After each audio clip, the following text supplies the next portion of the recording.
Almuric by Robert E. Howard.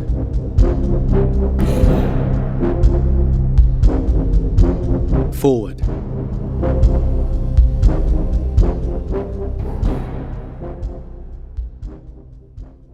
It was not my original intention ever to divulge the whereabouts of Esau Cairn or the mystery surrounding him. My change of mind was brought about by Cairn himself, who retained a perhaps natural and human desire to give his strange story to the world which had disowned him, and whose members can now never reach him. What he wished to tell is his affair. One phase of my part of the transaction I refuse to divulge. I will not make public the means by which I transported Esau Cairn from his native earth to a planet in a solar system undreamed of, even by the wildest astronomical theorists. Nor will I divulge by what means I later achieved communication with him, and heard his story from his own lips, whispering ghostily across the cosmos. Let me say that it was not premeditated.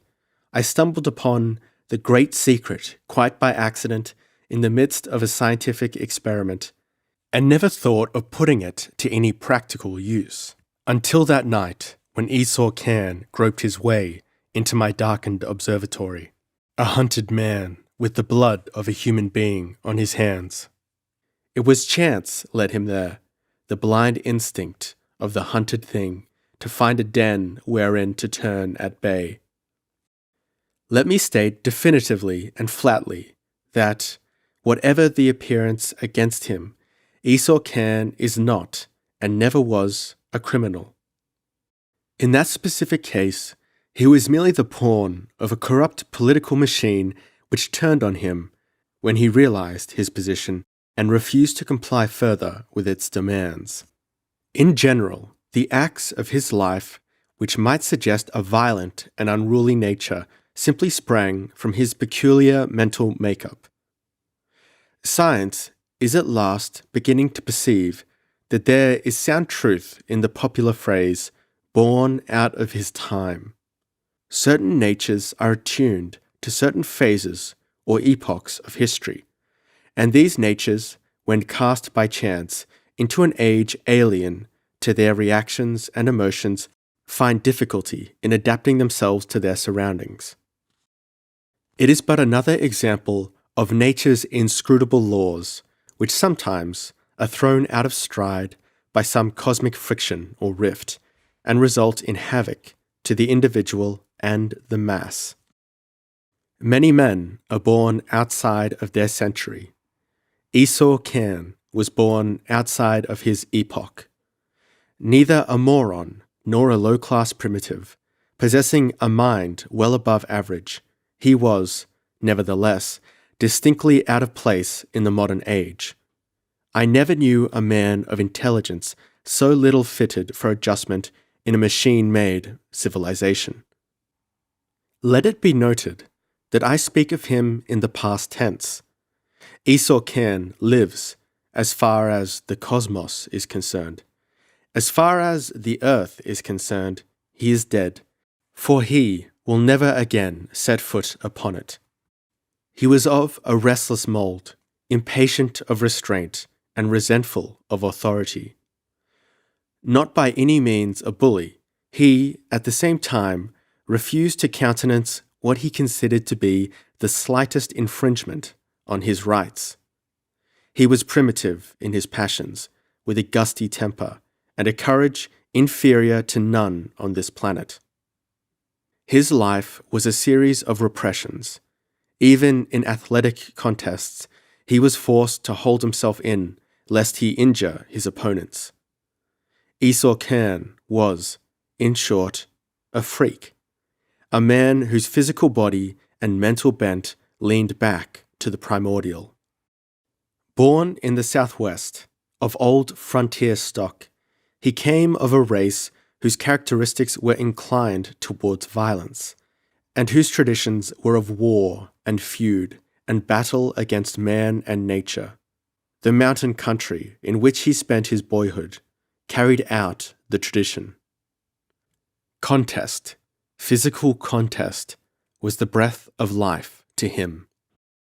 Without it, he was unstable and uncertain. Because of his peculiar physical makeup, full enjoyment in a legitimate way in the ring or on the football field was denied him.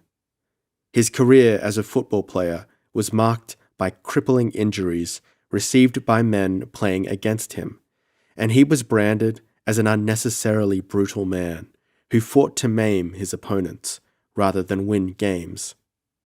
This was unfair. The injuries were simply resultant from the use of his great strength, always so far superior to that of the men opposed to him. Kian was not a great sluggish lethargic giant, as so many powerful men are. He was vibrant with fierce life, ablaze with dynamic energy. Carried away by the lust of combat, he forgot to control his powers, and the result was broken limbs or fractured skulls for his opponents. It was for this reason that he withdrew from college life, unsatisfied and embittered, and entered the professional ring. Again, his fate dogged him. In his training quarters, before he had had a single match, he almost fatally injured a sparring partner. Instantly, the papers pounced upon the incident and played it up beyond its natural proportions. As a result, Kian's license was revoked.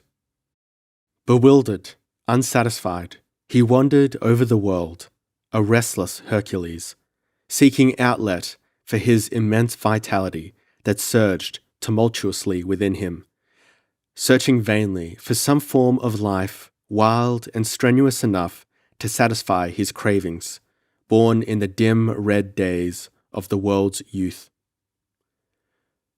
Of the final burst of blind passion that banished him forever from the life wherein he roamed, a stranger, I need say little. It was a 9 days' wonder, and the papers exploited it with screaming headlines. It was an old story, a rotten city government, a crooked political boss, a man chosen, unwittingly on his part, to be used as a tool and serve as a puppet. Kian, restless, weary of the monotony of a life for which he was unsuited, was an ideal tool. For a while. But Kian was neither a criminal nor a fool. He understood their game quicker than they expected, and took a stand surprisingly firm to them who did not know the real man. Yet even so, the result would not have been so violent if the man who had used and ruined Kian had any real intelligence. Used to grinding men under his feet and seeing them cringe and beg for mercy, Boss Blaine could not understand that he was dealing with a man to whom his power and wealth meant nothing. Yet so schooled was Kian to iron self-control that it required first a gross insult, then an actual blow on the part of Blaine to rouse him. Then, for the first time in his life, his wild nature blazed into full being. All his thwarted and repressed life surged up behind the clenched fist that broke Blaine's skull like an eggshell and stretched him lifeless on the floor behind the desk from which he had for years ruled a whole district. Kian was no fool. With the red haze of fury fading from his glare, he realized that he could not hope to escape the vengeance of the machine that controlled the city. It was not because of fear that he fled Blaine's house. It was simply because of his primitive instinct to find a more convenient place to turn at bay and fight out his death fight. So it was that chance led him to my observatory. He would have left instantly, not wishing to embroil me in his trouble, but I persuaded him to remain and tell me his story. I had long expected some catastrophe of the sort. That he had repressed himself as long as he did shows something of his iron character. His nature was as wild and untamed as that of a maned lion. He had no plan. He simply intended to fortify himself somewhere and fight it out with the police until he was riddled with lead. I at first agreed with him, seeing no better alternative. I was not so naive as to believe he had any chance in the courts with the evidence that would be presented against him. Then a sudden thought occurred to me, so fantastic and alien, and yet so logical, that I instantly propounded it to my companion. I told him of the great secret and gave him proof of its possibilities. In short, I urged him to take the chance of a flight through space rather than meet the certain death that awaited him. And he agreed. There was no place in the universe which would support human life. But I had looked beyond the knowledge of man, in universes beyond universes, and I chose the only planet I knew on which a human being could exist. The wild, primitive, and strange planet I named Almuric. Cairn understood the risks and uncertainties as well as I, but he was utterly fearless, and the thing was done. Esau Cairn left the planet of his birth for a world swimming afar in space, alien, aloof, strange. Esau Cairn's narrative. 1. The transition was so swift and brief that it seemed less than a tick of time lay between the moment I placed myself in Professor Hildebrand's strange machine and the instant when I found myself standing upright in the clear sunlight that flooded a broad plain. I could not doubt that I had indeed been transported to another world. The landscape was not so grotesque and fantastic as I might have supposed, but it was indisputably alien to anything existing on Earth. But before I gave much heed to my surroundings, I examined my own person to learn if I had survived that awful flight without injury. Apparently I had. My various parts functioned in their accustomed vigor, but I was naked. Hildebrand told me that inorganic substance could not survive the transmutation. Only vibrant, living matter could pass unchanged through the unthinkable gulfs which lie between the planets. I was grateful that I had not fallen into a land of ice and snow. The plain seemed filled with a lazy, summer-like heat. The warmth of the sun was pleasant on my bare limbs. On every side stretched away a vast level plain, thickly grown with short green grass. In the distance, this grass attained a greater height, and through it I caught the glint of water. Here and there, throughout the plain, this phenomenon was repeated, and I traced the meandering course of several rivers, apparently of no great width. Black dots moved through the grass near the rivers, but their nature I could not determine. However, it was quite evident that my lot had not been cast on an uninhabited planet, though I could not guess the nature of the inhabitants. My imagination peopled the distances with nightmare shapes.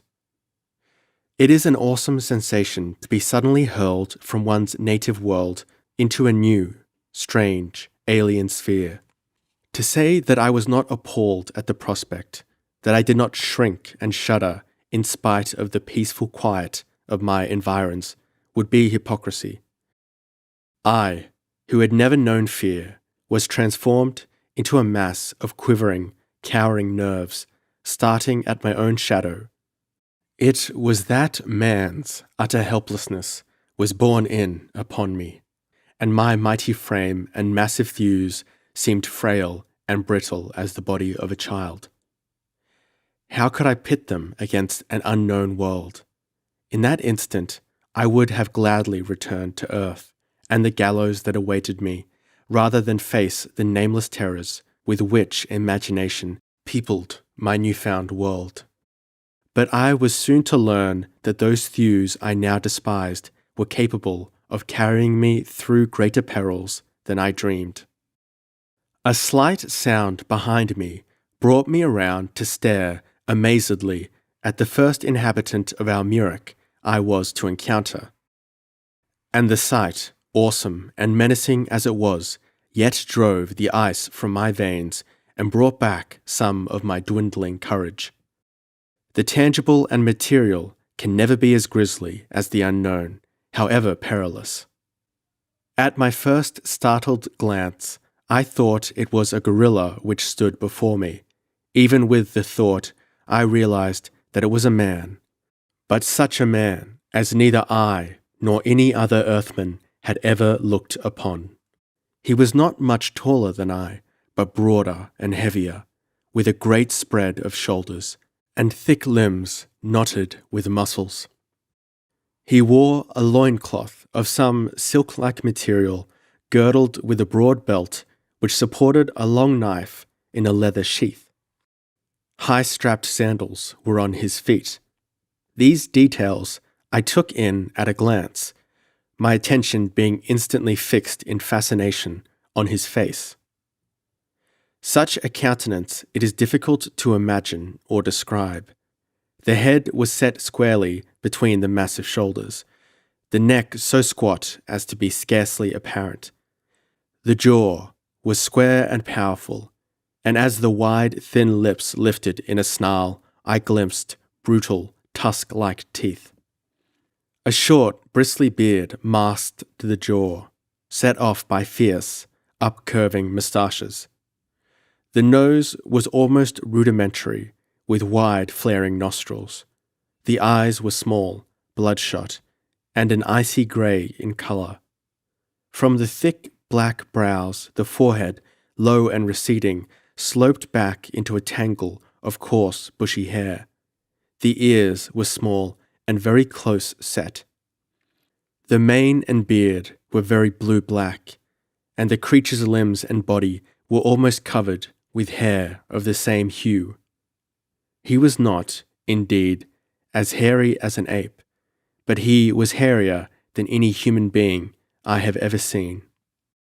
I instantly realized that the being, hostile or not, was a formidable figure. He fairly emanated strength, hard, raw, brutal power. There was not an ounce of surplus flesh on him. His frame was massive, with heavy bones. His hairy skin rippled with muscles that looked iron hard. Yet it was not altogether his body that spoke of dangerous power. His look, his carriage, his whole manner reflected a terrible physical might backed by a cruel and implacable mind. As I met the blaze of his bloodshot eyes, I felt a wave of corresponding anger. The stranger's attitude was arrogant and provocative beyond description. I felt my muscles tense and harden instinctively. But for an instant my resentment was submerged by the amazement with which I heard him speak in perfect English. "Thack, what manner of man are you?" His voice was harsh, grating, and insulting. There was nothing subdued or restrained about him. Here were the naked primitive instincts and manners, unmodified. Again, I felt the old red fury rising in me, but I fought it down. "I am Esau Cairn," I answered shortly, and halted, at a loss to explain my presence on his planet. His arrogant eyes roved contemptuously over my hairless limbs and smooth face, and when he spoke, it was with unbearable scorn. "By Thack, are you a man or a woman?" My answer was a smash of my clenched fist that sent him rolling on the sward. The act was instinctive. Again, my primitive wrath had betrayed me, but I had no time for self-reproach. With a scream of bestial rage, my enemy sprang up and rushed at me, roaring and frothing. I met him, breast to breast, as reckless in my wrath as he, and in an instant was fighting for my life. I, who had always had to restrain and hold down my strength, lest I injure my fellow man, for the first time in my life, found myself in the clutches of a man stronger than myself.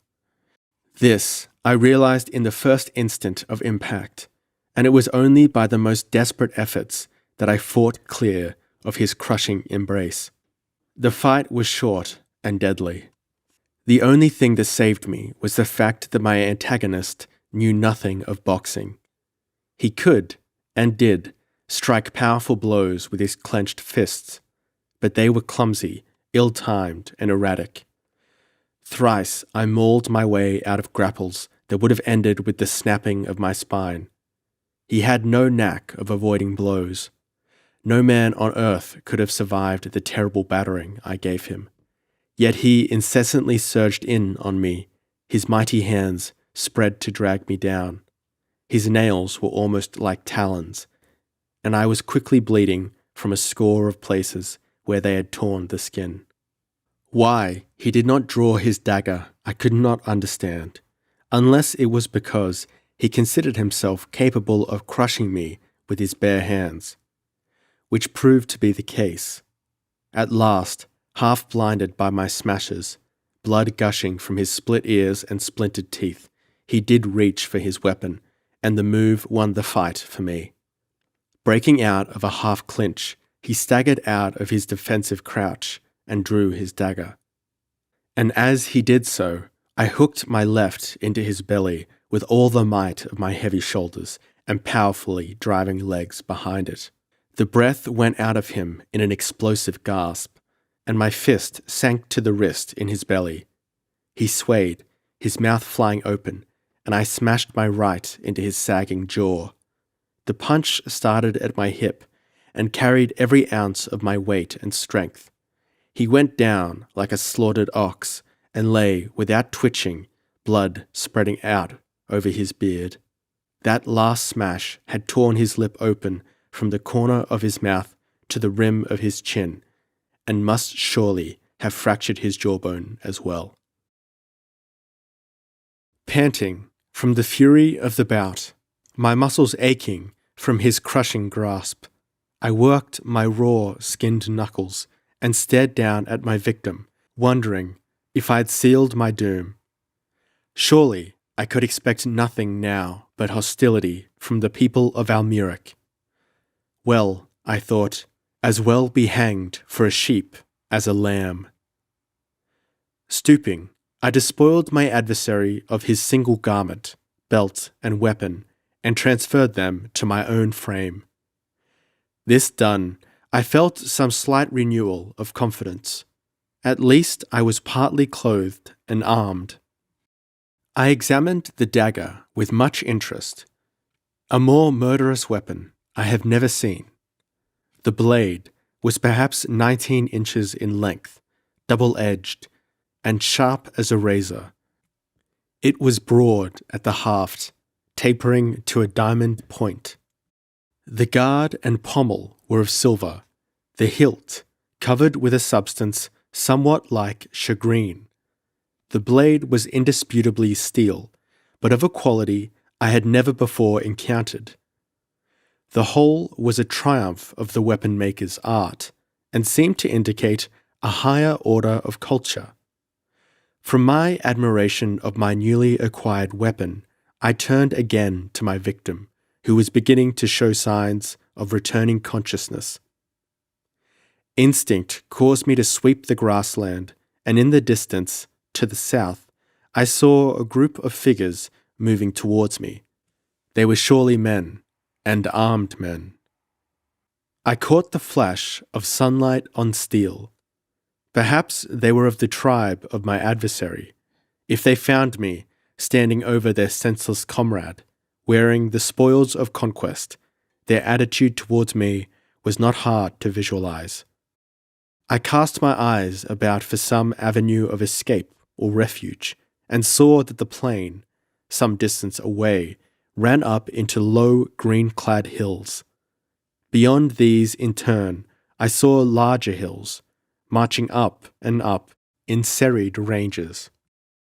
Another glance showed the distant figures to have vanished among the tall grass along one of the river courses, which they must cross before they reached the spot where I stood. Waiting no more, I turned and ran swiftly toward the hills. I did not lessen my pace until I reached the foot of the first foothills, where I ventured to look back, my breath coming in gasps, and my heart pounding suffocatingly from my exertions. I could see my antagonist, a small shape in the vastness of the plain. Further on, the group I was seeking to avoid had come into the open and were hastening toward him. I hurried up the slope, drenched with sweat and trembling with fatigue. At the crest, I looked back once more to see the figures clustered about my vanquished opponent. Then I went down the opposite slope quickly and saw them no more. An hour's journey brought me into as rugged a country as I have ever seen. On all sides rose steep slopes, littered with loose boulders, which threatened to roll down upon the wayfarer. Bare stone cliffs, reddish in colour, were much in evidence. There was little vegetation, except for low stunted trees, of which the spread of their branches was equal to the height of the trunk, and several varieties of thorny bushes, upon some of which grew nuts of peculiar shape and colour. I broke open several of these, finding the kernel to be rich and meaty in appearance, but I dared not eat it, although I was feeling the bite of hunger. My thirst bothered me more than my hunger, and this, at least, I was able to satisfy, although the satisfying nearly cost me my life. I clambered down a precipitous steep and entered a narrow valley, enclosed by lofty cliffs, at the foot of which the nut-bearing bushes grew in great abundance. In the middle of the valley lay a broad pool, apparently fed by a spring. In the centre of the pool, the water bubbled continuously, and a small stream led off down the valley. I approached the pool eagerly, and lying on my belly at its lush-grown marge, plunged my muzzle into the crystal-clear water. It, too, might be lethal for an earthman, for all I knew, but I was so maddened with thirst that I risked it. It had an unusual tang, a quality I have always found present in Almuric water, but it was deliciously cold and satisfying. So pleasant it was to parch my lips that after I had satisfied my thirst, I lay there, enjoying the sensation of tranquility. That was a mistake. Eat quickly, drink quickly, sleep lightly, and linger not over anything. Those are the first rules of the wild, and his life is not long who fails to observe them. The warmth of the sun, the bubbling of the water, the sensuous feeling of relaxation and satiation after fatigue and thirst, those wrought on me like an opiate to lull me into semi-slumber. It must have been some subconscious instinct that warned me, when a faint swishing reached my ears that was not part of the rippling of the spring. Even before my mind translated the sound as the passing of a heavy body through the tall grass, I whirled on my side, snatching at my poniard. Simultaneously, my ears were stunned with a deafening roar. There was a rushing through the air, and a giant form crashed down where I had lain an instant before, so close to me that its outspread talons raked my thigh. I had no time to tell the nature of my attacker. I had only a dazed impression that it was huge, supple, and cat-like. I rolled frantically aside as it spat and struck at me sideways. Then it was on me, and even as I felt its claws tearing agonizingly into my flesh, the ice-cold water engulfed us both. A cat-like yowl rose half-strangled, as if the yowler had swallowed a large amount of water. There was a great splashing and thrashing about me. Then, as I rose to the surface, I saw a long, bedraggled shape disappearing around the bushes near the cliffs. What it was, I could not say, but it looked more like a leopard than anything else, though it was bigger than any leopard I had ever seen. Scanning the shore carefully, I saw no other enemy and crawled out of the pool, shivering from my icy plunge. My poniard was still in its scabbard. I had had no time to draw it, which was just as well. If I had not rolled into the pool just when I did, dragging my attacker with me, it would have been my finish. Evidently, the beast had a true, cat-like distaste for water. I found that I had a deep gash in my thigh and 4 lesser abrasions on my shoulder, where a great talon-armed paw had closed. The gash in my leg was pouring blood, and I thrust the limb deep into the icy pool, swearing at the excruciating sting of the cold water on the raw flesh. My leg was nearly numb when the bleeding ceased. I now found myself in a quandary. I was hungry. Night was coming on. There was no telling when the leopard beast might return or another predatory animal attack me.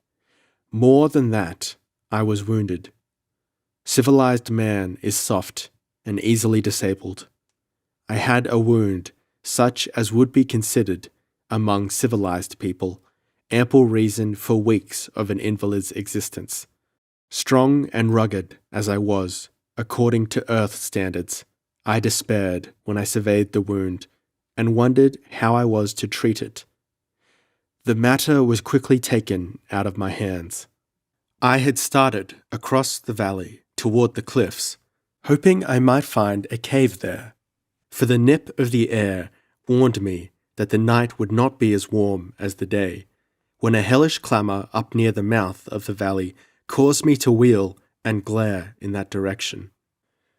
Over the ridge came what I thought to be a pack of hyenas, except for their noise, which was more infernal than an earthly hyena, even, could produce. I had no illusions as to their purpose. It was I they were after. Necessity recognizes few limitations. An instant before, I had been limping painfully and slowly. Now I set out on a mad race for the cliff, as if I were fresh and unwounded. With every step, a spasm of agony shot along my thigh, and the wound, bleeding afresh, spurted red. But I gritted my teeth and increased my efforts. My pursuers gave tongue and raced after me with such appalling speed that I had almost given up hope of reaching the trees beneath the cliffs before they pulled me down. They were snapping at my heels when I lurched into the low, stunted growths and swarmed up the spreading branches with a gasp of relief. But to my horror, the hyenas climbed after me. A desperate downward glance showed me that they were not true hyenas. They differed from the breed that I had known, just as everything on Almuric differed subtly from its nearest counterpart on Earth. These beasts had curving cat-like claws, and their bodily structure was cat-like enough to allow them to climb as well as a lynx. Despairingly, I was about to turn at bay when I saw a ledge on the cliff above my head. There the cliff was deeply weathered, and the branches pressed against it. A desperate scramble up the perilous slant, and I had dragged my scratched and bruised body up on the ledge and lay glaring down at my pursuers, who loaded the topmost branches and howled up at me like lost souls. Evidently their climbing ability did not include cliffs, because after one attempt, in which one sprang up towards the ledge, clawed frantically for an instant on the sloping stone wall, and then fell off with an awful shriek, they made no effort to reach me. Neither did they abandon their post. Stars came out, strange unfamiliar constellations that blazed whitely in the dark velvet skies, and a broad golden moon rose above the cliffs and flooded the hills with weird light. But still my sentinel sat on the branches below me and howled up at me their hatred and belly hunger. The air was icy, and frost formed on the bare stone where I lay. My limbs became stiff and numb. I had knotted my girdle about my leg for a tourniquet. The run had apparently ruptured some small veins laid bare by the wound, because the blood flowed from it in an alarming manner. I never spent a more miserable night. I lay on the frosty stone ledge, shaking with cold. Below me, the eyes of my hunters burned up at me. Throughout the shadowy hills sounded the roaring and bellowing of unknown monsters.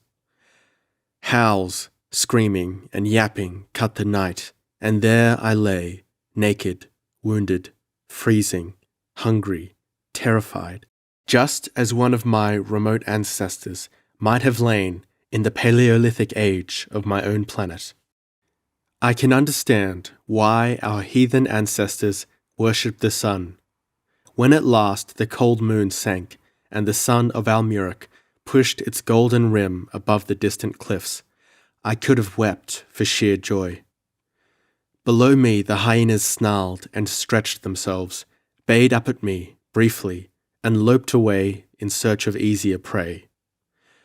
Slowly the warmth of the sun stole through my cramped, numbed limbs, and I rose stiffly up to greet the day, just as that forgotten forebear of mine might have stood up in the youth dawn of the earth. After a while, I descended and fell upon the nuts clustered in the bushes nearby. I was faint from hunger and decided that I had as soon die from poisoning as from starvation.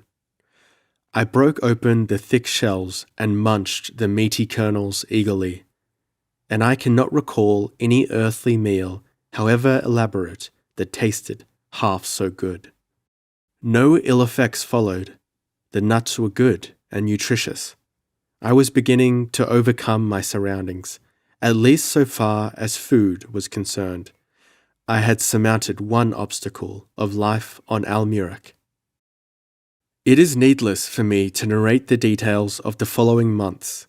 I dwelt among the hills in such suffering and peril as no man on earth has experienced for thousands of years. I make bold to say that only a man of extraordinary strength and ruggedness could have survived as I did. I did more than survive. I came at last to thrive on the existence. At first, I dared not leave the valley, where I was sure of food and water. I built a sort of nest of branches and leaves on the ledge, and slept there at night. Slept? The word is misleading. I crouched there, trying to keep from freezing, grimly lasting out the night. In the daytime, I snatched naps, learning to sleep anywhere or at any time, and so lightly that the slightest unusual noise would awaken me. The rest of the time I explored my valley and the hills about, and picked and ate nuts. Nor were my humble explorations uneventful. Time and again I raced for the cliffs or the trees, winning sometimes by shuddering hair-breadths. The hills swarmed with beasts, and all seemed predatory. It was that fact that held me to my valley, where I at least had a bit of safety. What drove me forth at last was the same reason that has always driven forth the human race, from the first ape-men down to the last European colonist: the search for food. My supply of nuts became exhausted. The trees were stripped. This was not altogether on my account, although I developed a most ravenous hunger, what of my constant exertions, but others came to eat the nuts, huge, shaggy, bear-like creatures, and things that looked like fur-clad baboons. These animals ate nuts, but they were omnivorous, to judge by the attention they accorded me. The bears were comparatively easy to avoid. They were mountains of flesh and muscle, but they could not climb, and their eyes were none too good. It was the baboons I learned to fear and hate. They pursued me on sight. They could both run and climb, and they were not balked by the cliff. One pursued me to my eyrie and swarmed up on the ledge with me. At least such was his intention, but man is always most dangerous when cornered. I was weary of being hunted. As the frothing apish monstrosity hauled himself up over my ledge, man-like, I drove my poniard down between his shoulders with such fury that I literally pinned him to the ledge, the keen point sinking a full inch into the solid stone beneath him. The incident showed me both the temper of my steel and the growing quality of my own muscles. I, who had been among the strongest on my own planet, found myself a weakling on primordial Almuric. Yet the potentiality of mastering was in my brain and my thews, and I was beginning to find myself. Since survival was dependent on toughening, I toughened. My skin, burnt brown by the sun and hardened by the elements, became more impervious to both heat and cold than I had deemed possible. Muscles I had not known I possessed became evident. Such strength and suppleness became mine as earthmen have not known for ages. A short time before I had been transported from my native planet, a noted physical culture expert had pronounced me the most perfectly developed man on Earth. As I hardened with my fierce life on Almuric, I realized that the expert honestly had not known what physical development was. Nor had I. Had it been possible to divide my being and set opposite each other the man the expert praised and the man I had become, the former would have seemed ridiculously soft, sluggish, and clumsy in comparison to the brown, sinewy giant opposed to him. I no longer turned blue with cold at night, nor did the rockiest way bruise my naked feet. I could swarm up an almost sheer cliff with the ease of a monkey. I could run for hours without exhaustion. In short dashes, it would have taken a racehorse to outfoot me. My wounds, untended except for washing in cold water, healed of themselves, as nature is prone to heal the hurts of such as live close to her. All this I narrate in order that it may be seen what sort of a man was formed in the savage mould.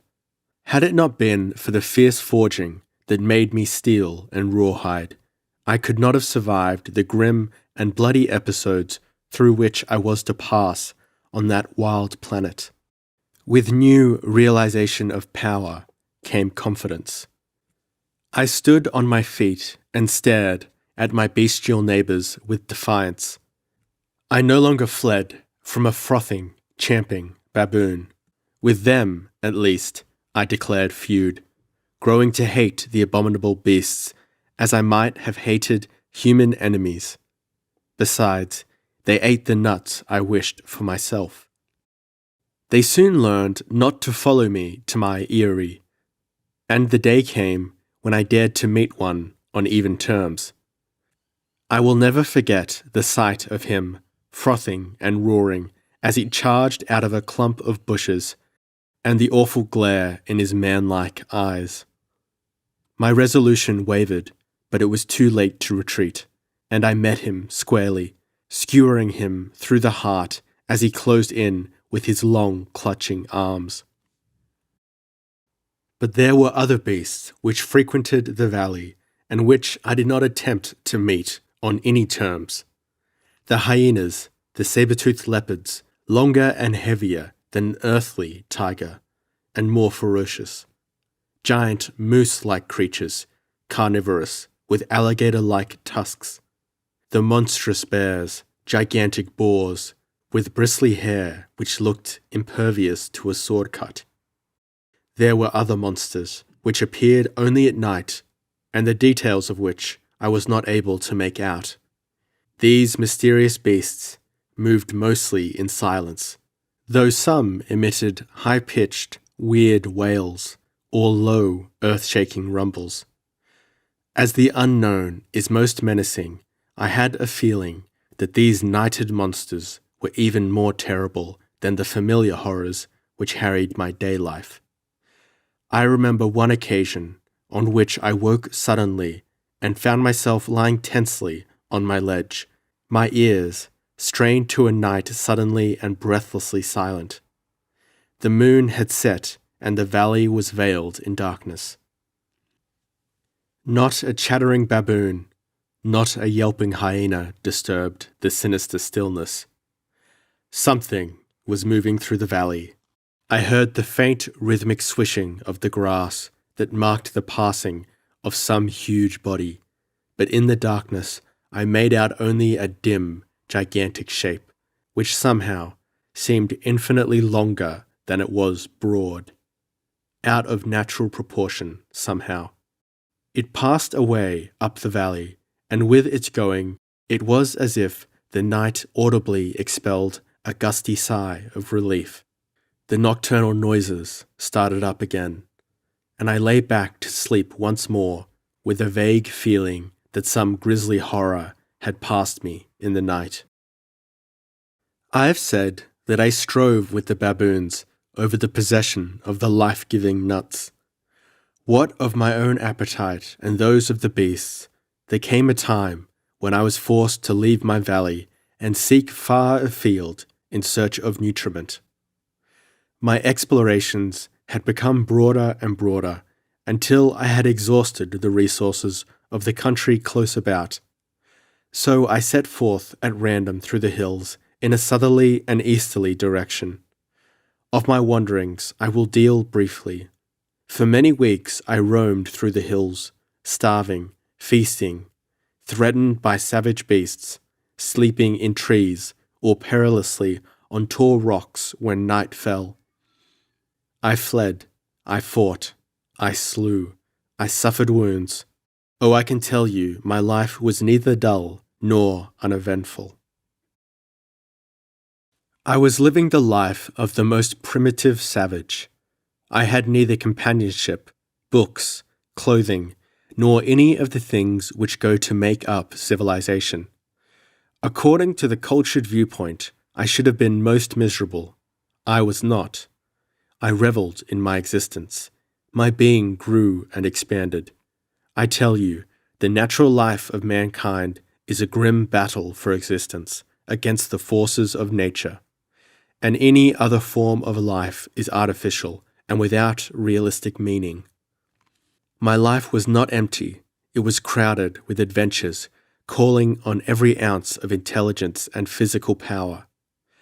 When I swung down from my chosen eyrie at night, I knew that I would see the sunset only through my personal craft and strength and speed. I came to read the meaning of every waving grass tuft, each masking bush, each towering boulder. On every hand lurked death in 1,000 forms. My vigilance could not be relaxed, even in sleep. When I closed my eyes at night, it was with no assurance that I would open them at dawn. I was fully alive. That phrase has more meaning than appears on the surface. The average civilized man is never fully alive. He is burdened with masses of atrophied tissue and useless matter. Life flickers feebly in him. His senses are dull and torpid. In developing his intellect, he has sacrificed far more than he realizes. I realized that I, too, had been partly dead on my native planet, but now I was alive in every sense of the word. I tingled and burned and stung with life to the fingertips and the ends of my toes. Every sinew, vein, and springy bone was vibrant with the dynamic flood of singing, pulsing, humming life. My time was too much occupied with food getting and preserving my skin to allow the developing of the morbid and intricate complexes and inhibitions which torment the civilized individual. To those highly complex persons who would complain that the psychology of such a life is oversimple, I can but reply that in my life at that time, violent and continual action and the necessity of action crowded out most of the gropings and soul-searchings common to those whose safety and daily meals are assured them by the toil of others. My life was primitively simple. I dwelt altogether in the present. My life on earth already seemed like a dream, dim and far away. All my life I had held down my instincts, had chained and enthralled my overabundant vitalities. Now I was free to hurl all my mental and physical powers into the untamed struggle for existence. And I knew such zest and freedom as I had never dreamed of. In all my wanderings, and since leaving the valley I had covered an enormous distance, I had seen no sign of humanity, or anything remotely resembling humanity. It was the day I glimpsed a vista of rolling grassland beyond the peaks that I suddenly encountered a human being. The meeting was unexpected. As I strode along an upland plateau, thickly grown with bushes and littered with boulders, I came abruptly on a scene striking in its primordial significance. Ahead of me, the earth sloped down to form a shallow bowl, the floor of which was thickly grown with tall grass, indicating the presence of a spring. In the midst of this bowl, a figure, similar to the one I had encountered on my arrival on Almuric, was waging an unequal battle with a saber-toothed leopard. I stared in amazement, for I had not supposed that any human could stand before the great cat and live.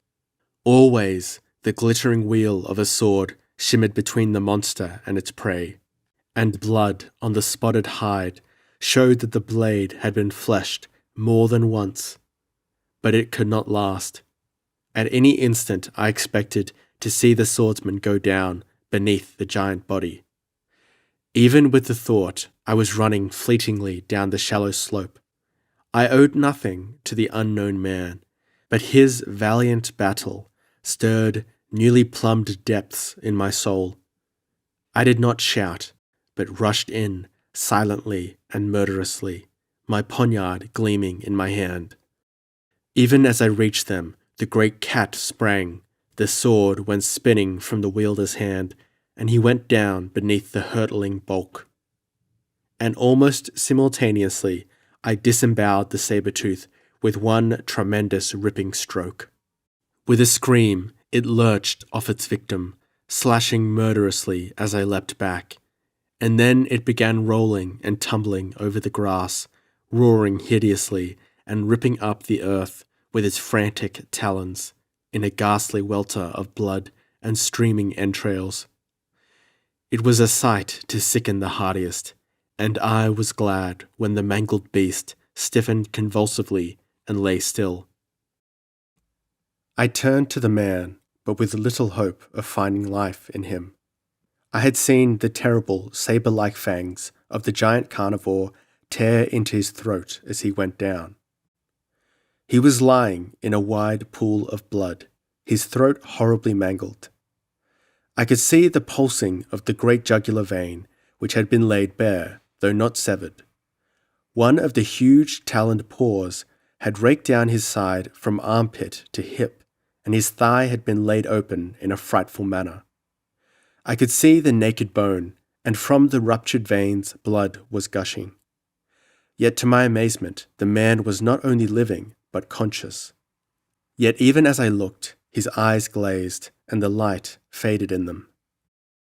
I tore a strip from his loincloth, and made a tourniquet about his thigh, which somewhat slackened the flow of blood.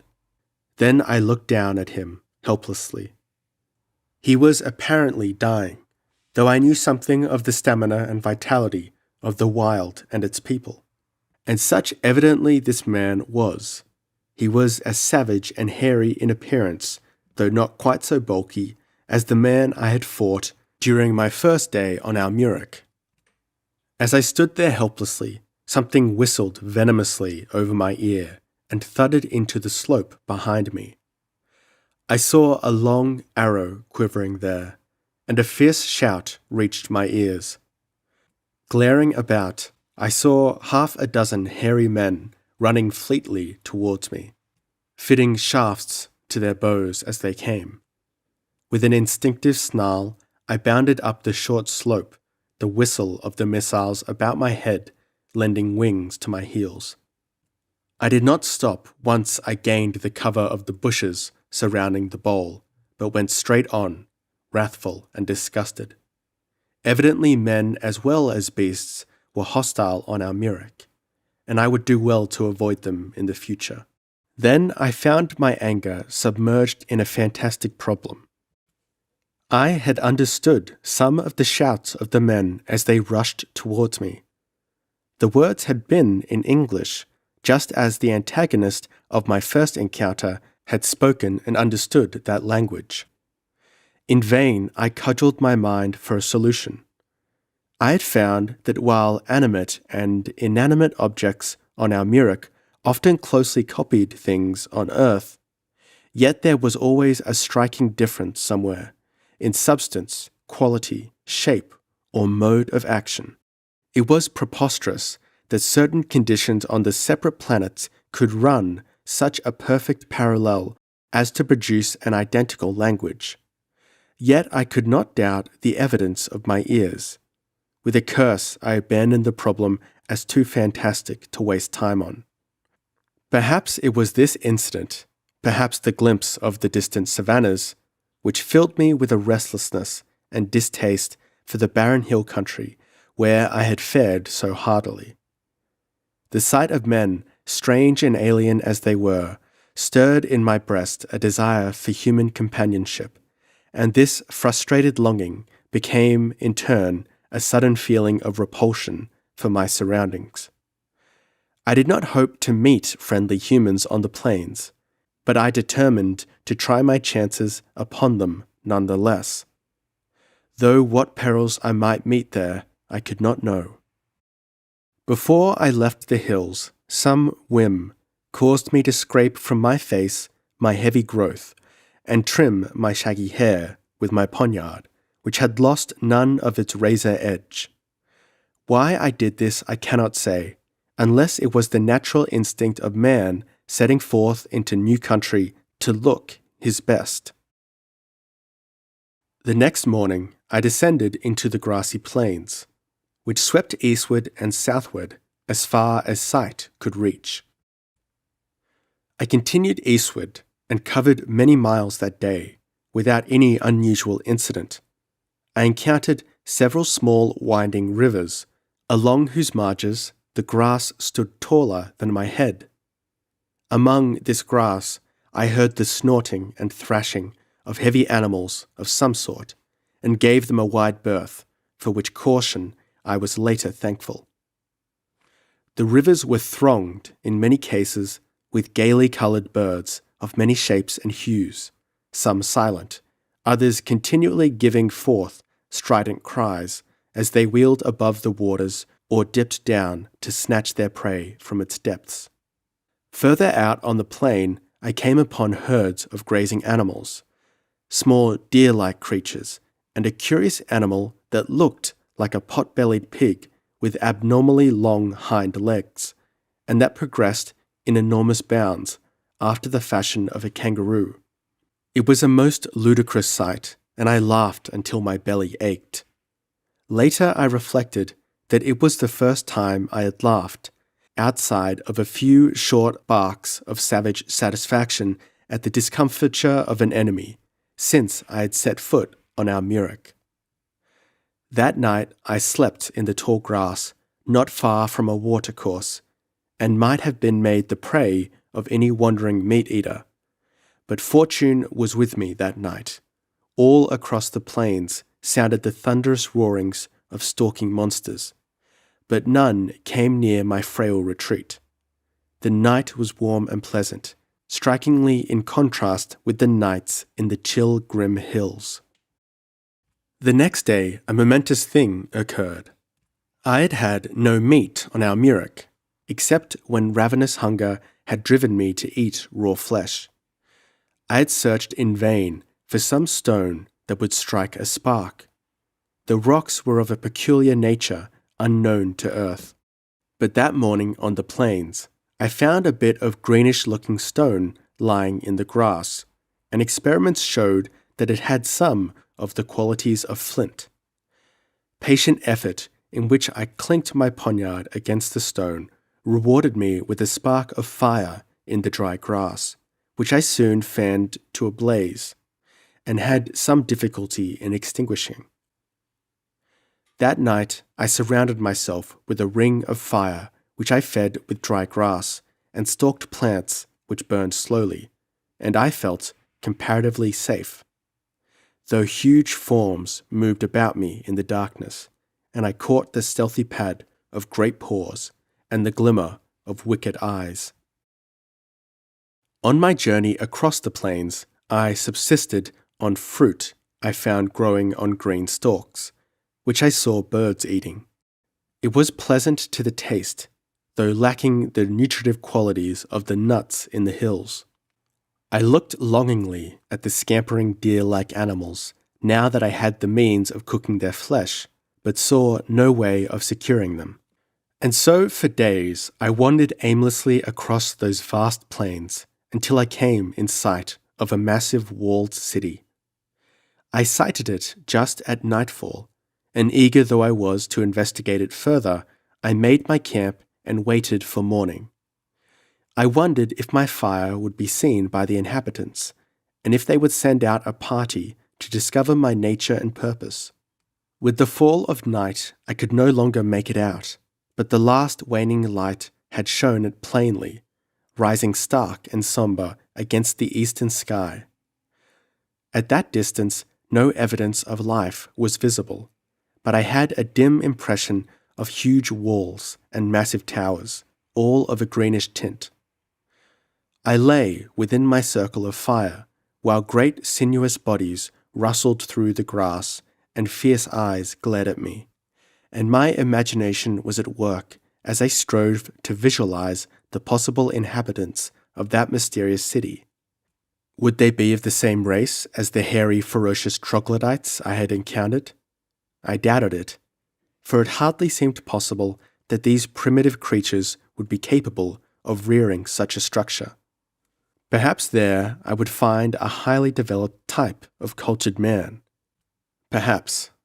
Here imaginings too dark and shadowy for description whispered at the back of my consciousness. When the moon rose behind the city, etching its massive outlines in the weird golden glow, it looked black and sombre in the moonlight. There was something distinctly brutish and forbidding about its contours. As I sank into slumber, I reflected that if ape men could build a city, it would surely resemble that colossus in the moon.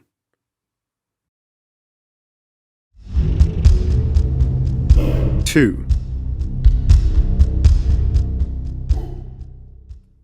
Dawn found me on my way across the plain. It may seem like the height of folly to have gone striding openly towards the city, which might be full of hostile beings. But I had learned to take desperate chances, and I was consumed with curiosity, weary at last of my lonely life. The nearer I approached, the more rugged the details stood out. There was more of the fortress than the city about the walls, which, with the towers that loomed behind and above them, seemed to have been built of huge blocks of greenish stone, very roughly cut. There was no apparent attempt at smoothing, polishing, or otherwise adorning this stone. The whole appearance was rude and savage, suggesting a wild, fierce people heaping up rocks as defense against enemies. Yet as I had seen nothing of the inhabitants, the city might have been empty of human life. But a broad road leading to the massive gate was beaten bare of grass, as if by the constant impact of many feet. There were no fields or gardens about the city. The grass waved to the foot of the walls. All during that long march across the plain to the gates, I saw nothing resembling a human being, but as I came under the shadow of the great gate, which was flanked on either hand by a massive tower, I caught a glimpse of tousled black heads moving along the squat battlements. I halted and threw back my head to hail them. The sun had just topped the towers, and its glare was full in my eyes. Even as I opened my lips, there was a cracking report, like a rifle shot. A jet of white smoke spurted from a tower, and a terrific impact against my head dashed me into unconsciousness. When I came to my senses, it was not slowly, but quickly and clear-headedly. What of my immense recuperative powers? I was lying on a bare stone floor in a large chamber, the walls, ceiling and floor of which were composed of huge blocks of green stone.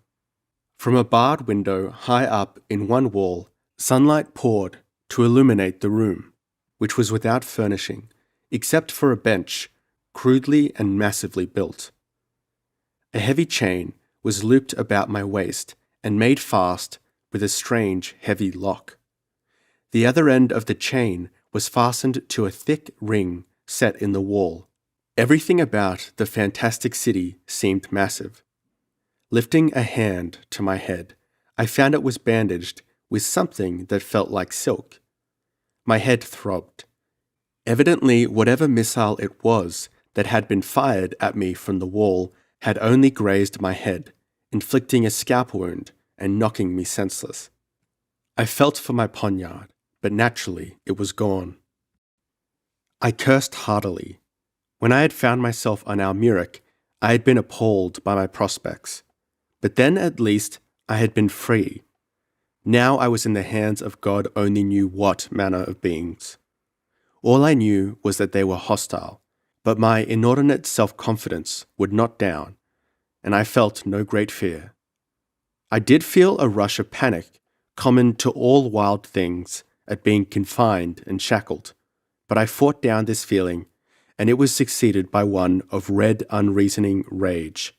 Springing to my feet, which movement the chain was long enough to allow, I began jerking and tearing at my shackle. It was while engaged in this fruitless exhibition of primitive resentment that a slight noise caused me to wheel, snarling, my muscles tensed for attack or defense. What I saw froze me in my tracks. Just within the doorway stood a girl. Except in her garments, she differed little from the type of girls I had known on Earth, except that her slim figure exhibited a suppleness superior to theirs. Her hair was intensely black, her skin white as alabaster. Her lissom limbs were barely concealed by a light tunic-like garment, sleeveless, low-necked, revealing the greater part of her ivory breasts. This garment was girdled at her lithe waist and came to within a few inches above her knees. Soft sandals encased her slender feet. She was standing in an attitude of awed fascination, her dark eyes wide, her crimson lips parted. As I wheeled and glared at her, she gave back with a quick gasp of surprise or fear and fled lightly from the chamber. I stared after her. If she were typical of the people of the city, then surely the effect produced by the brutish masonry was an illusion, for she seemed the product of some gentle and refined civilization, allowing for a certain barbaric suggestion about her costume. While so musing, I heard the tramp of feet. Harsh voices were lifted in argument, and the next instant a group of men strode into the chamber, halting as they saw me conscious and on my feet. Still thinking of the girl, I glared at them in surprise. They were of the same type as the others I had seen. Huge, hairy, ferocious, with the same ape-like forward-thrust heads and formidable faces. Some, I noticed, were darker than others, but all were dark and fierce, and the whole effect was one of sombre and ferocious savagery. They were instinct with ferocity. It blazed in their icy grey eyes, reflected in the snarling lift of their bristling lips, rumbled in their rough voices. All were armed, and their hands seemed instinctively to seek their hilts as they stood glaring at me, their shaggy heads thrust forward in their ape-like manner. "Thrak!" one exclaimed, or rather roared. All their voices were as gusty as a sea wind. "He's conscious! Do you suppose he can speak or understand human language?" rumbled another. All this while I stood, glaring back at them, wondering anew at their speech. Now I realized that they were not speaking English. The thing was so unnatural that it gave me a shock. They were not speaking any earthly language, and I realized it. Yet I understood them, except for various words which apparently had no counterpart on earth. I made no attempt to understand this seemingly impossible phenomenon, but answered the last speaker. "I can speak and understand," I grunted. "Who are you? What city is this? Why did you attack me? Why am I in chains?" They rumbled in amazement, with much tugging of mustaches, shaking of heads, and uncouth profanity. "He talks, by Thrak," said one. "I tell you, he's from beyond the girdle." "From beyond my hip," broke in another rudely. "He is a freak, a damned, smooth-skinned, degenerate misfit, which should not have been born or allowed to exist. Ask him how he came by the bone crusher's poniard," requested yet another. At that, one of them advanced, fixing me with a stern and accusing eye, held out a sheathed weapon which I recognized as my poniard. "Did you steal this from Logar?" he demanded. "I stole nothing," I snapped, feeling like a wild beast being prodded through the bars of a cage by unfeeling and critical spectators. My rages, like all the emotions on that wild planet, were without restraint. "I took that poniard from the man who carried it, and I took it in a fair fight," I added. "Did you slay him?" they demanded, unbelievingly. "No," I growled. "We fought with our bare hands until he tried to knife me. Then I knocked him senseless." A roar greeted my words. I thought at first they were clamoring with rage. Then I made out that they were arguing among themselves. "I tell you he lies!" One bull's bellow rose above the tumult. "We all know that Logar the Bone Crusher is not the man to be thrashed and stripped by a smooth-skinned, hairless brown man like this. Gore the Bear might be a match for Logar, no one else." "Well, there's the poniard," someone pointed out. The clamour rose again, and in an instant the disputants were yelling and cursing, and brandishing their hairy fists in one another's faces. Hands fumbled at sword hilts, and challenges and defiances were exchanged freely. I looked to see a general throat-cutting, but presently one who seemed in some authority drew his sword and began banging the hilt on the rude bench, and at the same time drowning out the voices of the others with his bull-like bellowing. "Shut up! Shut up! Let another man open his mouth and I'll split his head." As the clamour subsided and the disputants glared venomously at him, he continued in a voice as calm as if nothing had occurred. "It's neither here nor there about the poniard. He might have caught Logar sleeping and brained him, or he might have stolen it or found it. Are we Logar's brothers that we should seek after his welfare?" A general snarl answered this. Evidently the man called Logar was not popular among them. "The question is, what shall we do with this creature? We've got to hold a council and decide. He's evidently uneatable." He grinned as he said this, which was apparently meant as a bit of grim humour. "His hide would make good leather," suggested another in a tone that did not sound as though he was joking. "Too soft," protested another. "He didn't feel soft while we were carrying him in," returned the first speaker. "He was hard as steel springs." "Tush," deprecated the other. "I'll show you how tender his flesh is. Watch me slice off a few strips." He drew his dagger and approached me while the others watched with interest. All this time, my rage had been growing until the chamber seemed to swim in a red mist. Now, as I realized the fellow really intended trying the edge of his steel on my skin, I went berserk. Wheeling, I gripped the chain with both hands, wrapping it around my wrists for more leverage.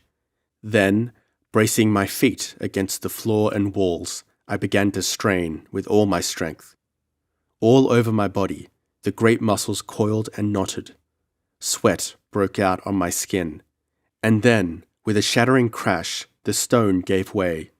The iron ring was torn out bodily, and I was catapulted on my back onto the floor, at the feet of my captors, who roared with amazement and fell on me en masse.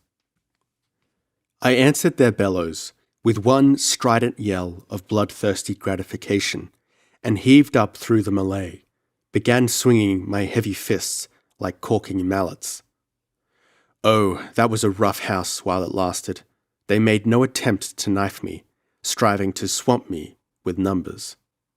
We rolled from one side of the chamber to the other, a gasping, thrashing, cursing, hammering mass, while with the yells, howls, earnest profanity, and impact of heavy bodies, it was a perfect bedlam.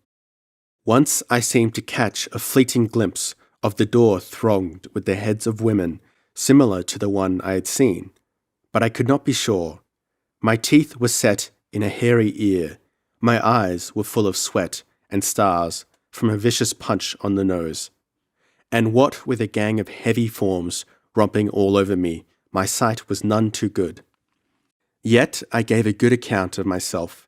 Ears split, noses crumpled, and teeth splintered under the crushing impact of my iron-hard fists.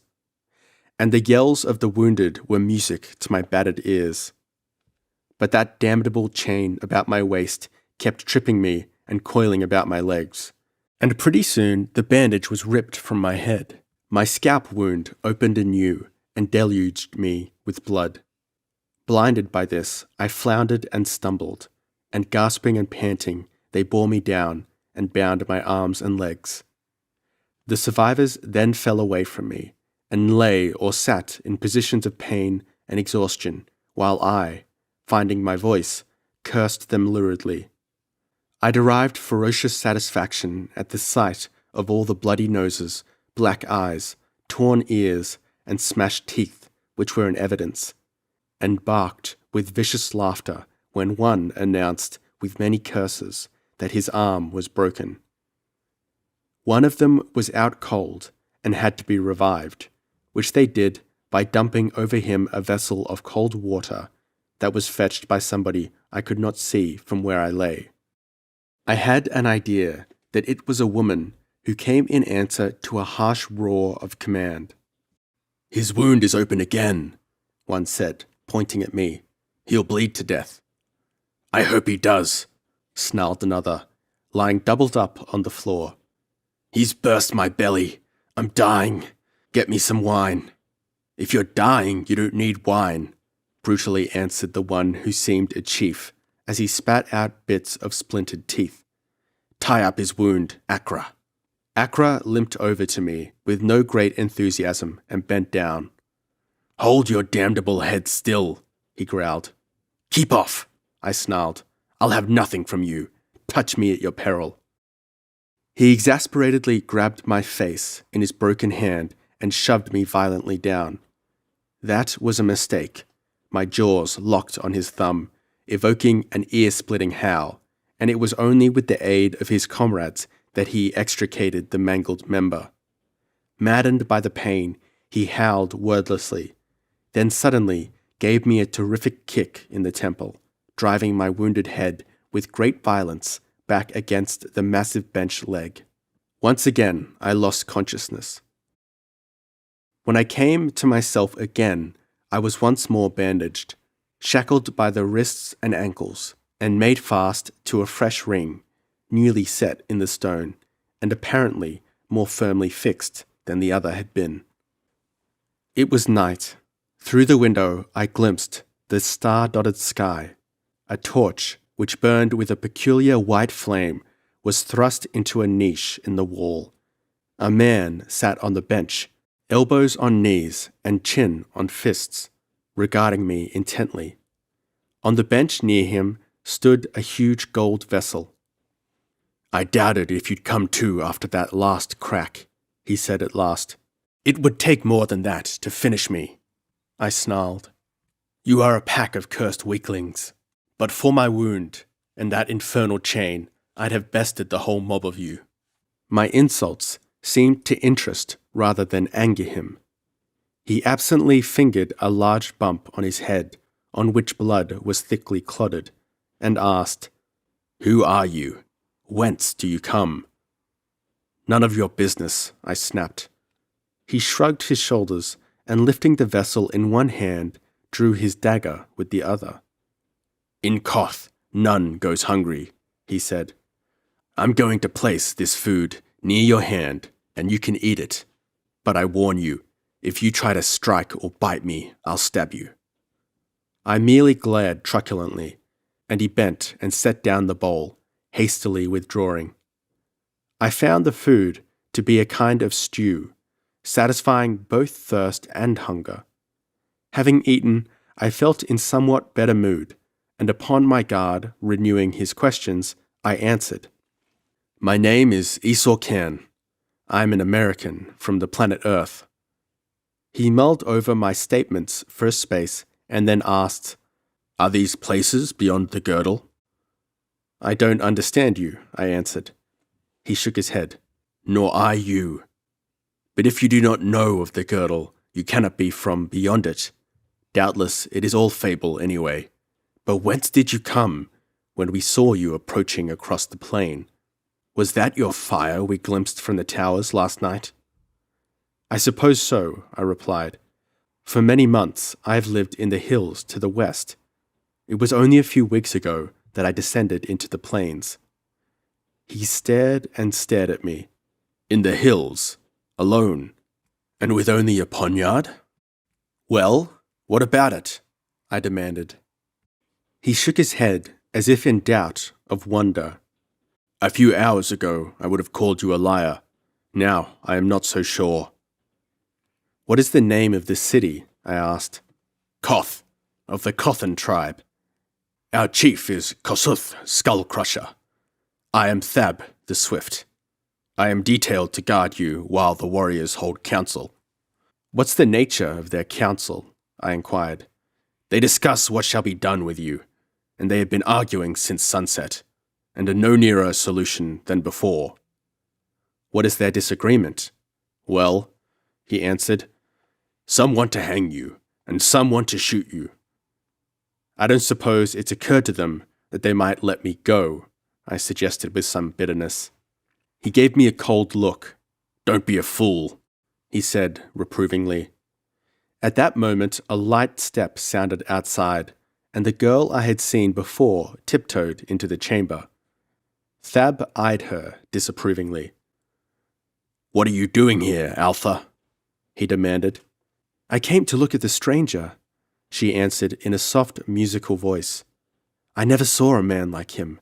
His skin is nearly as smooth as mine, and he has no hair on his countenance. How strange are his eyes! Whence does he come?" "From the hills, he says," grunted Thab. Her eyes widened. "Why, none dwells in the hills, except wild beasts. Can it be that he is some sort of animal? They say he speaks and understands speech." "So he does," growled Thab, fingering his bruises. "He also knocks out men's brains with his naked fists, which are harder and heavier than maces. Get away from here. He's a rampaging devil. If he gets his hands on you, he won't leave enough of you for the vultures to pick." "I won't get near him," she assured him. "But, Thab, he does not look so terrible. See, there is no danger in the gaze he fixes on me. What will be done with him?" "The tribe will decide," he answered. "Probably let him fight a saber-toothed leopard bare-handed." She clasped her own hands with more human feeling than I had yet seen shown on Almuric. "Oh, Thab, why? He has done no harm. He came alone, and with empty hands. The warriors shot him down without warning, and now—" He glared at her in irritation. If I told your father you were pleading for a captive." Evidently, the threat carried weight. She visibly wilted. "Don't tell him," she pleaded. Then she flared up again. "Whatever you say, it's beastly.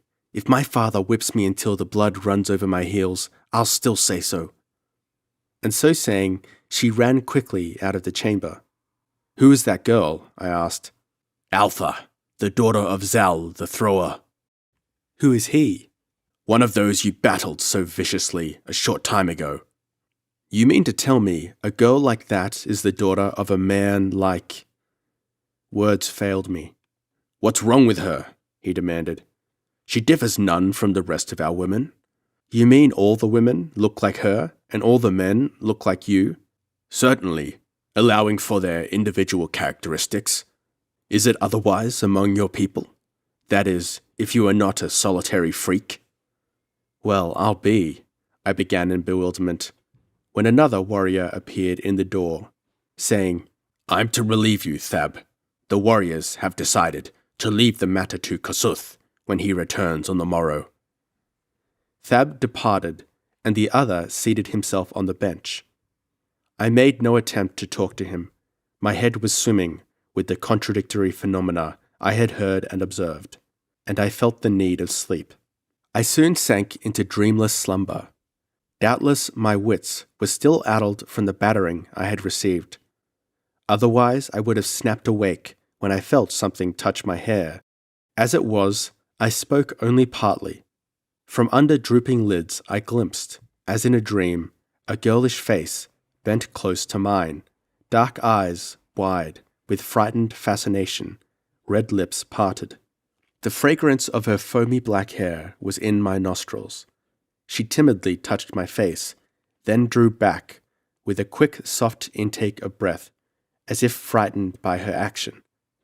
The guard snored on the bench.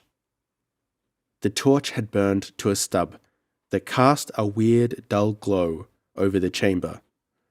Outside, the moon had set. This much I vaguely realized before I sank back into slumber again, to be haunted by a dim, beautiful face that shimmered through my dreams.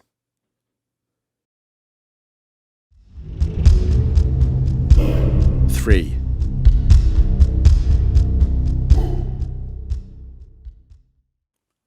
I woke again in the cold grey light of dawn, at a time when the condemned met their executioners. A group of men stood over me, and one, I knew, was Kasuth, the skull splitter. He was taller than most, and leaner, almost gaunt in comparison to the others. This circumstance made his broad shoulders seem abnormally huge. His face and body were seamed with old scars. He was very dark, and apparently old, an impressive and terrible image of somber savagery. He looked down at me, fingering the hilt of his great sword. His gaze was gloomy and detached. "They say you claim to have beaten Logar of Thurga in open fight," he said at last, and his voice was cavernous and ghostly in a manner I cannot describe. I did not reply, but lay staring up at him, partly in fascination at his strange and menacing appearance, partly in the anger that seemed generally to be with me during those times. "Why do you not answer?" he rumbled. "Because I'm weary of being called a liar," I snarled. "Why did you come to Koth?" "Because I was tired of living alone amongst wild beasts. I was a fool. I thought I would find human beings whose company was preferable to the leopards and baboons. I find I was wrong." He tugged his bristling moustaches. "Men say you fight like a mad leopard. Thrab says you did not come to the gates as an enemy comes. I love brave men, but what can we do? If we free you, you will hate us because of what has passed, and your hate is not lightly to be loosed." "Why not take me into the tribe?" I remarked at random. He shook his head. "We are not Yagas, to keep slaves, nor am I a slave," I grunted. "Let me live among you as an equal. I will hunt and fight with you. I am as good a man as any of your warriors." At this, another pushed past Kasuth This fellow was bigger than any I had yet seen in Koth, not taller, but broader, more massive. His hair was thicker on his limbs, and of a peculiar rusty cast instead of black. "That you must prove," he roared with an oath. "Loose him, Kasuth. The warriors have been praising his power until my belly revolts. Loose him and let us have a grapple." "This man is wounded, Gore," answered Kasuth. "Then let him be cared for until his wound is healed," urged the warrior eagerly, spreading his arms in a curious grappling gesture. "His fists are like hammers," warned another. "Thax devils," roared Gore, his eyes glaring, his hairy arms brandished. "Admit him to the tribe, Kasuth. Let him endure the test. If he survives, well, by Thak, he'll be worthy even to be called a man of Koth." "I will go and think upon the matter," answered Kasuth, after a long deliberation. That settled the matter for the time being. All trooped out after him. Thab was last, and in the door he turned and made a gesture which I took to be one of encouragement. These strange people seemed not entirely without feelings of pity and friendship. The day passed uneventfully. Thab did not return. Other warriors brought me food and drink, and I allowed them to bandage my scalp. With more human treatment, the wild beast fury in me had been subordinated to my human reason. But that fury lurked close to the surface of my soul, ready to blaze into ferocious life at the slightest encroachment. I did not see the girl Altha, though I had heard light footsteps outside the chamber several times. Whether hers or another's, I could not know. About nightfall, a group of warriors came into the room and announced that I was to be taken to the council, where Kasuth would listen to all the arguments and decide my fate. I was surprised to learn that arguments would be presented on my behalf. They got my promise not to attack them and loosed me from the chain that bound me to the wall, but they did not remove the shackles on my wrists and ankles. I was escorted out of the chamber into a vast hall, lighted by white fire torches. There were no hangings or furnishings, nor any sort of ornamentation, just an almost oppressive sense of massive architecture. We traversed several halls, all equally huge and windy, with rugged walls and lofty ceilings, and came at last into a vast circular space, roofed with a dome. Against the back wall, a stone throne stood on a block-like dais, and on the throne sat old Kasuth, in gloomy majesty, clad in a spotted leopard skin. Before him, in a vast three-quarters circle, sat the tribe, the men cross-legged on skins spread on the stone floor, and behind them the women and children sat on fur-covered benches. It was a strange concourse. The contrast was startling between the hairy males and the slender, white-skinned, dainty women. The men were clad in loincloths and high-strapped sandals. Some had thrown panther skins over their massive shoulders. The women were dressed similar to the girl Altha, whom I saw sitting with the others. They wore soft sandals, or none, and scanty tunics girdled about their waists. That was all. The difference of the sexes was carried down to the smallest babies. The girl children were quiet, dainty, and pretty. The young males looked even more like monkeys than did their elders. I was told to take my seat on a block of stone, in front and somewhat to the side of the dais. Sitting among the warriors, I saw Gore, squirming impatiently as he unconsciously flexed his thick biceps. As soon as I had taken my seat, the proceedings went forward. Kasuth simply announced that he would hear the arguments, and pointed out a man to represent me, at which I was again surprised. But this apparently was regular custom among these people. The man chosen was the lesser chief who had commanded the warriors I had battled in the cell, and they called him Kuchluk, Tiger Wrath. He eyed me venomously as he limped forward with no great enthusiasm, bearing the marks of the encounter. He laid his sword and dagger on the dais, and the foremost warriors did likewise. Then he glared at the rest truculently, and Kossuth called for arguments to show why Esau Khan, he made a marvelous jumble of the pronunciation, should not be taken into the tribe.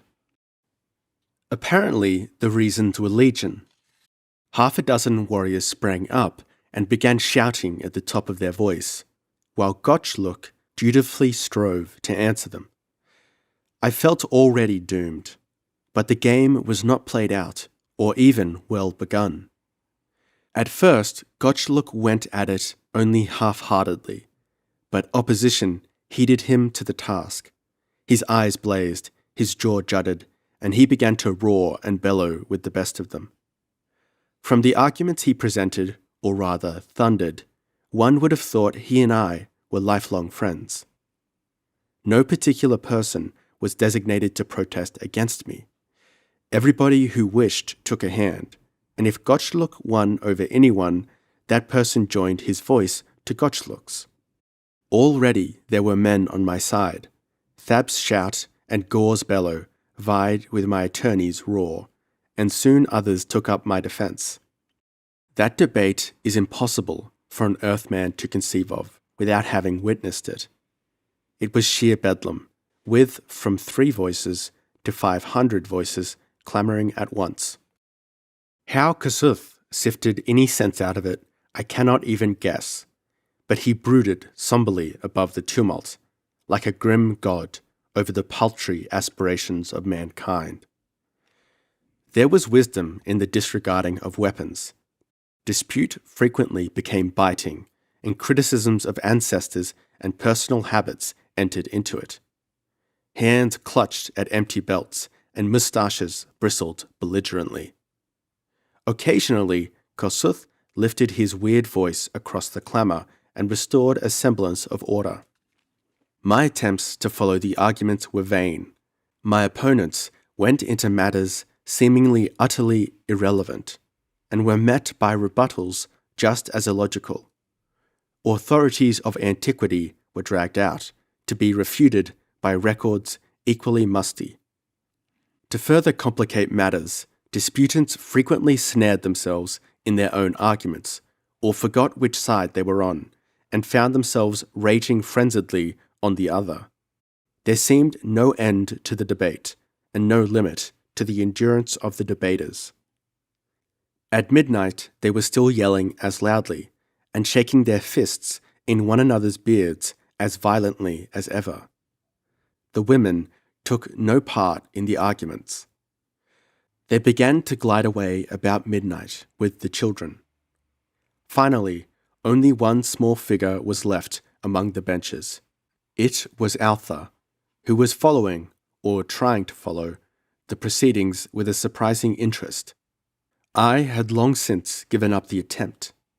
Gotchluk was holding the floor valiantly, his veins swelling, and his hair and beard bristling with his exertions.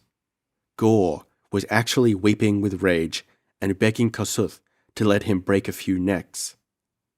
Oh, that he had lived to see the men of Koth become adders and snakes, with the hearts of buzzards and the guts of toads, he bawled, brandishing his huge arms to high heaven. It was all a senseless madhouse to me. Finally, in spite of the clamour and the fact that my life was being weighed in the balance, I fell asleep on my block and snored peacefully while the men of Koth raged and pounded their hairy breasts and bellowed, and the strange planet of Almuric whirled on its way under the stars that neither knew nor cared for men, earthly or otherwise. It was dawn when Thrab shook me awake and shouted in my ear, "We have won! You enter the tribe if you'll wrestle Gore." "I'll break his neck," I grunted, and went back to sleep again.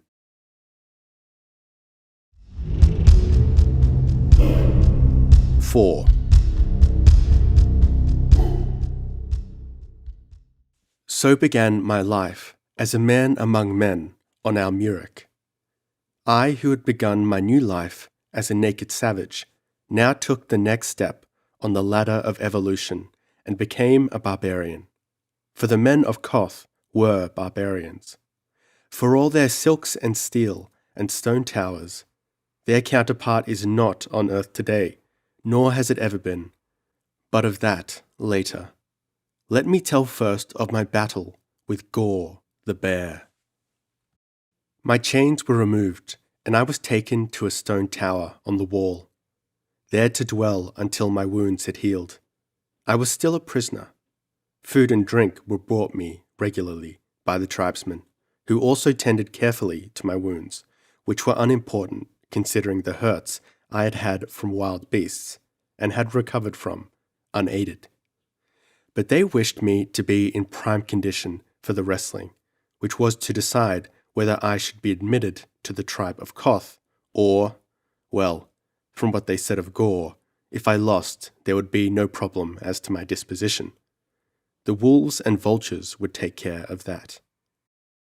Their manner toward me was non-committal, with the exception of Thrab the Swift, who was frankly cordial to me.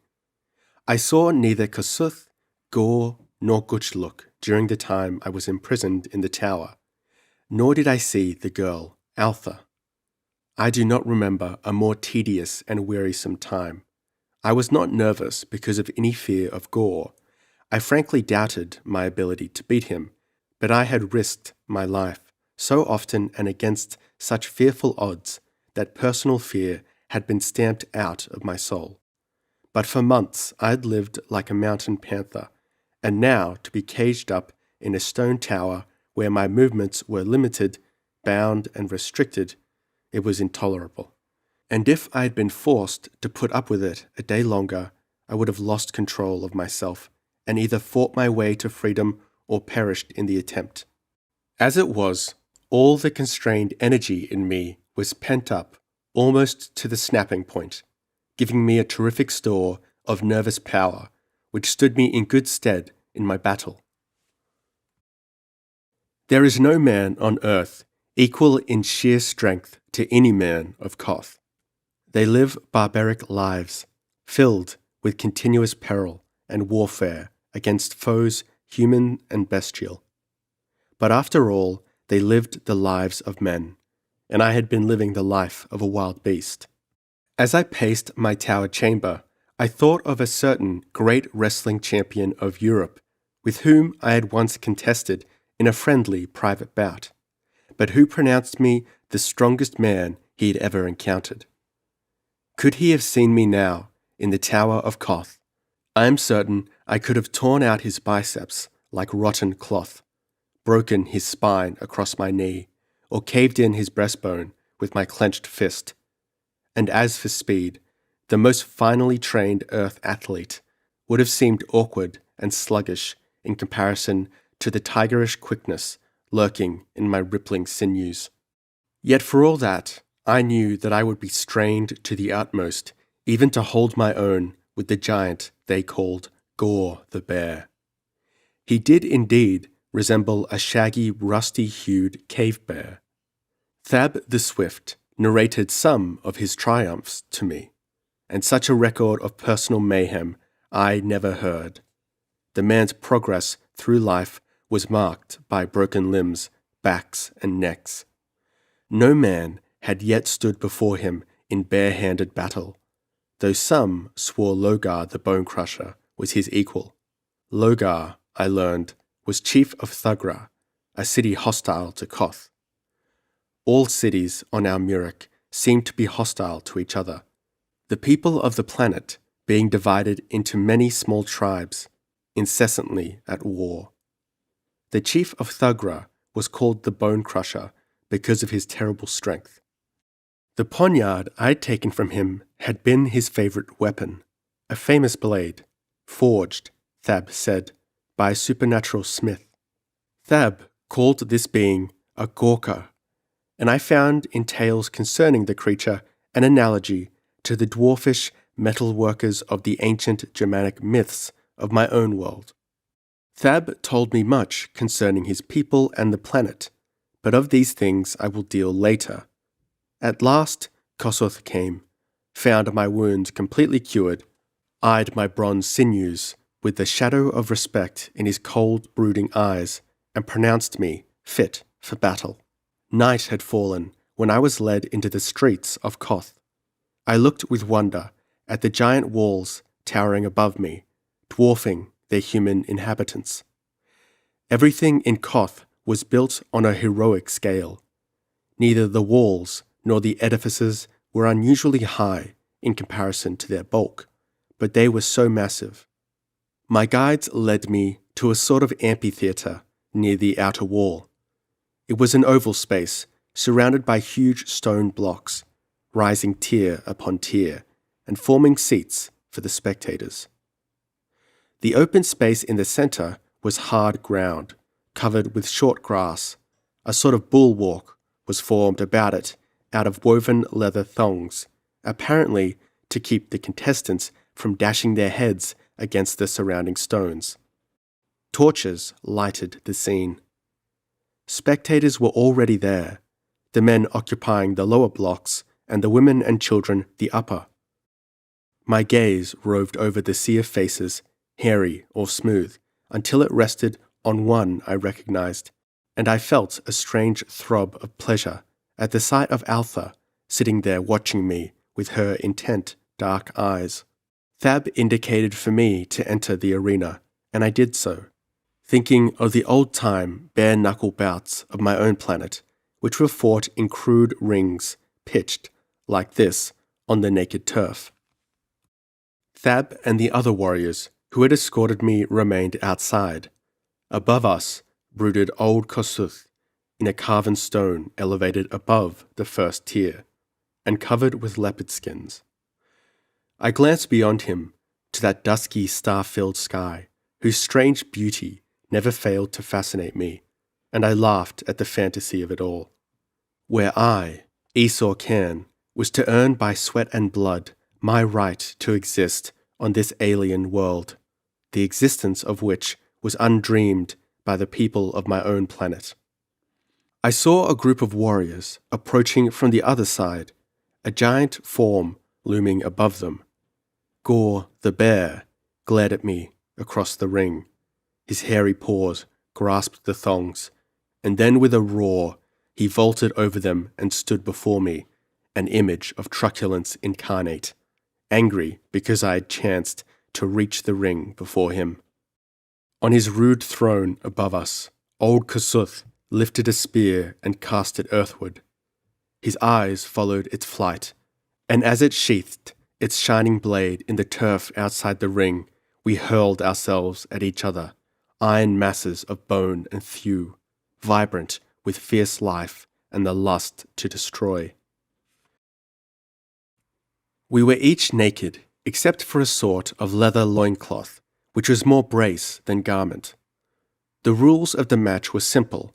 We were not to strike with our fists or open hands, knees or elbows, kick, bite or gouge. Outside of that, anything went.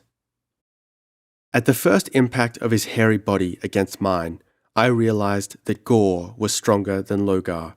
Without my best natural weapons, my fists, Gore had the advantage. He was a hairy mountain of iron muscle, and he moved with the quickness of a huge cat. Accustomed to such fighting, he knew the tricks of which I was ignorant. Lastly, his bullet head was set so squarely on his shoulders that it was practically impossible to strangle that thick, squat neck of his. What saved me was the wild life I had lived, which had toughened me as no man, living as a man, can be toughened. Mine was the superior quickness and ultimately the superior endurance. There is little to be said of that fight. Time ceased to be composed of intervals of change, and merged into a blind mist of tearing, snarling eternity. There was no sound except our panting gasps, the guttering of the torches in the light wind, and the impact of our feet on the turf, of our hard bodies against each other. We were too evenly matched for either to gain a quick advantage. There was no pinning of shoulders, as in an earthly wrestling match. The fight would continue until one or both of the contestants were dead or senseless. When I think of our endurance and stamina, I stand appalled. At midnight, we were still rending and tearing at each other. The whole world was swimming red when I broke free out of a murderous grapple. My whole frame was a throb of wretched, twisting agony. Some of my muscles were numbed and useless. Blood poured from my nose and mouth. I was half blind and dizzy from the impact of my head against the hard earth. My legs trembled and my breath came in great gulps. But I saw that Gore was in no better case. He too bled at the nose and mouth, and more. Blood trickled from his ears. He reeled as he faced me, and his hairy chest heaved spasmodically. He spat out a mouthful of blood, and with a roar that was more a gasp, he hurled himself at me again. And stealing my ebbing strength for one last effort, I caught his outstretched wrist, wheeled, ducking low, and bringing his arm over my shoulder, and heaved with all my last ounce of power. The impetus of his rush helped my throw. He whirled headlong over my back and crashed to the turf on his neck and shoulder, slumped over and lay still.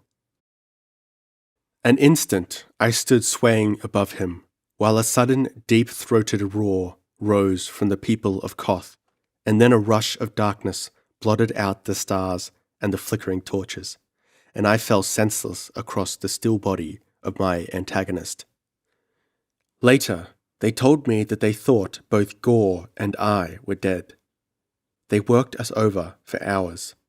How our hearts resisted the terrible strain of our exertions is a matter of wonder to me. Men said it was by far the longest fight ever waged in the arena. Gore was badly hurt, even for a Kothan. That last fall had broken his shoulder bone and fractured his skull, to say nothing of the minor injuries he had received before the climax.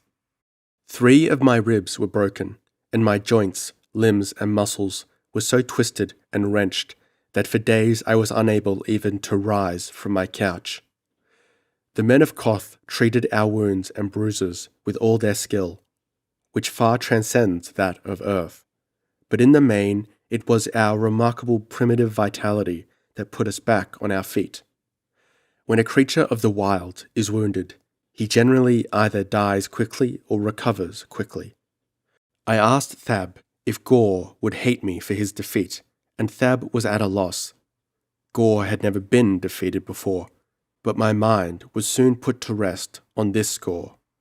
7 brawny warriors entered the chamber in which I had been placed, bearing a litter on which lay my late foe, wrapped in so many bandages he was scarcely recognizable. But his bellowing voice was familiar. He had forced his friends to bring him to see me as soon as he was able to stir on his couch. He held no malice. In his great, simple, primitive heart, there was only admiration for the man who had given him his defeat. He recounted our Homeric struggle with a gusto that made the roof reverberate, and roared his impatient eagerness for us to fare forth and do battle together against the foes of Koth. He was borne back to his chamber, still bellowing his admiration and gory plans for the future, and I experienced a warm glow in my heart for this great-hearted child of nature, who was far more of a man than many sophisticated scions of civilization that I had met. And so I, Esau Khan, took the step from savagery to barbarism. In the vast domed council hall before the assembled tribesmen, as soon as I was able, I stood before the throne of Kosuth Skullsplitter, and he cut the mysterious symbol of Koth above my head with his sword. Then, with his own hands, he buckled on me the harness of a warrior, the broad leather belt with the iron buckle, supporting my poniard, and a long, straight sword with a broad, silver guard. Then the warriors filed past me, and each chief placed his palm against mine, and spoke his name, and I repeated it, and he repeated the name they had given me, Iron Hand. That part was most wearisome, for there were some 4,000 warriors, and 400 of these were chiefs of various rank. But it was part of the ritual of initiation, and when it was over, I was as much a Kothan as if I had been born into the tribe. In the tower chamber, pacing like a caged tiger while Thab talked, and later as a member of the tribe, I learned all that the people of Koth knew of their strange planet. They and their kind, they said, were the only true humans on Almuric, though there was a mysterious race of beings dwelling far to the south, called Yagas. The Kothans called themselves Guras, which applied to all cast in their mould, and meant no more than man does on earth. There were many tribes of Guras, each dwelling in a separate city, each of which was a counterpart of Koth. No tribe numbered more than 4,000 or 5,000 fighting men, with the appropriate number of women and children. No man of Koth had ever circled the globe, but they ranged far in their hunts and raids, and legends had been handed down concerning their world, which, naturally, they called by a name simply corresponding to the word Earth, though after a while some of them took up my habit of speaking of the planet as Almuric. Far to the north, there was a land of ice and snow, uninhabited by human beings, though men spoke of weird cries, shuddering by night from the ice crags, and of shadows falling across the snow. A lesser distance to the south rose a barrier no man had ever passed, a gigantic wall of rock which legend said girdled the planet. It was called, therefore, the Girdle. What lay beyond that girdle none knew. Some believed it was the rim of the world, and beyond it lay only empty space.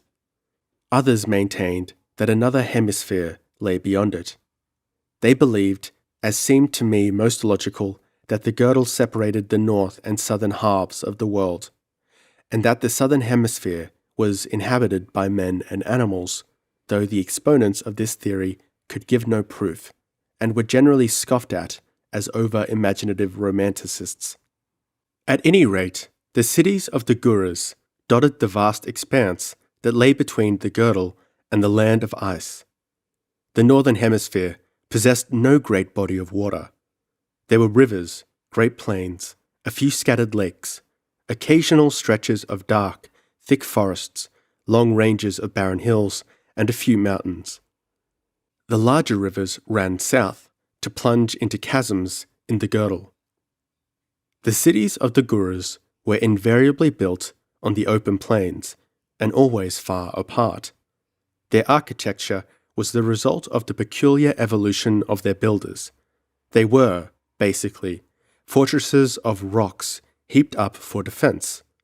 They reflected the nature of their builders, being rude, stalwart, massive, despising gaudy show and ornamentation, and knowing nothing of the arts. In many ways, the Guras are like the men of Earth, in other ways bafflingly different. Some of the lines on which they have evolved are so alien to Earth evolution that I find it difficult to explain their ways and their development. Specifically, Koth, and what is said of Koth, can be said of every other Gura city. The men of Koth are skilled in war, the hunt, and weapon making. The latter science is taught to each male child, but now seldom used. It is seldom found necessary to manufacture new arms because of the durability of the material used. Weapons are handed down from generation to generation or captured from enemies. Metal is only used for weapons, in building, and for clasps and buckles on garments. No ornaments are worn, either by men or women, and there is no such things as coins. There is no medium of exchange, no trade between cities exists, and such business as goes on within the city is a matter of barter. The only cloth worn is a kind of silk, made from the fiber of a curious plant grown within the city walls. Other plants furnish wine, fruit, and seasonings. Fresh meat, the principal food of the Guras, is furnished by hunting, a pastime at once a sport and an occupation. The folk of Koth, then, are highly skilled in metalworking, in silk weaving, and in their peculiar form of agriculture. They have a written language, a simple hieroglyphic form, scrawled on leaves like papyrus, with a dagger-like pen dipped in the crimson juice of a curious blossom, but few except the chiefs can read or write. Literature they have none. They can know nothing of painting, sculpturing, or the higher learning. They have evolved to the point of culture needful for the necessities of life, and they have progressed no further. Seemingly defying laws we on earth have come to regard as immutable, they remain stationary, neither advancing nor retrogressing.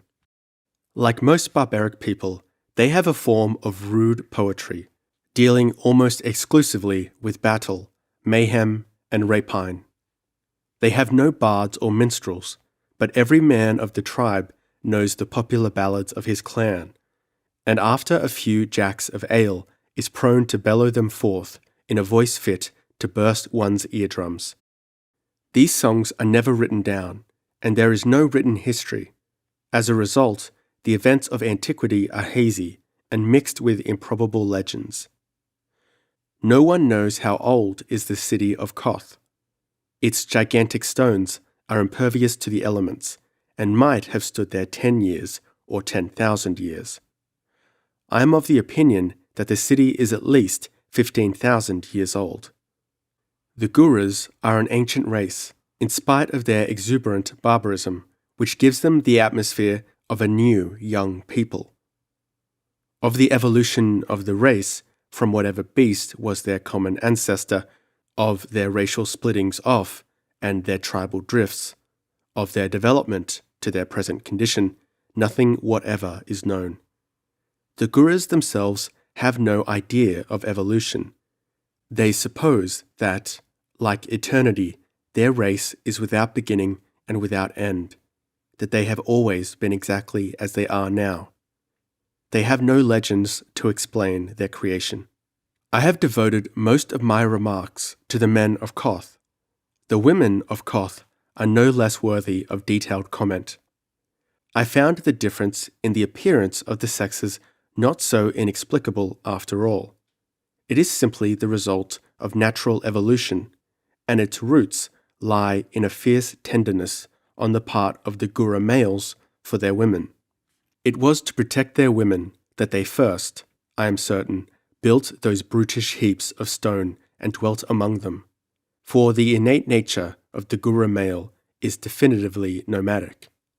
The women, carefully guarded and shielded both from danger and from the hard work that is the natural portion of the women of earthly barbarians, evolved by natural processes into the type I have described. The men, on the other hand, lead incredibly active and strenuous lives. Their existence has been a savage battle for survival ever since the first ape stood upright on Almuric, and they have evolved into a special type to fit their needs. Their peculiar appearance is not a result of degeneration or underdevelopment. They are, indeed, a highly specialized type, finely adapted to the wild life they follow. As the men assume all risks and responsibility, they naturally assume all authority. The Gura woman has no say whatever in the government of the city and tribe, and her mate's authority over her is absolute, with the exception that she has the right to appeal to the council and chief in case of oppression. Her scope is narrow. Few women ever set foot outside the city in which they are born, unless they are carried off in a raid. Yet her lot is not so unhappy as it might seem. I have said that one of the characteristics of the Gura male is a savage tenderness for his women. Mistreatment of a woman is very rare, not tolerated by the tribe. Monogamy is the rule. The Guras are not given to hand-kissing and pretty compliments, and the other superficial adjuncts of chivalry. But there is justice and a rough kindness in their dealing with women, somewhat similar to the attitude of the American frontiersman. The duties of the Gura women are few, concerned mainly with childbearing and child-rearing. They do no work heavier than the manufacture of silk from the silk plants. They are musically inclined and play on a small stringed affair resembling a lute, and they sing. They are quick-witted and of much more sensitive mind than the men. They have their own amusements, and time does not seem to drag for them. The average woman would not be persuaded to set foot outside the city walls. They well know the perils that hem the cities in, and they are content in the protection of their ferocious mates and masters. The men are, as I have said, in many ways like barbaric peoples on earth. In some respects, they resemble, I imagine, the ancient Vikings. They are honest, scorning theft and deceit. They delight in war and the hunt, but are not wantonly cruel, except when maddened by rage of bloodlust. Then they can be screaming fiends. They are blunt in speech, rough in their manners, easily angered, but easily pacified, except when confronted by an hereditary enemy. They have a definite, though crude, sense of humor, a ferocious love for tribe and city, and a passion for personal freedom. Their weapons consist of swords, daggers, spears, and a firearm something like a carbine, a single-shot, breech-loading weapon of no great range. The combustible material is not powder as we know it. Its counterpart is not found on Earth. It possesses both percussion and explosive qualities. The bullet is of a substance much like lead. These weapons were used mainly in war with men. For hunting, bows and arrows were most often used. Hunting parties are always going forth, so that the full force of warriors is seldom in the city at once. Hunters are often gone for weeks or months. But there are always 1,000 fighting men in the city to repel possible attack, though it is not often that the Guras lay siege to a hostile city. Those cities are difficult to storm, and it is impossible to starve out the inhabitants, since they produce so much of their food supply within the walls. And in each city is an unfailing spring of pure water. The hunters frequently sought their prey in the hills which I had haunted, and which were reputed to contain more and varied forms of ferocious bestial life than any other section of the globe. The boldest hunters went in strong parties to the hills, and seldom roamed there more than a few days. The fact I had lived among the hills alone for months won me even more respect and admiration among those wild fighting men than had my fight with Gore. Oh, I had learned much of Almuric. As this is a chronicle and not an essay, I can scarcely skim the surface of customs, ways, and traditions. I learned all they could tell me, and I learned much more. The Guras were not the first on Almuric, though they considered themselves to be. They told me of ancient ruins, never built by Guras, relics of vanished races who, they supposed, were contemporary with their distant ancestors, but which, as I came to learn, had risen and vanished awfully before the first Gura began to heap up stones to build his primordial city. And how I learned what no Gura knew is part of this strange narrative. They spoke of strange inhuman beings, or survivals. They told me of the Yagas, a terrible race of winged black men dwelling far to the south, within sight of the girdle, in the grim city of Yuga, on the rock of Yuthla, by the river Yog, in the land of Yag, where men had never set foot. The Yagas, the Guras said, were not true men, but devils in a human form. From Yuga, they swooped periodically, bearing the sword of slaughter and the torch of destruction, to carry young Gura girls into slavery, the manner of which none knew, because none had ever escaped from the land of Yag. Some men thought they were fed to a monster worshipped by the Yagas as a god, though some swore that the fiends worshipped nothing except themselves. This was known. Their ruler was a black queen named Yasmina, and for more than 1,000 years she had reigned on the grim rock of Yuthla, her shadow falling across the world to make men shudder. The Guras told me other things weird and terrible, of dog-headed monstrosities skulking beneath the ruins of nameless cities, of earth-shaking colossals stalking through the night, of fires flitting like flaming bats through the shadowy skies, of things that haunted midnight forests, crawling, squamous things that were never seen, but which tracked men down in the dank depths. They told me of great bats whose laughter drove men mad, and of gaunt shapes shambling hideously through the dusk of the hills.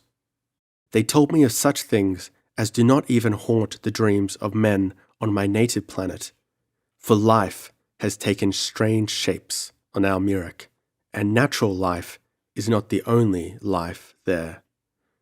But the nightmares told to me and the nightmares seen by me unfold in their place, and I have already lingered too long in my narrative.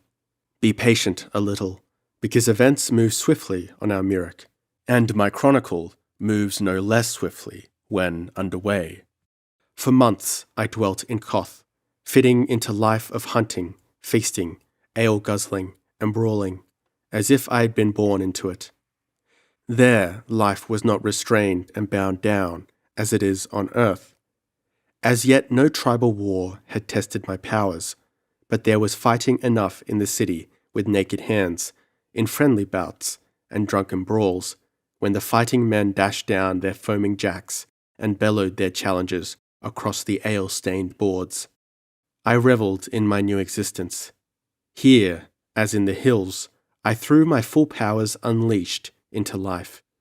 And here, unlike as in the hills, I had human companionship, of a sort that suited my particular makeup. I felt no need of art, literature, or intellectuality. I hunted, I gorged, I guzzled, I fought. I spread my massive arms and clutched at life like a glutton. And in my brawling and revelling, I all but forgot the slender figure which had sat so patiently in the council chamber beneath the great dome.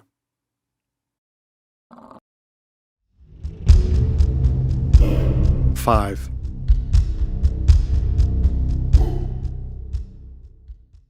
I had wandered far in my hunting.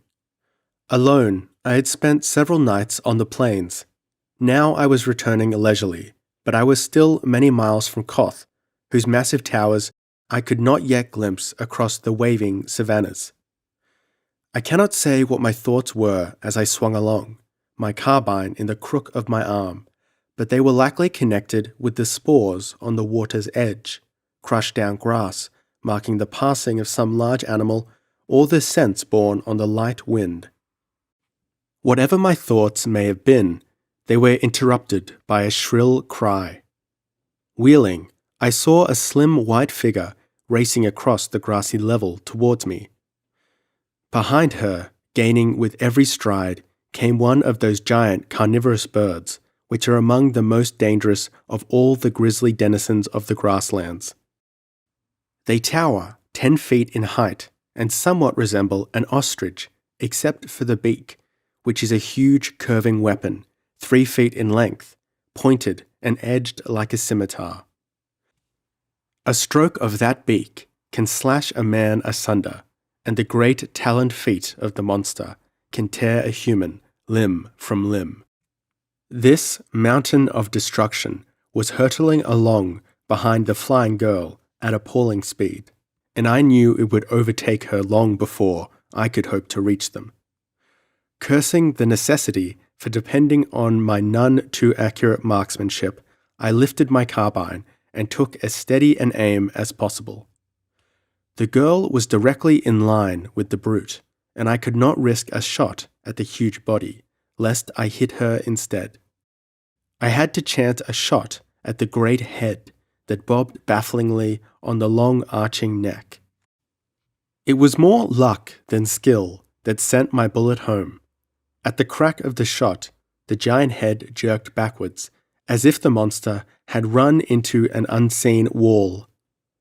The stumpy wings thrashed thunderously, and staggering erratically, the brute pitched to the earth. The girl fell at the same instant, as if the same bullet had brought them both down. Running forward to bend over her, I was surprised to see Altha, daughter of Zal, looking up at me with her dark, enigmatic eyes.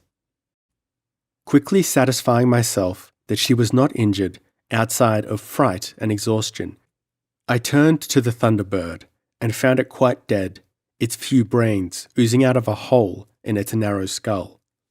Turning back to Altha, I scowled at her. "What are you doing outside the city?" I demanded. "Are you quite mad to venture so far into the wilderness alone?" She made no reply, but I sensed a hurt in her dark eyes, and I repented the roughness of my speech. I dropped down on one knee beside her. "You are a strange girl, Altha," I said. "You are not like the other women of Koth. Folk say you are willful and rebellious without reason. I do not understand you. Why should you risk your life like this?" "What will you do now?" she demanded. "Why, take you back to the city, of course." Her eyes smoldered with a curious sullenness. "You will take me back, and my father will whip me, but I will run away again, and again, and again." "But why should you run away?" I asked in bewilderment. "There is nowhere for you to go. Some beast will devour you." "So," she answered, "perhaps it is my wish to be devoured." "Then why did you run from the Thunderbird?" "The instinct to live is hard to conquer," she admitted. "But why should you wish to die?" I expostulated. "The women of Koth are happy, and you have as much as any." She looked away from me, out across the broad plains. "To eat, drink, and sleep is not all," she answered in a strange voice. "The beasts do that." I ran my fingers through my thick hair in perplexity. I had heard similar sentiments voiced in many different ways on Earth, but it was the first time I'd ever heard them from the lips of an inhabitant of Almuric. Altha continued in a low, detached voice, as if she was speaking to herself rather than to me. "Life is too hard for me. I do not fit, somehow, as the others do. I bruise myself on its rough edges. I look for something that is not and never was." Uneasy at her strange words, I caught her heavy locks in my hand and forced back her head to look into her face. Her enigmatic eyes met mine with a strange glimmer in them, such as I had never seen. "It was hard before you came," she said. "It is harder now." Startled, I released her, and she turned her head away. "Why should I make it harder?" I asked bewilderedly. "What constitutes life?" she countered. "Is the life we live all there is? Is there nothing outside and beyond our material aspirations?" I scratched my head in added perplexity. "Why?" I said. "On Earth I met many people who were always following some nebulous dream or ideal, but I never observed that they were happy. On my planet there is much grasping and groping for unseen things, but I never knew there was such full content as I have known on Almuric." "I thought you different," she said, still looking away from me. "When I saw you lying wounded and in chains, with your smooth skin and strange eyes, I thought you were more gentle than other men, but you are as rough and fierce as the rest. You spend your days and nights in slaying beasts, fighting men, and in riotous wassail." "But they all do," I protested. She nodded. "And so I do not fit in that life, and were better dead." I felt unreasonably ashamed. It had occurred to me that an Earthwoman would find life on Almuric intolerably crude and narrow, but it seemed beyond reason that a native woman would have such feelings. If the other women I had seen desired more superficial gentleness on the part of their men, they did not make it known. They seemed content with shelter and protection, and cheerfully resigned to the rough manners of the males. I sought for words, but found none, unskilled as I was in polite discourse. I suddenly felt my roughness, crudity, and raw barbarism, and stood abashed. "I'll take you back to Koth," I said helplessly. She shrugged her shapely shoulders. "And you can watch my father whip me if you will." At that I found my tongue. "He won't whip you," I retorted angrily. "Let him lay a hand on you and I'll break his back." She looked up at me quickly, with eyes widened in sudden interest. My arm had found its way about her slim form, and I was glaring into her eyes, with my face very close to hers. Her lips parted, and had that breathless instant lasted a little longer, I know not what would have happened. But suddenly the colour went from her face, and from her parted lips rang a terrible scream. Her gaze was fixed on something beyond and above me, and the thrash of wings suddenly filled the air. I wheeled on one knee to see the air above me thronged with dark shapes. The Yagas, the winged men of Almuric. I had half believed them a myth, yet here they were, in all their mysterious terror. I had but a glance as I reared up, clubbing my empty carbine. I saw that they were tall and rangy in build, sinewy and powerful, with ebony skins. They seemed made like ordinary men, except for the great leathery bat-like wings which grew from their shoulders. They were naked, except for loincloths, and were armed with short, curved blades. I rose on my toes as the first swooped in, scimitar lifted, and met him with a swing of my carbine that broke off the stock and crushed his narrow skull like an eggshell. The next instant, they were whirling and thrashing about me, their curved blades licking at me like jets of lightning from all sides, the very number of their broad wings hampering them. Whirling the carbine barrel in a wheel about me, I broke and beat back the flickering blades, and in a furious exchange of strokes, caught another a glancing blow on the head that stretched him senseless at my feet. Then a wild, despairing cry rang out behind me, and abruptly the rush slackened. The whole pack was in the air, racing southward, and I stood frozen.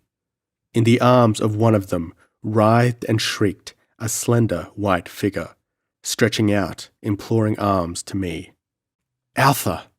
They had snatched her up from behind my back and were carrying her away to whatever doom awaited her in that black citadel of mystery far to the south. The terrific velocity with which the Yagas raced through the sky was already taking them out of my sight. As I stood there, baffled, I felt a movement at my feet. Looking down, I saw one of my victims sit up and feel his head dazedly. I vengefully lifted my carbine barrel to dash out his brains. Then a sudden thought struck me, inspired by the ease with which Altha's captor had carried both his weight and hers in the air. Drawing my poniard, I dragged my captive to his feet. Standing erect, he was taller than I, with shoulders equally broad, though his limbs were lean and wiry rather than massive. His dark eyes, which slanted slightly, regarded me with the unblinking stare of a venomous serpent. The Gurus had told me the Yagas spoke a tongue similar to their own. "You are going to carry me through the air in pursuit of your companions," I said. He shrugged his shoulders and spoke in a peculiarly harsh voice. "I cannot carry your weight." "Then it's too bad for you," I answered grimly. Whirling him about, I leapt upon his back, locking my legs about his waist. My left arm was hooked about his neck. The poniard in my right hand pricked his side.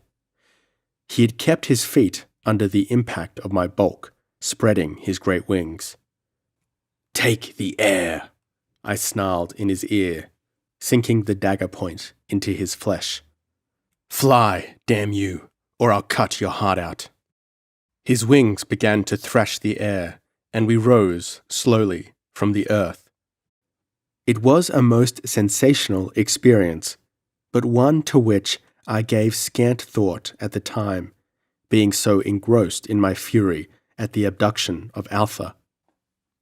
When we had risen to a height of about 1,000 feet, I looked for the abductors and saw them far away, a mere group of black dots in the southern sky. After them I steered my reluctant steed.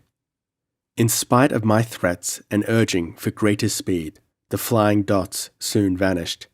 Still, I kept on due southward, feeling that even if I failed to overtake them, I would eventually come to the great dusky rock where legend placed their habitation. Inspired by my poniard, my bearer made good time, considering the burden he was carrying. For hours we sped over the savannas, and by the middle of the afternoon the landscape changed.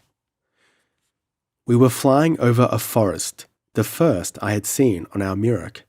The trees seemed to tower to a vast height. It was near sundown when I saw the farther limits of the forest, and, in the grasslands beyond, the ruins of a city. From among these ruins, smoke curled upwards, and I asked my steed if his companions were cooking their evening meal there. His only answer was a snarl. We were flying low over the forest when a sudden uproar caused me to look down. We were just passing over a narrow glade, and in it a terrific battle was taking place. A pack of hyenas had attacked a giant unicorn-like beast, as big as a bison. Half a dozen mangled, trampled bodies attested the fury of the beast's defense, and even as I peered down, he caught the single survivor on his long sword-like ivory horn and cast it a score of feet in the air, broken and torn. In the brief fascination of the sight, I must have involuntarily loosened my grasp on my captive, for at that instant, with a convulsive bucking heave and twist, he wrenched free and hurled me sideways. Caught off guard, I clutched vainly at empty air and, rushing earthward, crashed with a stunning impact on the loafy leaf-carpeted earth directly in front of the maddened unicorn. I had a dazed, brief glimpse of this mountainous bulk looming over me as his massive head drove his horn at my breast. Then I lurched up on one knee, simultaneously grasping that ivory sword with my left hand, seeking to deflect it, while my right hand drove my poniard up towards the great jugular. Then there came a terrific impact against my skull, and consciousness was blotted out in darkness. 6.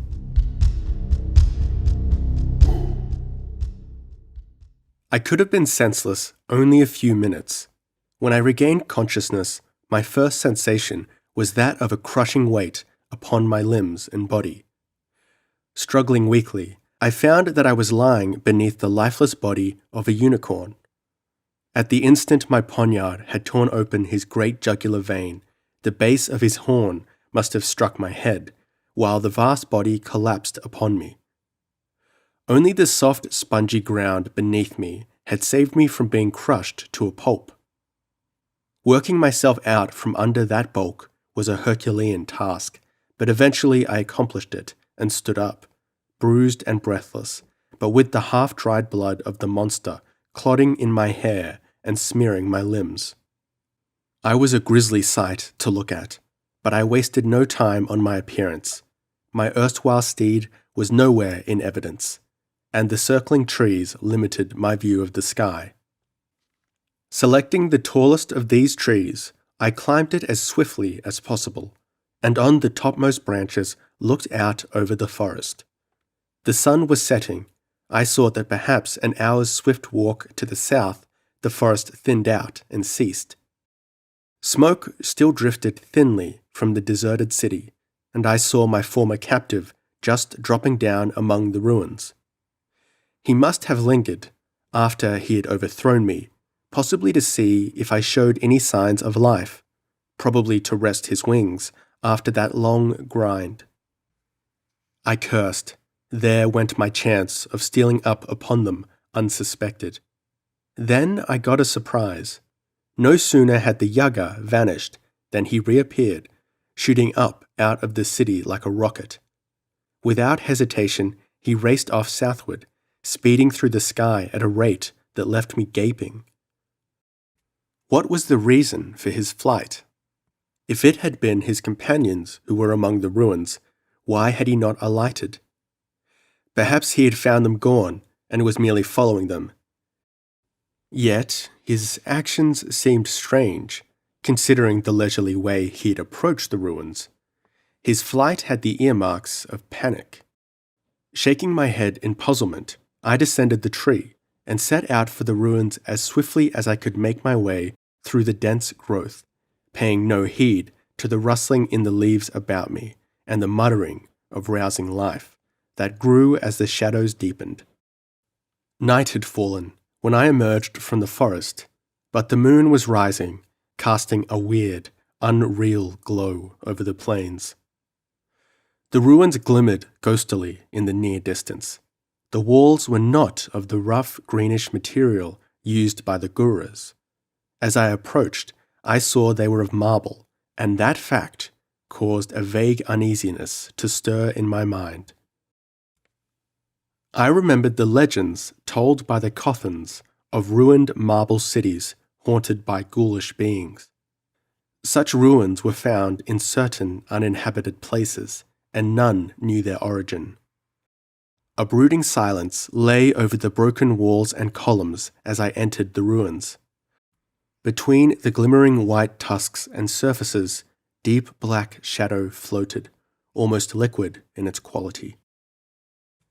From one dusky pool to the other, I glided silently, sword in hand, expecting anything from an ambush by the Yagas to an attack by some lurking beast of prey.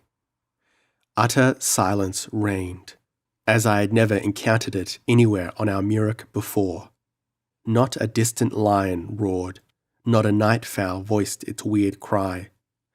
I might have been the last survivor on a dead world. In silence, I came to a great open space, flanked by a circle of broken pillars, which must have been a plaza. Here I halted, motionless, my skin crawling.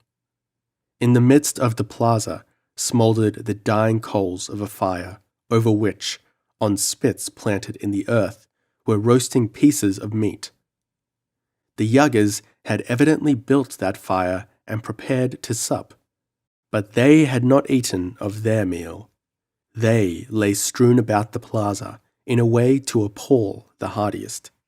I had never gazed on such a scene of organic devastation. Hands, feet, grinning heads, bits of flesh, entrails, clots of blood littered the whole plaza.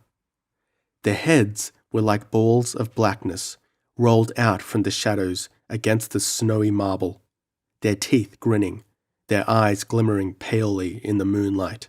Something had come upon the winged men as they sat about their fire and had torn them limb from limb.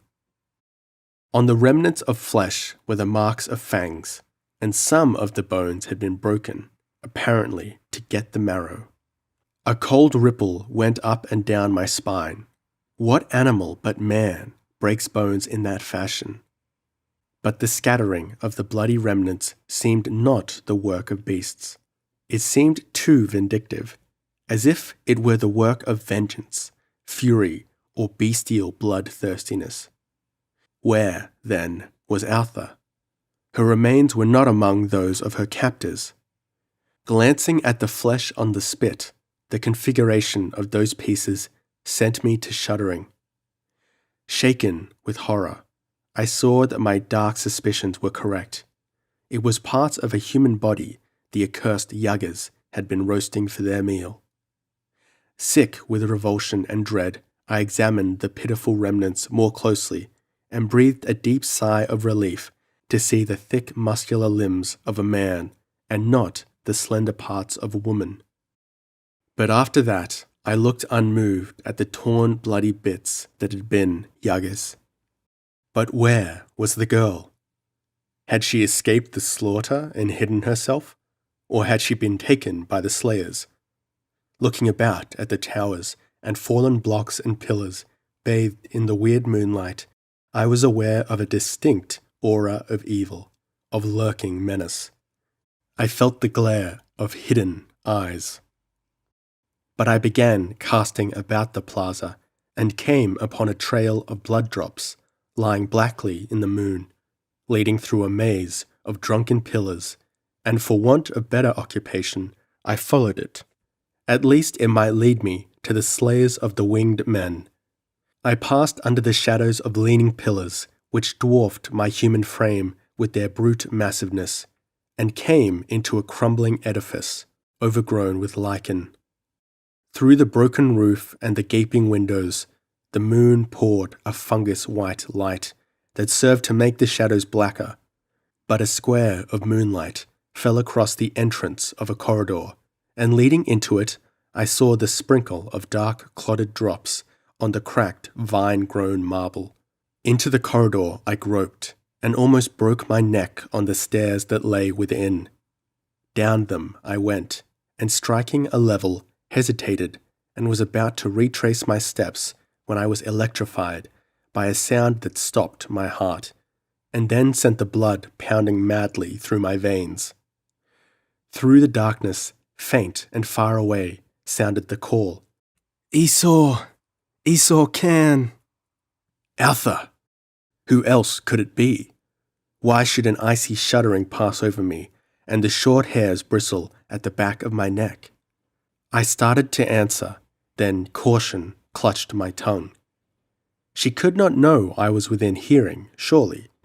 Perhaps she was calling, as a frightened child will call for someone far out of hearing. I went as swiftly down the black tunnel as I dared, in the direction I had heard the cry, and was gagged by a tendency towards a nausea. My groping hand encountered a doorway, and I halted, sensing, as a wild thing does, a living presence of some sort near me. Straining my eyes in the pitch dark, I spoke Altha's name, in a low, urgent voice. Instantly, 2 lights burned in the darkness, yellowish glows, at which I stared for an instant before I realized that they were 2 eyes. They were broad as my hand, round, and of a scintillance I cannot describe.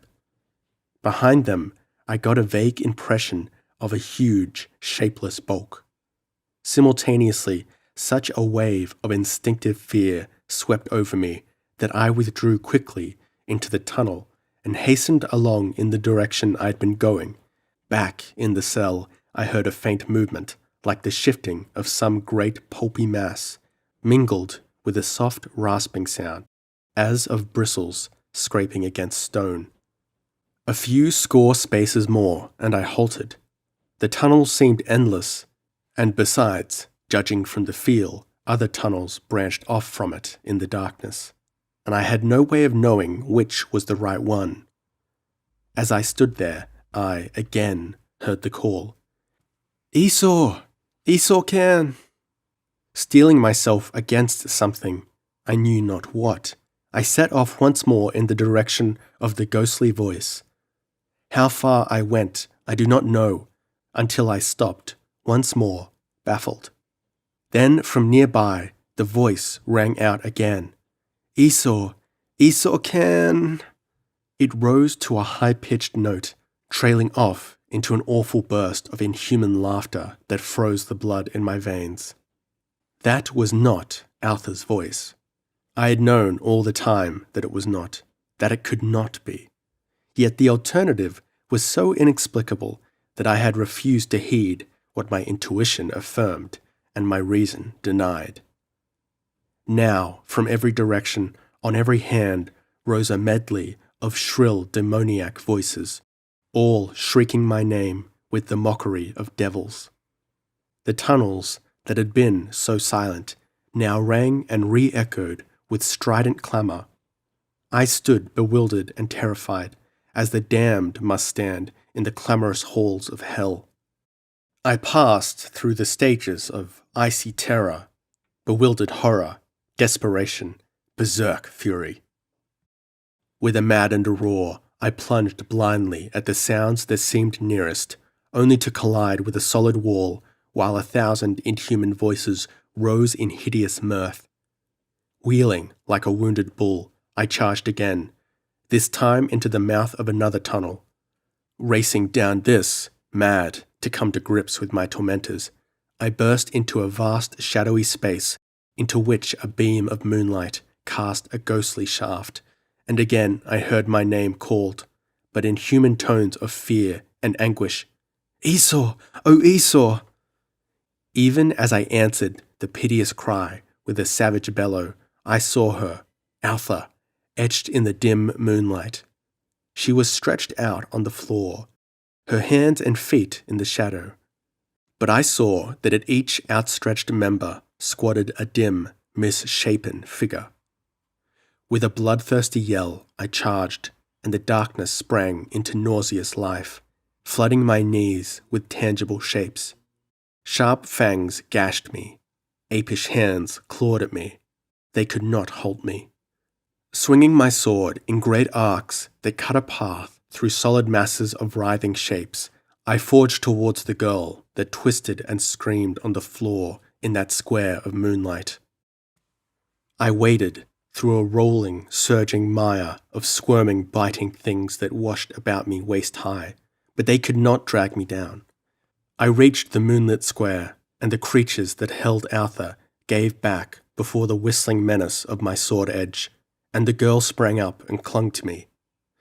Even as the shadowy horde rolled in to drag us down, I saw a crumbling stair leading up, and I thrust her upon it, wheeling to cover her retreat. It was dark on the stairs, though they led up into a chamber flooded with light through a broken roof. That battle was fought in utter darkness, with only my senses of feeling and hearing to guide my strokes. And it was fought in silence, too, except for my panting and the whir and crunch of my blade. Up that drunken stair I backed, battling every inch of the way, the skin between my shoulders crawling with the expectancy of an attack from the rear. If they had come upon us from above, we had been lost, but evidently all were below me. What manner of creatures I was fighting, I did not know, except that they were taloned and fanged. Otherwise, from the feel of them, they were stunted and misshapen, furry and apish. When I came out into the chamber above the tunnels, I could see little more. The moonlight, streaming through the broken roof, made only a white shaft in the darkness. I could only make out vague forms in the dimness about me, a heaving, writhing, and lashing of shadows that surged up against me, crawling, clawing, and tearing, and fell back beneath my lashing sword. Thrusting Altha behind me, I backed across the shadowy chamber toward a wide rift that showed in the crumbling wall, reeling and stumbling in the whirlpool of battle that swirled and eddied about me. As I reached the rift through which Altha had already slipped, there was a concerted rush to drag me down. Panic swept over me at the thought of being pulled down in that shadowy room by that dim horde. A blasting burst of fury, a gasping, straining plunge, and I catapulted through the rift, carrying 6 attackers with me. Reeling up, I shook the clinging horrors from my shoulders as a bear might shake off wolves, and bracing my feet, slashed left and right. Now, for the first time, I saw the nature of my foes. The bodies were like those of deformed apes, covered with sparse, dirty white fur. Their heads were dog-like, with small, close-set eyes, but their eyes were those of serpents, The same venomous, steady, lidless stare. Of all the forms of life I had encountered on that strange planet, none filled me with as much loathing as these dwarfish monstrosities. I backed away from the mangled heap on the earth as a nauseous flood poured through the rift in the wall. The effect of those vermin emerging from that broken wall was almost intolerably sickening. The suggestion was that of maggots squirming out of a cracked and bleached skull. Turning, I caught Arthur up in one arm and raced across the open space. They followed fleetingly, running now on all fours, and now upright like a man. And suddenly they broke into their hellish laughter again, and we saw we were trapped. Ahead of me were more emerging from some other subterranean entrance. We were cut off. A giant pedestal, from which the column had been broken, stood before us. With a bound, I reached it, set the girl on the jagged pinnacle, and wheeled on the lower base to take such toll of our pursuers as I might. Blood streamed from a score of gashes trickling down the pedestal on which I stood, and I shook my head violently to rid my eyes of blinding sweat. They ringed me in a wide semicircle, deliberate now that their prey seemed certain, and I cannot recall a time when I was more revolted by horror and disgust than when I stood with my back to that marble pillar and faced those verminous monsters of the lower world. Then my attention was caught by a movement in the shadows under the wall through which we had just come. Something was emerging from the rift, something huge and black and bulky. I caught the glitter of a yellowish spark. Fascinated, I watched, even while the furred devils were closing in. Now the thing had emerged entirely from the rift. I saw it crouching in the shadow of the wall, a squat mass of blackness from which glimmered a pair of yellowish eyes. With a start, I recognized the eyes I had seen in the subterranean cell.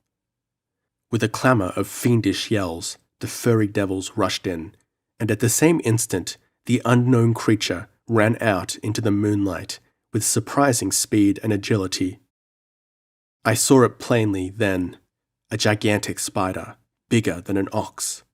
Moving with the swiftness characteristic of its breed, it was among the dogheads before the first had felt my lifted sword. An awful scream rose from its victim, and the rest, turning, broke and fled shrieking in all directions. The monster raged among them with appalling quickness and ferocity. Its huge jaws crunched their skulls. Its dripping mandibles skewered them. It crushed their bodies by its sheer weight.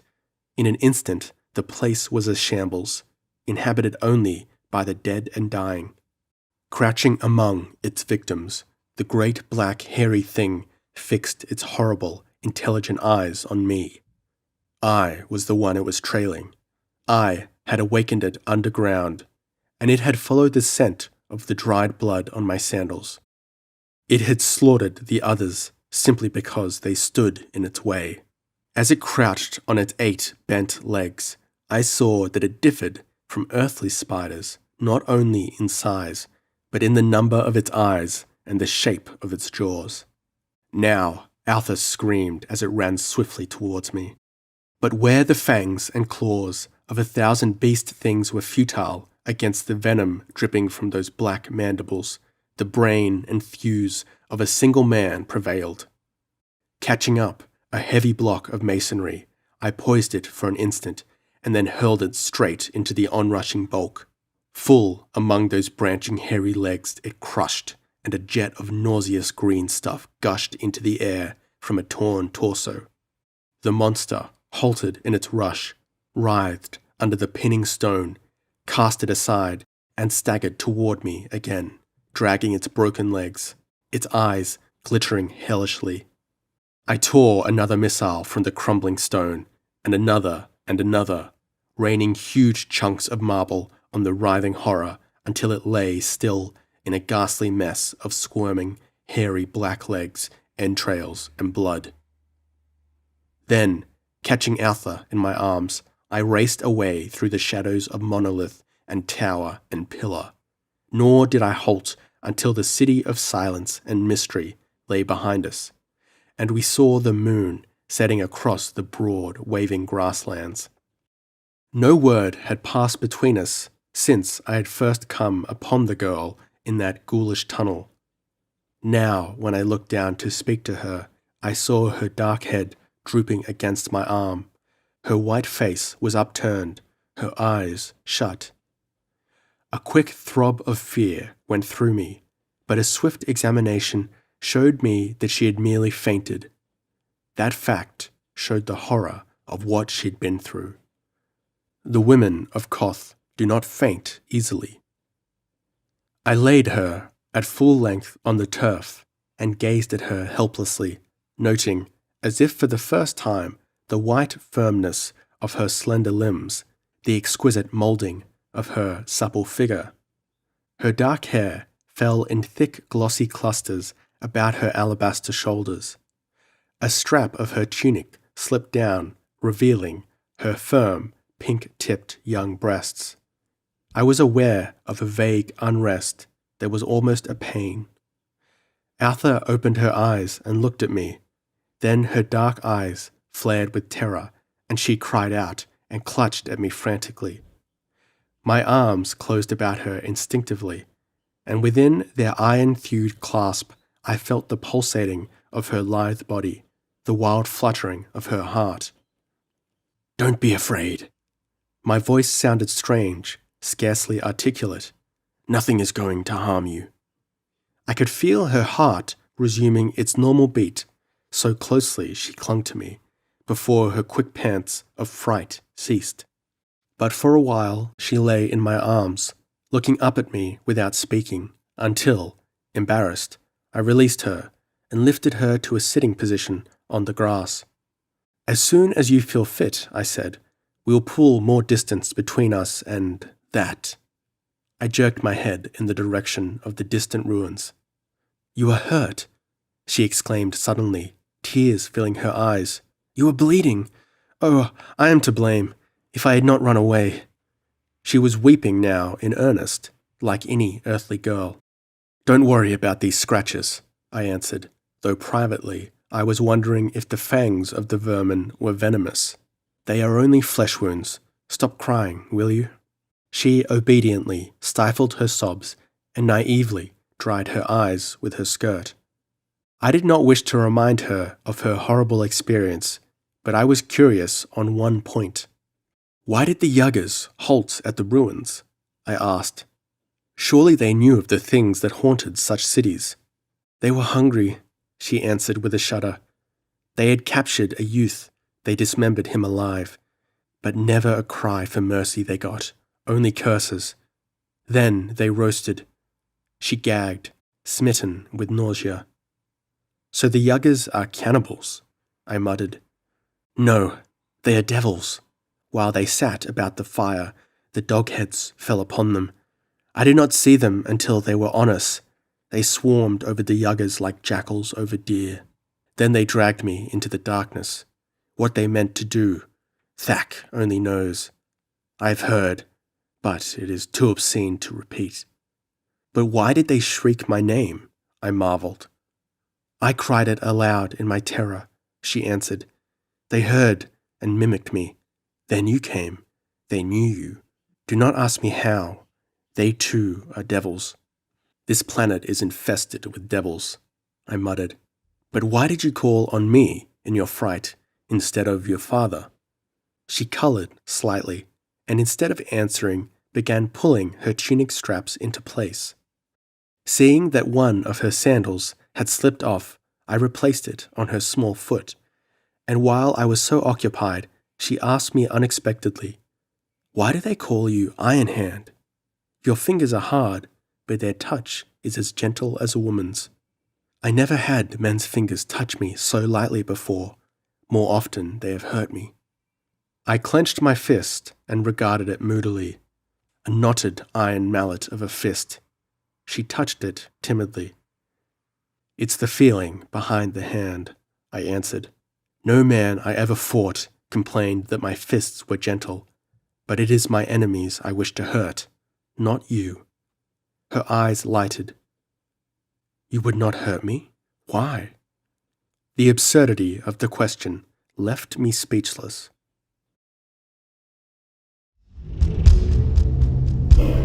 7.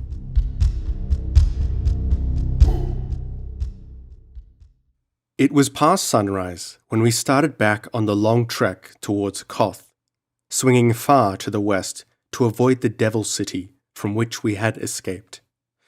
The sun came up unusually hot. The air was breathless. The light morning wind blew fitfully and then died down entirely. The always cloudless sky had a faint copperish tint. Altha eyed that sky apprehensively, and in answer to my question said she feared a storm. I had supposed the weather to be always clear and calm and hot on the plains, clear and windy and cold in the hills. Storms had not entered into my calculation. The beasts we saw shared her uneasiness. We skirted the edge of the forest, for Altha refused to traverse it until the storm had passed. Like most plains dwellers, she had an instinctive distrust of thick woods. As we strode over the grassy undulations, we saw the herds of grazers milling confusedly. A drove of jumping pigs passed us, covering the ground with gargantuan bounds of 30 and 40 feet. A lion started up in front of us with a roar, but dropped his massive head and slunk away hurriedly through the tall grass. I kept looking for clouds, but saw none. Only the copperish tint about the horizons grew, discolouring the whole sky. It turned from light colour to dull bronze, and from bronze to black. The sun smouldered for a little, like a veiled torch, veining the dusky dome with fire. Then it was blotted out. A tangible darkness seemed to hover an instant in the sky, then rush down, cloaking the world in utter blackness, through which shone neither sun, moon, nor star. I had never guessed how impenetrable darkness could be. I might have been a blind, disembodied spirit wandering through unlighted space, but for the swish of the grasses under my feet, and the soft warm contact of Altha's body against mine. I began to fear we might fall into a river or blunder against some equally blind beast of prey. I had been making for a mass of broken boulders, such a formation as occasionally occurs on the plains. Darkness fell before we reached them, but groping on, I stumbled upon a sizable rock, and placing my back to it, drew Altha against it, and stood sheltering her with my body as well as I could. Out on the dark plains, breathless silence alternated with the sound of varied and widespread movement, rustling of grass, shuffle of padded hoofs, weird, low, and low-pitched roaring. Once, a vast herd of some sort swept by us, and I was thankful for the protection of the boulders that kept us from being trampled. Again, all sounds ceased, and the silence was as complete as the darkness. Then, from somewhere, came a weird howling. "What's that?" I asked uneasily, unable to classify it. "The wind," she shivered, snuggling closer to me. It did not blow with a steady blast. Here and there, it swept in mad, fitful gusts. Like lost souls, it wailed and moaned. It ripped the grasses near us, and finally a puff of it struck us squaringly, knocking us off our feet and bruising us against the boulder behind us. Just that one abrupt blast, like a buffet from an unseen giant's fist. As we regained our feet, I froze. Something was passing near our refuge, something mountain huge, beneath whose tread the earth trembled. Altha caught me in a desperate clutch, and I felt the pounding of her heart. My hair prickled with nameless fear. The thing was even with us. It halted, as if sensing our presence. There was a curious leathery sound, as of the movement of great limbs. Something waved in the air above us. Then I felt a touch on my elbow. The same object touched Altha's bare arm, and she screamed, her taut nerves snapping. Instantly, our ears were deafened by an awful bellow above us, and something swept down through the darkness with a clashing of gigantic teeth. Blindly, I lashed out and upward, feeling my sword edge meet tangible substance. A warm liquid spurted along my arm, and with another terrible roar, this time more of pain than rage, the invisible monster shambled away, shaking the earth with its tread, dimming the shrieking wind with its bellowing. "What was it, in God's name?" I panted. "It was one of the blind ones," she whispered. "No man has ever seen them. They dwell in the darkness of the storm. Whence they come, whither they go, no one knows. But look, the darkness melts." Melts was the right word. It seemed to shred out, to tear in long streamers. The sun came out, the sky showed blue from horizon to horizon. But the earth was barred, fantastically, with long strips of darkness, tangible shadows floating on the plain, with broad spaces of sunlight between. The scene might have been a dream landscape of an opium eater. A hurrying deer flitted across a sunlight band and vanished abruptly in a broader streamer of black. As suddenly it flashed into light and sight again. There was no gradual shaking into darkness. The borders of the torn strips of blackness were as clear-cut and definite as ribbons of ebony on a background of gold and emerald. As far as I could see, the world was stripped and barred with black ribbons. Sight could not pierce them, but they were thinning, dividing, vanishing. Directly before one of the streamers of darkness ripped apart and disappeared, revealing the figure of a man, a hairy giant who stood glaring at me, sword in hand, as surprised as I. Then several things happened all at once. Altha screamed, "A Thugren!" The stranger leapt and slashed, and his sword clanged on my lifted blade. I have only a brief chaotic memory of the next few seconds. There was a whirl of strokes and parries, a brief clanging of steel.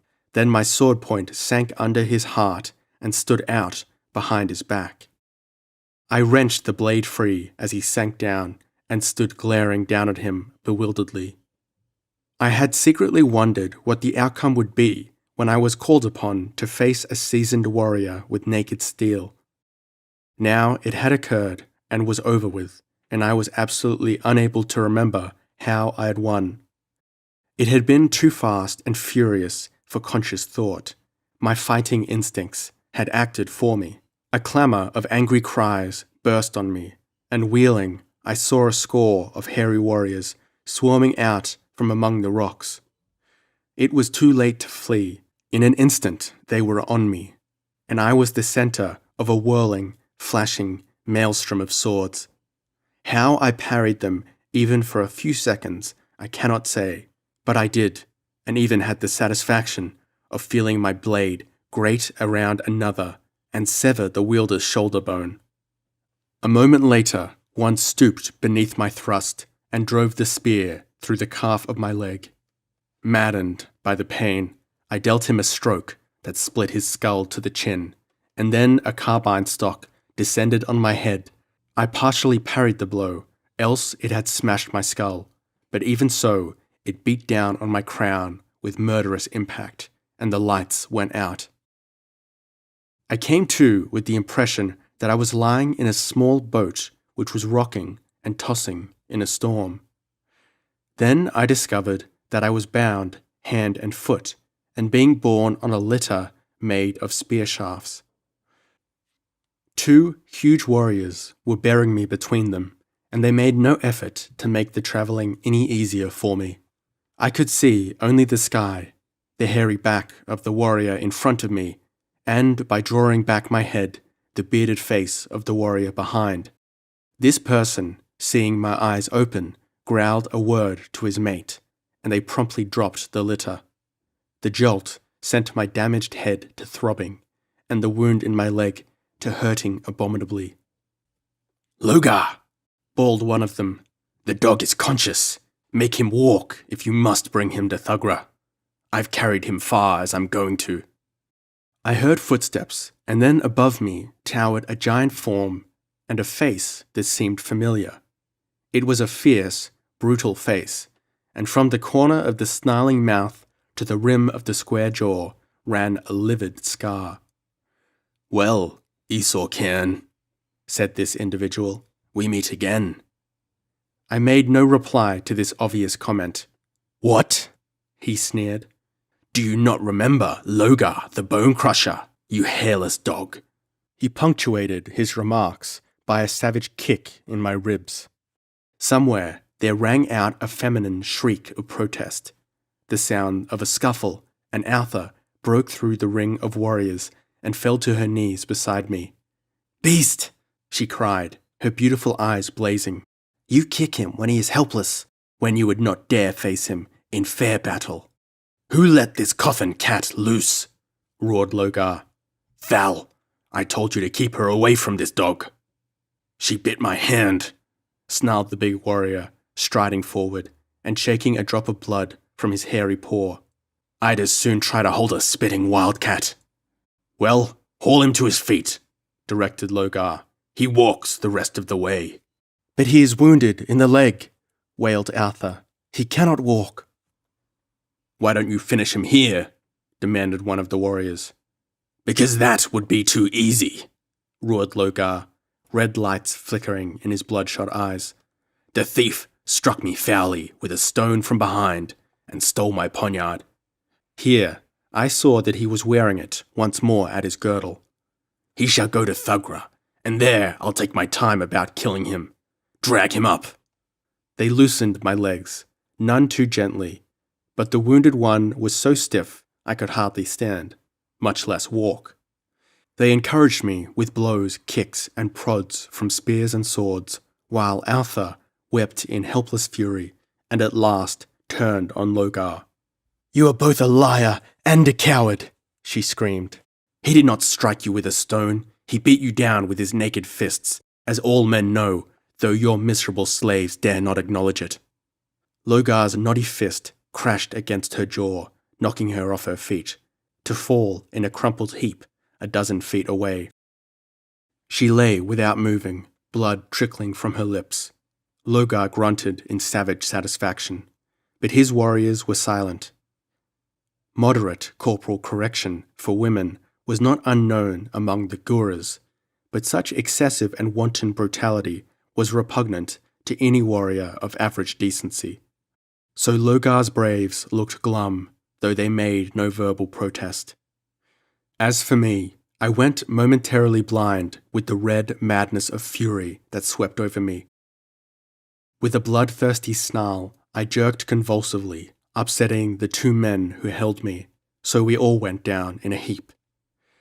The other Thugrans came and boosted us up, glad to vent their outraged feelings on my carcass, which they did lustily, with sandaled heels and sword hilts.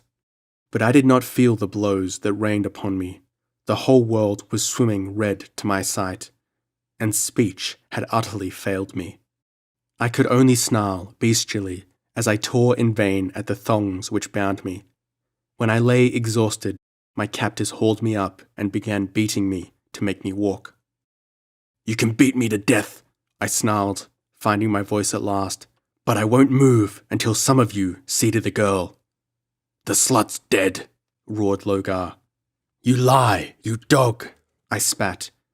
"You miserable weakling, you couldn't hit hard enough to kill a newborn babe." Logar bellowed in wordless fury, but one of the others, panting from his exertions of hammering me, stepped over to Altha, who was showing signs of life. "Let her lie," roared Logar. "Go to the devil," snarled his warrior. "I love her no more than you do, but if bringing her along will make that smooth-skinned devil walk of his own accord, I'll bring her, if I have to carry her all the way. He's not human.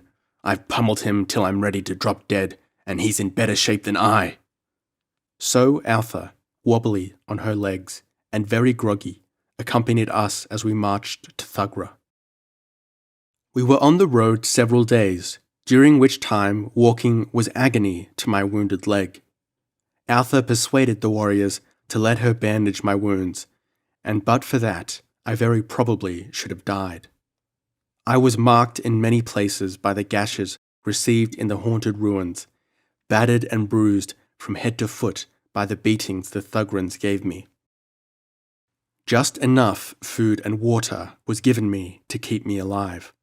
And so, dazed, weary, harassed by thirst and hunger, crippled, stumbling along over those endless rolling plains, I was even glad at last to see the walls of Thugra looming in the distance, even though I knew they spelled my doom. Altha had not been treated badly on the march, but she had been prevented from giving me aid and comfort beyond bandaging my wounds, and all through the nights, waking from the beast-like sleep of utter exhaustion, I heard her sobbing. Among the hazy, tortured impressions of that dreary trek, that stands out most clearly. Altha sobbing in the night, terrible with loneliness and despair in the immensity of shadowed world and moaning darkness. And so we came to Thugra. The city was almost exactly like Koth. The same huge tower-flanked gates, massive walls built of rugged green stone, and all. The people, too, differed none in the main essentials from the Kothans, but I found that their government was more like an absolute monarchy than was Koth's. Logar was a primitive despot, and his will was the last power. He was cruel, merciless, lustful, and arrogant. I will say this for him. He upheld his rule by personal strength and courage. Thrice during my captivity in Thugra, I saw him kill a rebellious warrior in hand-to-hand combat, once with his naked hands against the other's sword. Despite his faults, there was force in the man, a gusty, driving, dynamic power that beat down opposition with sheer brutality. He was like a roaring wind, bending or breaking all that stood before him. Possessed of incredible vitality, he was intensely vain of his physical prowess, in which, I believe, his superiority of personality was rooted. That was why he hated me so terribly. That was why he lied to his people and told them that I struck him with a stone. That was why, too, he refused to put the matter to test. In his heart lurked fear, not of any bodily harm I might do him, but fear lest I overcome him again, and discredit him in the eyes of his subjects. It was his vanity that made a beast of Logar. I was confined in a cell, chained to the wall. Logar came every day to curse and taunt me. It was evident that he wished to exhaust all mental forms of torment before he had proceeded to physical torture. I did not know what had become of Altha. I had not seen her since first we entered the city. He swore that he had taken her to his palace and described to me with great detail the salacious indignities to which he swore he subjected her. I did not believe him, for I felt he would be more likely to bring her to my cell and torture her before me. But the fury into which his obscene narrations threw me could not have been much more violent if the scenes he described had been enacted before me. It was easy to see that the Thugrans did not relish Logar's humour, for they were no worse than other Gurus, and all Gurus possess, as a race, an innate decency in regard to women. But Logar's power was too complete for any to venture a protest. At last, however, the warrior who brought me food told me that Altha had disappeared immediately after reaching the city, and that Logar was searching for her, but unable to find her. Apparently, she had either escaped from Thugra or was hiding somewhere in the city. And so, the slow days crawled by.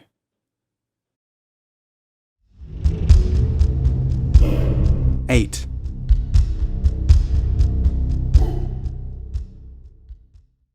It was midnight when I awoke suddenly.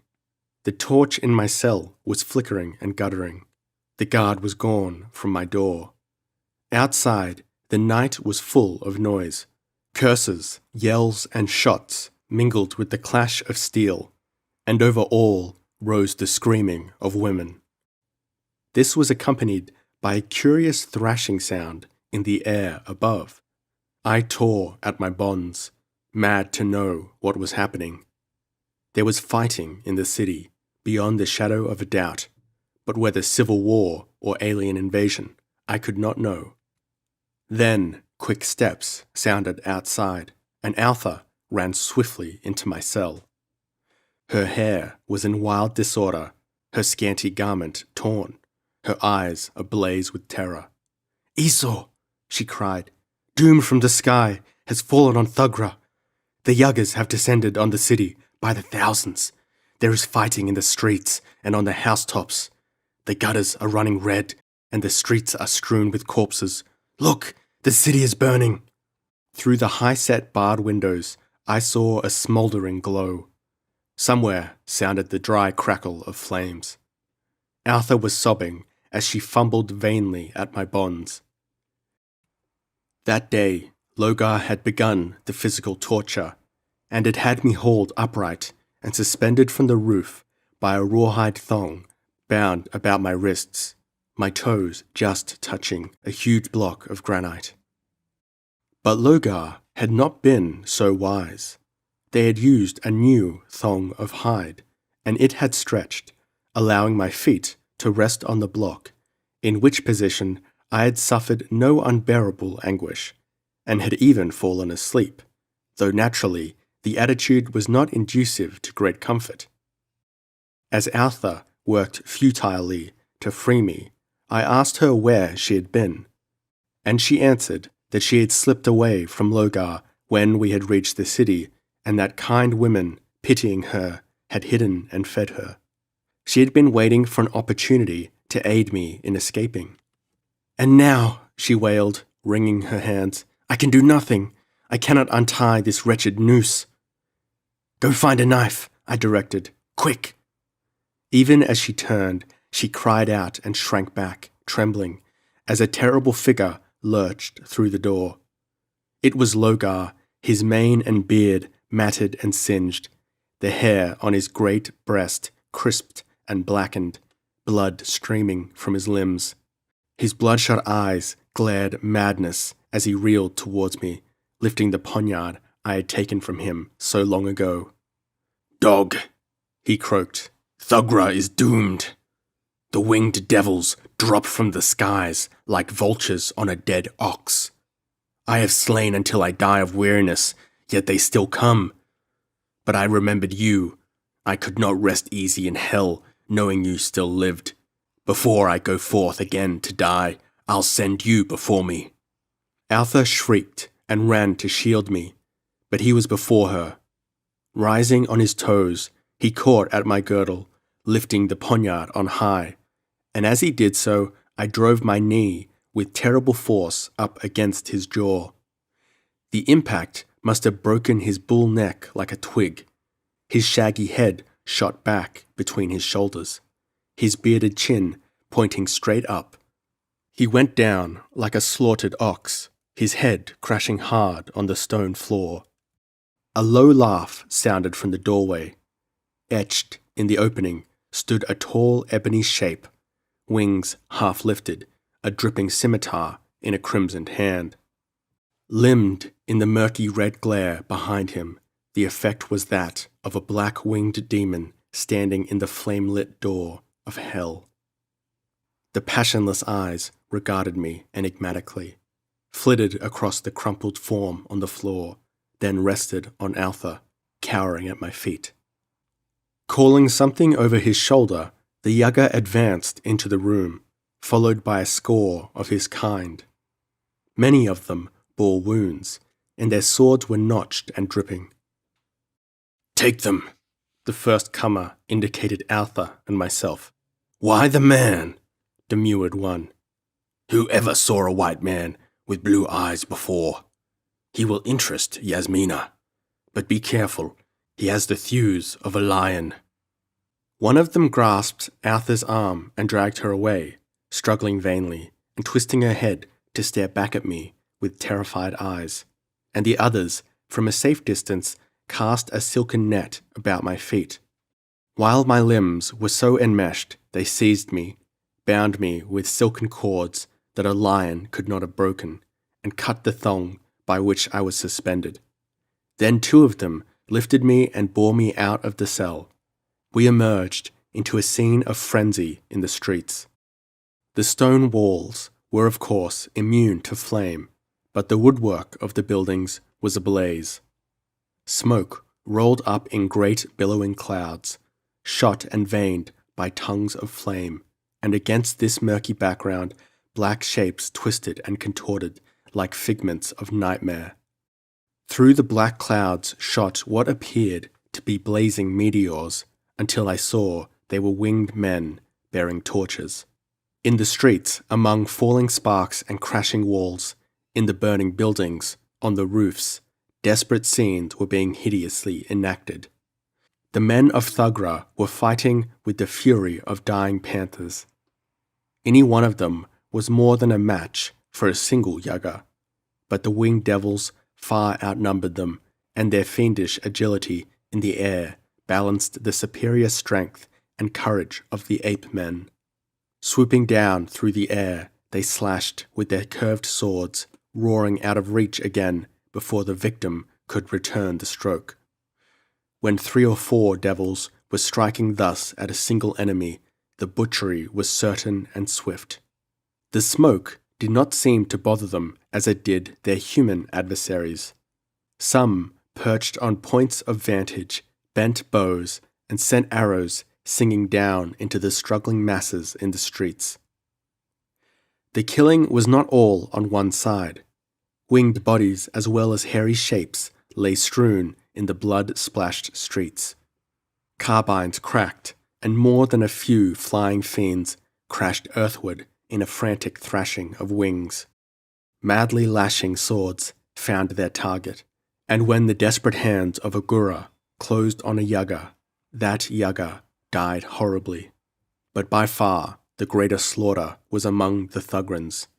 Blinded and half-strangled, most of their bullets and arrows went wild. Outnumbered and bewildered by the hawk-like tactics of their merciless foes, they fought vainly, were cut down or feathered with arrows. The main object of the Yagas seemed to be women captives. Again and again I saw a winged man roar up through the whirling smoke, gripping a shrieking girl in his arms. Oh, it was a sickening sight. I do not believe the utter barbarism and demoniac cruelty of the scene could be duplicated on Earth, vicious as its inhabitants can be at times. It was not like humans fighting humans, but like members of 2 different forms of life at war, utterly without sympathy or any common plane of understanding. But the massacre was not complete. The Yagas were quitting the city they had ruined, sweeping up into the skies, laden with naked writhing captives. The survivors still held the streets and fired blindly at the departing victors, evidently preferring to risk killing their captives rather than to let them be carried to the fate that awaited them. I saw a knot of perhaps 100 struggling fighters, slashing and gasping on the highest roof in the city. The Yagas to tear away and escape, the Guras to drag them down. Smoke billowed about them. Flames caught at their hair. Then, with a thunderous roar, the roof fell in, bearing victors and vanquished alike to a fiery death. The deafening thunder of the devouring flames was in my ears as my captors whirled me through the air away from the reeking city of Thugra. When my dazed faculties adjusted themselves sufficiently for me to take note of my surroundings, I found myself sailing through the sky at terrific speed, while below, above and about me, sounded the steady beat of mighty wings. 2 Yagas were bearing me with perfect ease, and I was in the midst of the band, which was flying southward in a wedge-shaped formation, like that of wild geese. They darkened the morning sky, and their gigantic shadow swept over the plain beneath them as the sun rose. We were flying at an altitude of about 1,000 feet. Many of the winged men bore girls and young women, and carried them with an ease that spoke of incredible wing power. No match in sheer muscularity for the gurus, yet those winged devils have unbelievable powers of endurance in the air. They can fly for hours at top speed, and in the wedge formation, with unburdened leaders cleaving the air ahead of them, can carry weights almost equal their own at almost the same velocity. We did not pause to rest or eat until nightfall, when our captors descended to the plain, where they built fires and spent the night. That night lives in my memory as one of the greatest horrors I have ever endured. We captives were given no food, but the yuggers ate, and their food was their miserable captives. Lying helplessly, I shut my eyes to the butchery, wishing that I were deaf, that I might not hear the heart-rending cries. The butchery of men I can endure in battle, even in red massacre. The wanton slaughter of helpless women who can only shriek for mercy until the knife silences their wails. That is more than I can stand. Nor did I know but that Arthur was among those chosen for the grisly feast. With each hiss and crunch of the beheading blade, I winced, seeing in fancy her lovely dark head roll on the blood-soaked ground. For what was going on at the other fires, I could not know.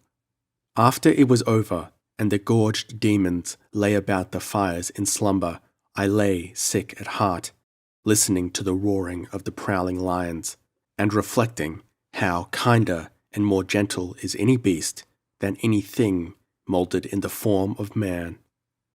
And out of my sick horror grew a hate that steeled me for whatever might come, in the grim determination to ultimately repay these winged monsters for all the suffering they had inflicted. Dawn was only a hint in the sky when we took the air again. There was no morning meal. I was to learn that the yuggers ate only at intervals, gorging themselves to capacity every few days. After several hours hurtling over the usual grasslands, we came suddenly in sight of a broad river spanning the savannas from horizon to horizon, fringed on the northern bank by a narrow belt of forest.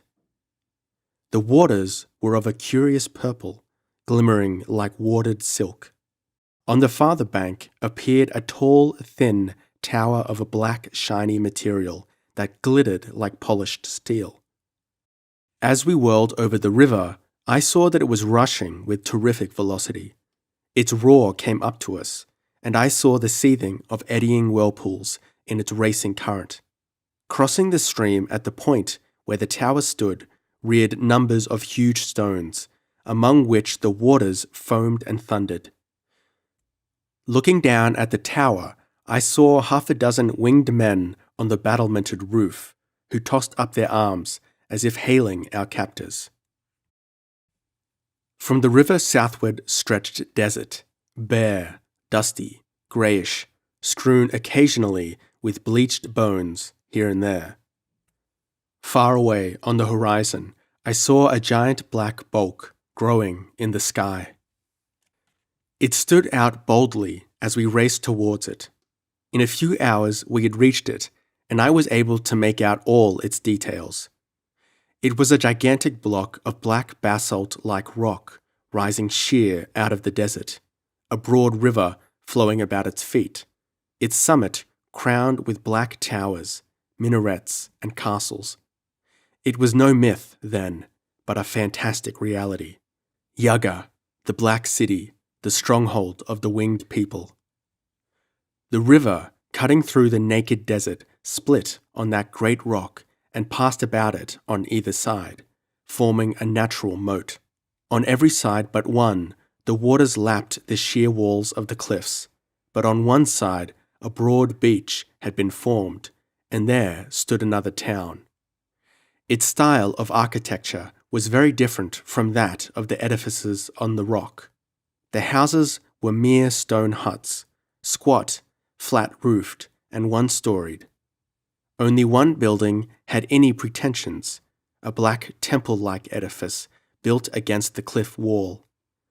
This lower town was protected by a strong stone wall built about it at the water's edge, and connecting at each end with the cliff behind the town. I saw the inhabitants, and saw that they were neither Yagas nor Gurus. They were short and squat of build, and of a peculiar blue colour. Their faces, while more like those of earthly humans than were those of the Gura males, lacked the intelligence of the latter. The countenances were dull, stupid, and vicious, the women being little more prepossessing than the men. I saw these curious people not only in their town at the foot of the cliff, but at work in the fields along the river. I had little opportunity for observing them, however, since the Yagas swept straight up to the citadel, which towered 500 feet above the river. I was bewildered by the array of battlements, pinnacles, minarets, and roof gardens that met my gaze, but got the impression that the city on the rock was built like one huge palace, each part connected with the rest. Figures lounging on couches on the flat roofs lifted themselves on elbow, and from scores of casements the faces of women looked at us as we sank down on a broad flat roof that was something like a landing field. There, many of the winged men dispersed, leaving the captives guarded by 300 or 400 warriors, who herded them through a gigantic door. There were about 500 of these wretched girls, Altha among them. I was carried, still bound, along with them. By this time, my whole body was numb from having circulation cut off for so long, but my mind was intensely active. We traversed a stairway down which half a dozen elephants could have stalked abreast, and came into a corridor of corresponding vastness. Walls, stair, ceiling, and floor were all of the gleaming black stone, which I decided had been cut out of the rock on which Yaga was built, and highly polished. So far, I had seen no carvings, tapestries, or any attempt at ornamentation, yet it could not be denied that the effect of those lofty walls and vaulted ceilings of polished ebony was distinctly one of splendour. There was an awe-inspiring majesty about the architecture which seemed incongruous considering the beastliness of the builders. Yet the tall black figures did not seem out of place, moving somberly through those great ebony halls. The Black City, not alone because its walls were dusky-hued, did humans give it that sinister name. As we passed through those lofty halls, I saw many of the inhabitants of Yaga. Besides the winged men, I saw, for the first time, the women of the Yagas. Theirs was the same lithe build, the same glossy black skin, the same faintly hawk-like cast of countenance, but the women were not winged. They were clad in short silken skirts, held up with jewel-crusted girdles, and in flimsy sashes bound about their breasts. But for the almost intangible cruelty of their faces, they were beautiful. Their dusky features were straight and clear-cut. Their hair was not kinky. I saw other women, hundreds of the black-haired, white-skinned daughters of the Guras. But there were others, small, dainty, yellow-skinned girls and copper-coloured women, all, apparently, slaves to the black people. These women were something new and unexpected. All the fantastic forms of life I had encountered so far had been mentioned in tales or legends of the Kothans. The dogheads, the giant spider, the winged people with their black citadel and their blue-skinned slaves. All these had been named in legendary, at least. But no man or woman of Koth had ever spoken of women with yellow or copper skins. Were these exotic prisoners from another planet, just as I was from an alien world? While meditating the matter, I was carried through a great bronze portal at which stood a score of winged warriors on guard, and found myself with the captive girls in a vast chamber, octagonal in shape, the walls hung with dusky tapestries. It was carpeted with some sort of rich fur-like stuff, and the air was heavy with perfumes and incense. Toward the back of the chamber, broad steps of beaten gold led up to a fur-covered dais, on which lounged a young black woman. She alone of all the Yaga women was winged. She was dressed like the rest, wearing no ornaments except her gem-crusted girdle, from which jutted a jeweled dagger hilt. Her beauty was marvelous and disquieting, like the beauty of a soulless statue. I sensed that of all the inhuman denizens of Yaga, she was least human. Her brooding eyes spoke of dreams beyond the boundaries of human consciousness. Her face was the face of a goddess, knowing neither fear nor mercy. Ranged about her couch, in attitudes of humility and servitude, were 20 naked girls, white, yellow, and copper-skinned. The leader of our captors advanced toward the royal dais, and bowing low, at the same time extending his hands, palms down and fingers spread wide, he said, "O Yasmina, Queen of the Night, we bring you the fruits of conquest."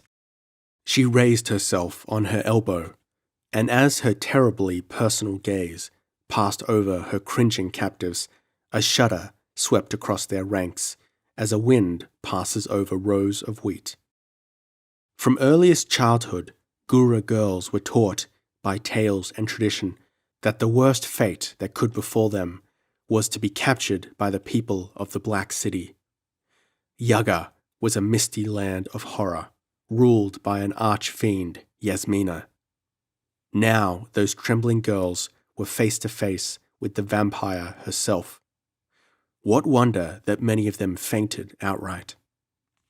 But her eyes passed over them and rested on me, where I stood propped up between a couple of warriors. I saw interest grow in those dark, luminous eyes, and she spoke to the chief. "Who is that barbarian, whose skin is white, yet almost as hairless as ours, who is clad like a Gura, and yet unlike them?" "We found him a captive among the Thugrans, O Mistress of Night," he answered. "Your Majesty shall herself question him. And now, O Dark Beauty, be pleased to designate the miserable wenches who shall serve your loveliness, that the rest may be apportioned among the warriors who made the raid." Yasmina nodded, her eyes still on me, and with a few waves of her hand, she indicated a dozen or so of the handsomest girls, among these being Altha. They were drawn aside, and the rest were herded out. Yasmina eyed me a space without speaking, and then she said to him who appeared to be her major domo, "Gotra, this man is weary and stained with travel and captivity, and there is an unhealthy wound in his leg. The sight of him, as he is now, offends me. Take him away, let him bathe and eat and drink, and let his leg be bandaged, then bring him to me again." So my captors, with a weary sigh, heaved me up again and carried me from the royal chamber down a winding corridor along a flight of stairs, and halted finally in a chamber where a fountain bubbled in the floor. There they fastened gold chains to my wrists and ankles, and then cut the cords that bound me. In the excruciating pain of the returning circulation, I scarcely noticed when they splashed me in the fountain, bathing the sweat, dirt, and dried blood from my limbs and body, and clad me in a new loincloth of scarlet silk. They likewise dressed the wound in my calf, and then a copper-skinned slave girl entered with golden vessels of food. I would not touch the meat, what of my grisly suspicions, but I ate ravenously of the fruits and nuts, and drank deeply of a green wine, which I found most delicious and refreshing. After that, I felt so drowsy that I sank down on a velvet couch and passed instantly into deep slumber, from which I was roused by someone shaking me.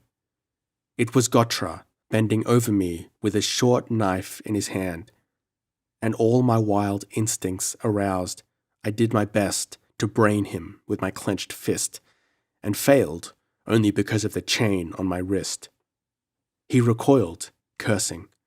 "I have not come to cut your throat, barbarian," he snapped, "though nothing would please me better. The Kothan girl has told Yasmina that it is your habit to scrape the hair from your face, and it is the queen's desire to see you thus. Here, take this knife and scrape yourself.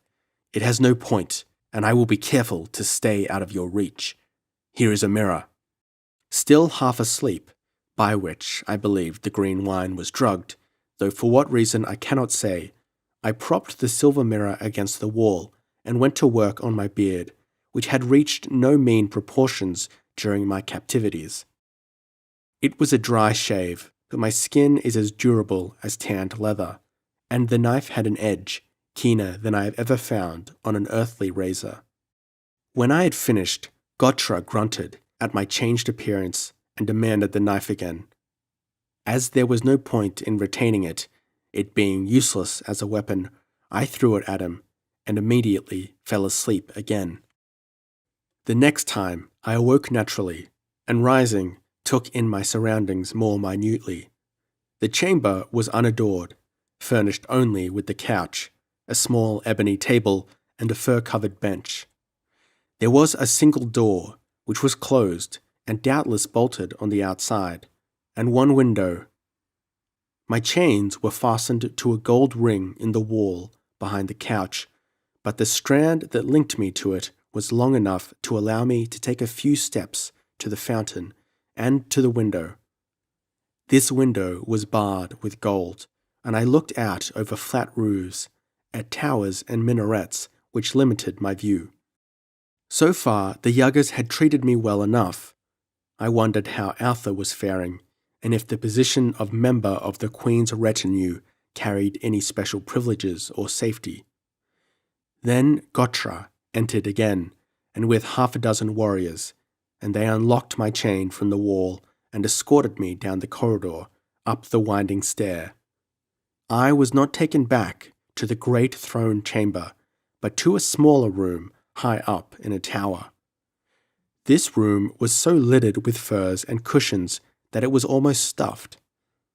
I was reminded of the soft, padded nest of a spider, and the black spider was there, lounging on a velvet cushion and staring at me with avid curiosity.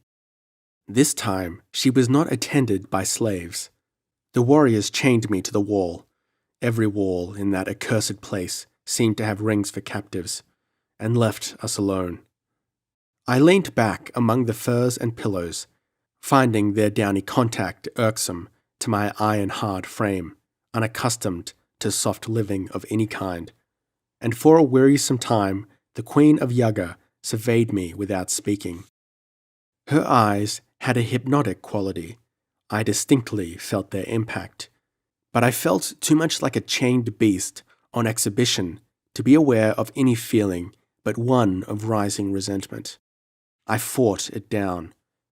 A burst of berserk fury might break the slender chains that held me and rid the world of Yasmina, but Altha and I would still be prisoners on that accursed rock from which legend said there was no escape save through the air. "Who are you?" Yasmina demanded abruptly. "I have seen men with skins smoother than yours, but never a hairless white man before." Before I could ask her where she had seen hairless men, if not among her own people, she continued, "Nor have I seen eyes like yours.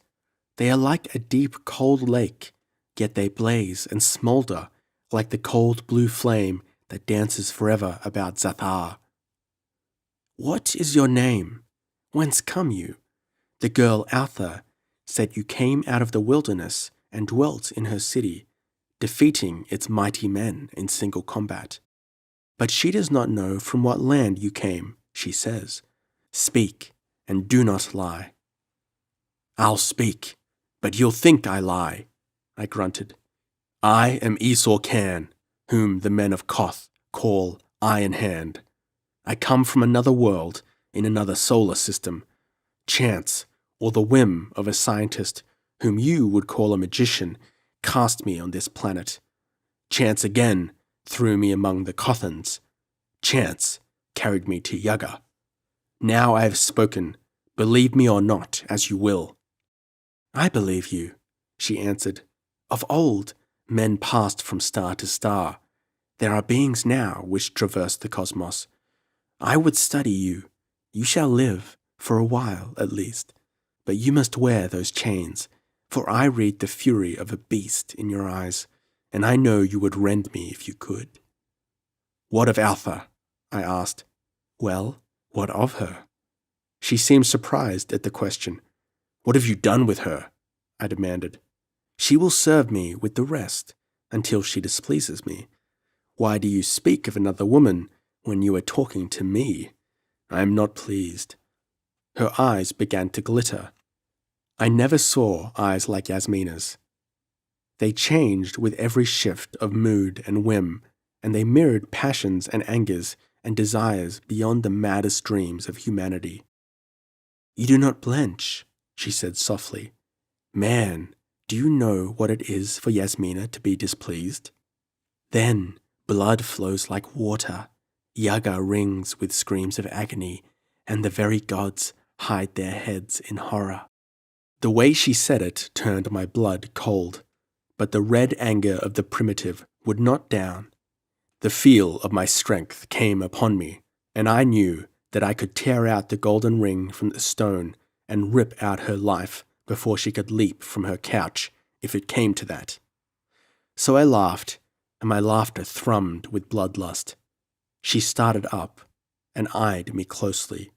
Are you mad? To laugh? She asked. No, that was not mirth. It was the growl of a hunting leopard. It is in your mind to leap and kill me, but if you do, the girl Altha will suffer for your crime. Yet you interest me. No man has ever laughed at me before. You shall live for a while. She clapped her hands, and the warriors entered. Take him back to his chamber, she directed. Keep him chained there until I send for him again. And so began my third captivity on Almuric, in the black citadel of Yaga, on the rock Yultha, by the river of Yog, in the land of Yag. 9.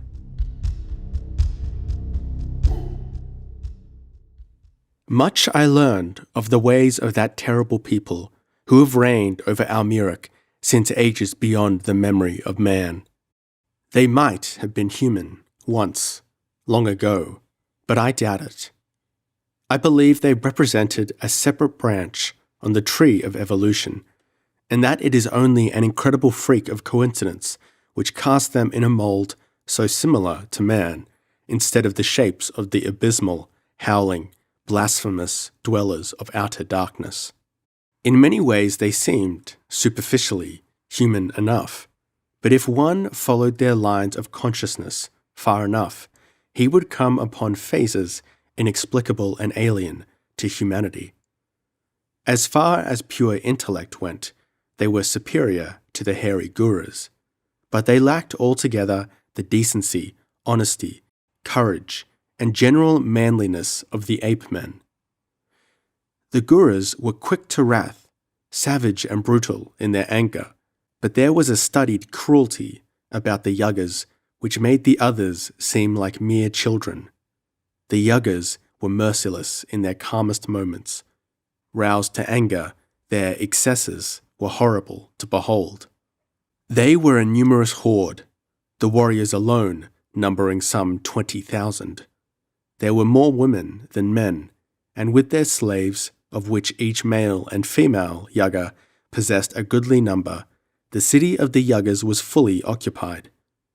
Indeed, I was surprised to learn of the multitudes of people who dwelt there, considering the comparative smallness of the rock, Yultha, on which the city was built. But its space was greater vertically than horizontally. The castles and towers soared high into the air, and several tiers of chambers and corridors were sunk into the rock itself. When the Yagas felt themselves crowded for space, they simply butchered their slaves. I saw no children. Losses in war were comparatively slight, and plagues and diseases unknown. Children were produced only at regular intervals, some 3 centuries apart. The last flock had come of age.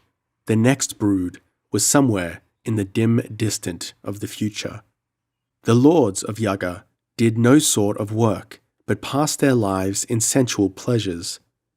Their knowledge and adeptness at debauchery would have shamed the most voluptuous libertine in later Rome. Their debauches were interrupted only by raids on the outer world in order to procure women slaves.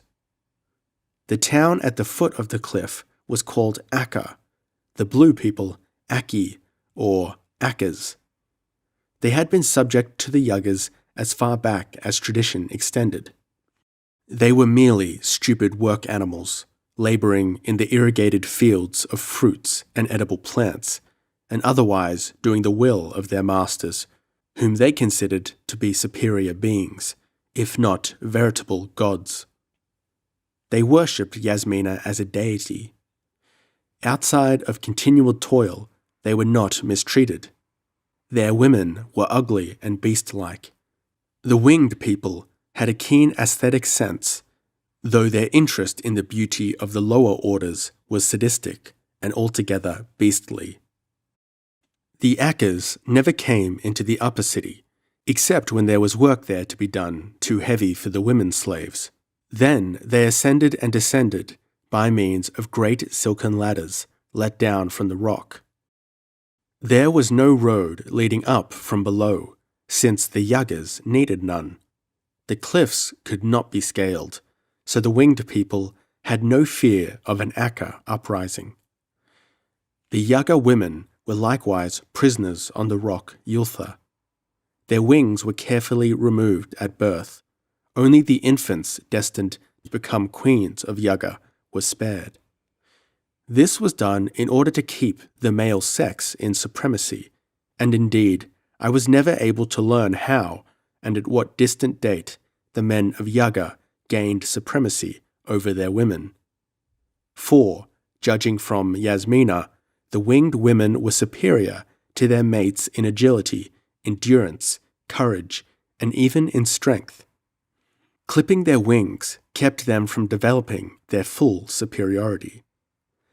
Yasmina was an example of what a winged woman could be.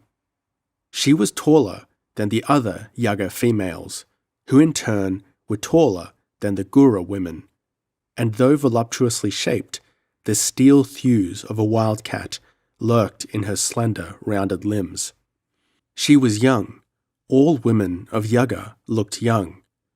The average lifespan of the Yaga was 900 years. Yasmina had reigned over Yaga for 400 years. 3 winged princesses of royal blood had contested her for the right to rule, and she had slain each of them, fighting with naked hands in the regal octagonal chamber. As long as she could defend her crown against younger claimants, she would rule. The lot of the slaves in Yaga was hideous. None ever knew when she would be dismembered for the cooking pot, and the lives of all were tormented by the cruel whims of their masters and mistresses. Yaga was as like hell as any place could be. I do not know what went on in the palaces of the nobles and warriors, but I do know what took place daily in the palace of the queen. There was never a day or night that those dusky halls did not re-echo screams of agony and piteous wails for mercy, mingled with vindictive maledictions or lascivious laughter. I never became accustomed to it, hard as I was physically and mentally. I think the only thing that kept me from going mad was the feeling that I must keep my sanity in order to protect Altha if I could. That was precious little. I was chained in my chamber. Where the Kothan girl was, I had not the slightest idea, except that she was somewhere in the palace of Yasmina, where she was protected from the lust of the winged men, but not from the cruelty of her mistress. In Yaga, I heard sounds and saw sights not to be repeated, not even remembered in dreams. Men and women, the Yagas were open and candid in their evil. Their utter cynicism banished ordinary scruples of modesty and common decency. Their bestialities were naked, unhidden, and shameless. They followed their desires with one another and practiced their tortures to their wretched slaves with no attempt at concealment. Deeming themselves gods, they considered themselves above the considerations that guide ordinary humans. The women were more vicious than the men, if such a thing were possible. The refinements of their cruelties toward their trembling slaves cannot be even hinted at. They were versed in every art of torture, both mental and physical. But enough, I can but hint at what is unrepeatable. Those days of captivity seem like a dim nightmare. I was not treated badly, personally. Each day I was escorted on a sort of promenade about the palace, something of the order of giving a confined animal exercise. I was always accompanied by 7 or 8 warriors armed to the teeth, and always wore my chains. Several times on these promenades I saw Altha going about her duties, but she always averted her gaze and hurried by. I understood and made no attempt to speak to her. I had placed her in jeopardy already by speaking of her to Yasmina. Better let the queen forget about her, if possible. Slaves were safest when the queen of Yaga remembered them least. Somewhere, somehow, I found in me power to throttle my red rage and blind fury. When my very brain reeled with the lust to break my chains and explode into a holocaust of slaughter, I held myself with iron grasp. And the fury ate inward into my soul, crystallizing my hate. So the days passed, until the night that Yasmina again sent for me.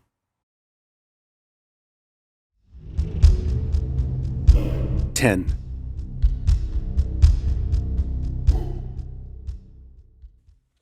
Yasmina cupped her chin in her slim hands and fixed her great dark eyes on me. We were alone in a chamber I had never entered before. It was night. I sat on a divan opposite her, my limbs unshackled. She had offered me temporary freedom if I would promise not to harm her and to go back into shackles when she bade me. I had promised. I was never a clever man, but my hate had sharpened my wits. I was playing a game of my own. "What are you thinking of, Esau, eye in hand?" she asked. "I'm thirsty," I answered. She indicated a crystal vessel near her hand. "Drink a little of that golden wine, not much, or it will make you drunk. It is the most powerful drink in the world. Not even I can quaff that vessel without lying senseless for hours, and you are unaccustomed to it." I sipped a little of it. It was indeed heady liquor. Yasmina stretched her limbs on the couch and asked, "Why do you hate me? Have I not treated you well?"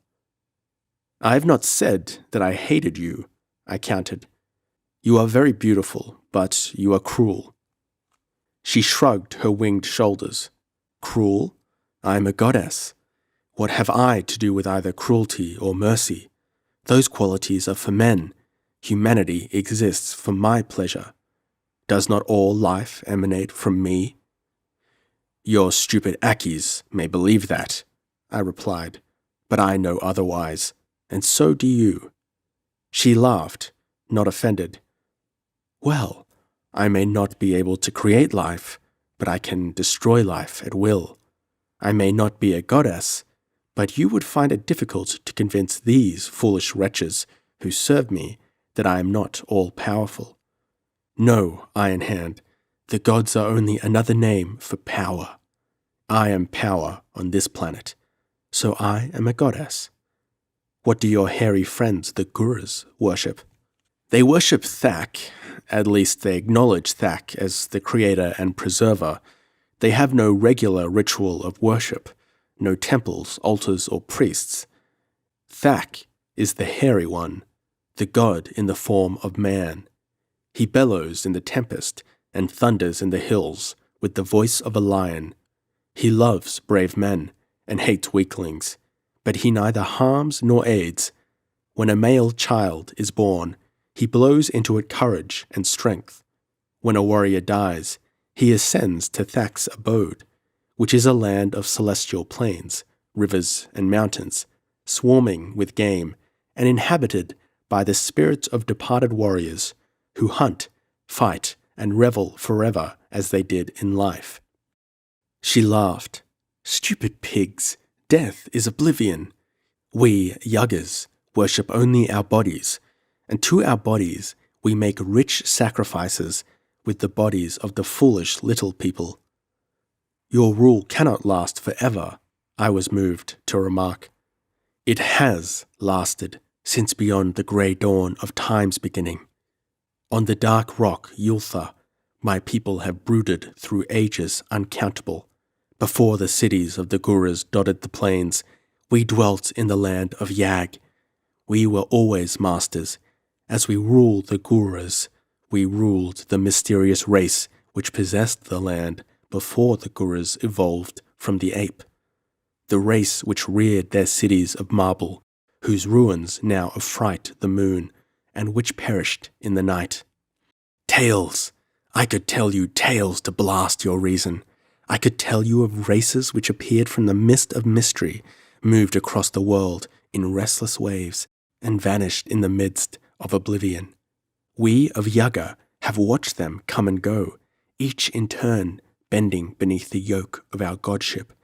We have endured not centuries or millenniums, but cycles. Why should not our rule endure forever? How shall these Gura fools overcome us? You have seen how it is when my hawks swoop from the air in the night on the cities of the ape-men. How then shall they attack us in our eyrie? To reach the land of Yag, they must cross the purple river, whose waters rose too swiftly to be swum. Only at the bridge of rocks can it be crossed, and there keen-eyed guards watch night and day. Once the Gurus did try to attack us. The watchers brought word of their coming, and the men of Yag were prepared. In the midst of the desert, they fell on the invaders and destroyed them by thirst and madness, and arrows showering upon them from the skies. Suppose a horde should fight its way through the desert and reach the rock Yultha. They have the river Yog to cross. And when they have crossed it in the teeth of the Aki spears, what then? They could not scale the cliffs, no. No foreign foe will ever set foot in Yaga. If, by the wildest whim of the gods, such a thing should come to pass, her beautiful features became even more cruel and sinister. Rather than submit to conquest, I would loose the ultimate horror and perish in the ruins of my city, she whispered, more to herself than to me. What do you say? I asked, not understanding. There are secrets beneath the velvet coverings of the darkest secrets, she said. Tread not where the very gods tremble. I said nothing. You heard nothing. Remember that. There was silence for a space. Then I asked a question I had long mulled over.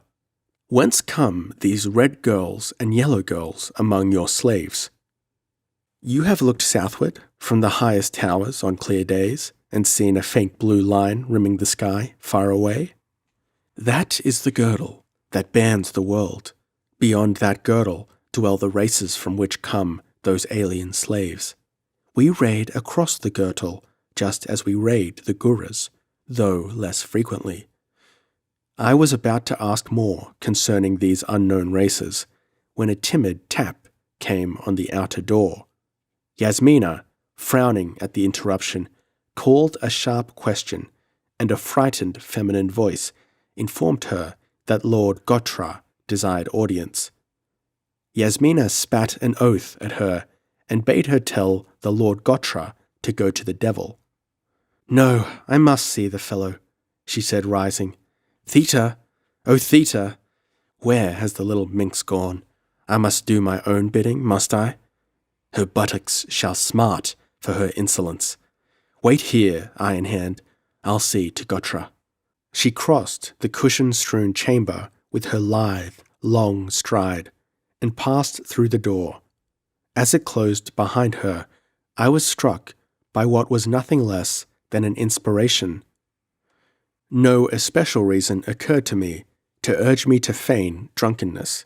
It was intuition or blind chance that prompted me. Snatching up the crystal jug which contained the golden wine, I emptied it into a great golden vessel which stood half hidden beneath the fringe of a tapestry. I had drunk enough for the scent to be on my breath. Then, as I heard footsteps and voices without, I extended myself quickly on a divan, the jug lying on its side near my outstretched hand. I heard the door open, and there was an instant's silence, so intense as to be almost tangible. Then Yasmina spat like an angry cat. "By the gods, he's emptied the jug! See how he lies in brutish slumber. Faugh! The noblest figure is abominable when besotted. Well, let us to our task. We need not fear be overheard by him. Had I not better summon the guard and have him dragged to his cell?" Came Gotra's voice. "We cannot afford to take chances with this secret, which none has ever known except the Queen of Yaga and her majordomo." I sensed that they came and stood over me, looking down. I moved vaguely and mumbled thickly, as if in drunken dreams. Yasmina laughed. "No fear. He will know nothing before dawn. Yultha could split and fall into Yog without breaking his sottish dreams, the fool. This night he would have been lord of the world, for I would have made him lord of the queen of the world, for one night. But the lion changes not his mane, nor the barbarian his brutishness." "Why not put him to the torture?" grunted Gotra. "Because I want a man, not a broken travesty. Besides, he is a spirit not to be conquered by fire or steel. No, I am Yasmina, and I will make him love me before I feed him to the vultures. Have you placed the Cothan Altha among the virgins of the moon?" "Aye, queen of the dusky stars. A month and a half from this night she dances the dance of the moon with the other wenches." "Good. Keep them guarded night and day. If this tiger learns of our plans for his sweetheart, chains and bolts will not hold him." 150 men guard the virgins," answered Gotra. "Not even the Iron Hand could prevail against them." "It is well. Now, to this other matter. Have you the parchment?" "Aye." "Then I will sign it. Give me the stylus." I heard the crackle of papyrus and the scratch of a keen point, and then the queen said, "Take it now and lay it on the altar in the usual place. As I promise in the writing, I will appear in the flesh tomorrow night to my faithful subjects and worshippers, the blue pigs of Akka." I never failed to be amused at the animal-like awe on their stupid countenances when I emerged from the shadows of the golden screen and spread my arms above them in blessing. What fools they are, not in these ages, to have discovered the secret door and the shaft that leads from their temple to this chamber. "Not so strange," muttered Gotra. "None but the priest ever comes into the temple except by special summons, and he is far too superstitious to go meddling behind the screen. Anyway, there is no sign to mark the secret door from without." "Very well," answered Yasmina. "Go." I heard Gotra fumbling at something, and then a slight grating sound. Consumed by curiosity, I dared open one eye slit, in time to glimpse Gotra disappearing through a black opening that gaped in the middle of the stone floor and which closed after him. I quickly shut my eye again and lay still, listening to Yasmina's quick, pantherish tread back and forth across the floor. Once she came and stood over me. I felt her burning gaze and heard her curse beneath her breath. Then she struck me viciously across the face with some kind of jeweled ornament that tore my skin and started a trickle of blood. But I lay without twitching a muscle, and presently she turned and left the chamber, muttering. As the door closed behind her, I rose quickly, scanning the floor for some sign of the opening through which Gotra had gone. A furry rug had been drawn aside from the center of the floor, but in the polished black stone I searched in vain for a crevice to denote the hidden trap. I momentarily expected the return of Yasmina, and my heart pounded within me. Suddenly, under my very hand, a section of the floor detached itself and began to move upward. A pantherish bound carried me behind a tapestried couch, where I crouched, watching the trap rise upward. The narrow head of Gotra appeared, then his winged shoulders and body. He climbed up into the chamber, and as he turned to lower the lifted trap, I left the floor with a cat-like leap that carried me over the couch and full on his shoulders. He went down under my weight, and my gripping fingers crushed the yell in his throat. With a convulsive heave, he twisted under me, and stark horror flooded his face as he glared up at me. He was down on the cushioned stone, pinned under my iron bulk. He clawed for the dagger at his girdle, but my knee pinned it down, and crouching on him, I glutted my mad hate for his cursed race. I strangled him slowly, gloatingly, avidly watching his features contort and his eyes glaze. He must have been dead for some minutes before I loosed my hold. Rising, I gazed through the open trap. The light from the torches of the chamber shone down a narrow shaft, into which was cut a series of narrow steps that evidently led down into the bowels of the rock Yultha. From the conversation I had heard, it must lead to the temple of the Akis in the town below. Surely I would find Akka no harder to escape from than Yaga. Yet I hesitated, my heart torn at the thought of leaving Altha alone in Yaga. But there was no other way. I did not know in what part of that devil city she was imprisoned, and I remembered what Gotra had said of the great band of warriors guarding her and the other virgins. Virgins of the moon! Cold sweat broke out on me as the full significance of the phrase became apparent. Just what the Festival of the Moon was, I did not fully know, but I had heard hints and scattered comments among the Yaga women, and I knew it was a beastly saturnalia in which the full frenzy of erotic ecstasy was reached in the dying gasps of the wretches sacrificed to the only god the winged people recognized, their own inhuman lust. The thought of Altha being subject to such a fate drove me into a berserk fury and steeled my resolution.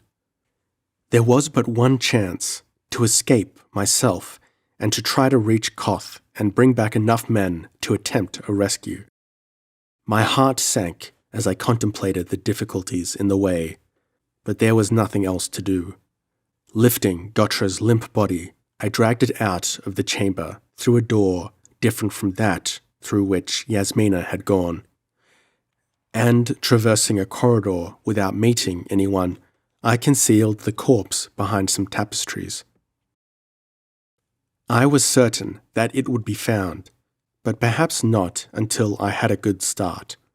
Perhaps its presence in another room than the chamber of the trap might divert suspicion from my actual means of escape, and lead Yasmina to think that I was merely hiding somewhere in Yaga. But I was crowding my luck. I could not long hope to avoid detection if I lingered. Returning to the chamber, I entered the shaft, lowering the trap above me.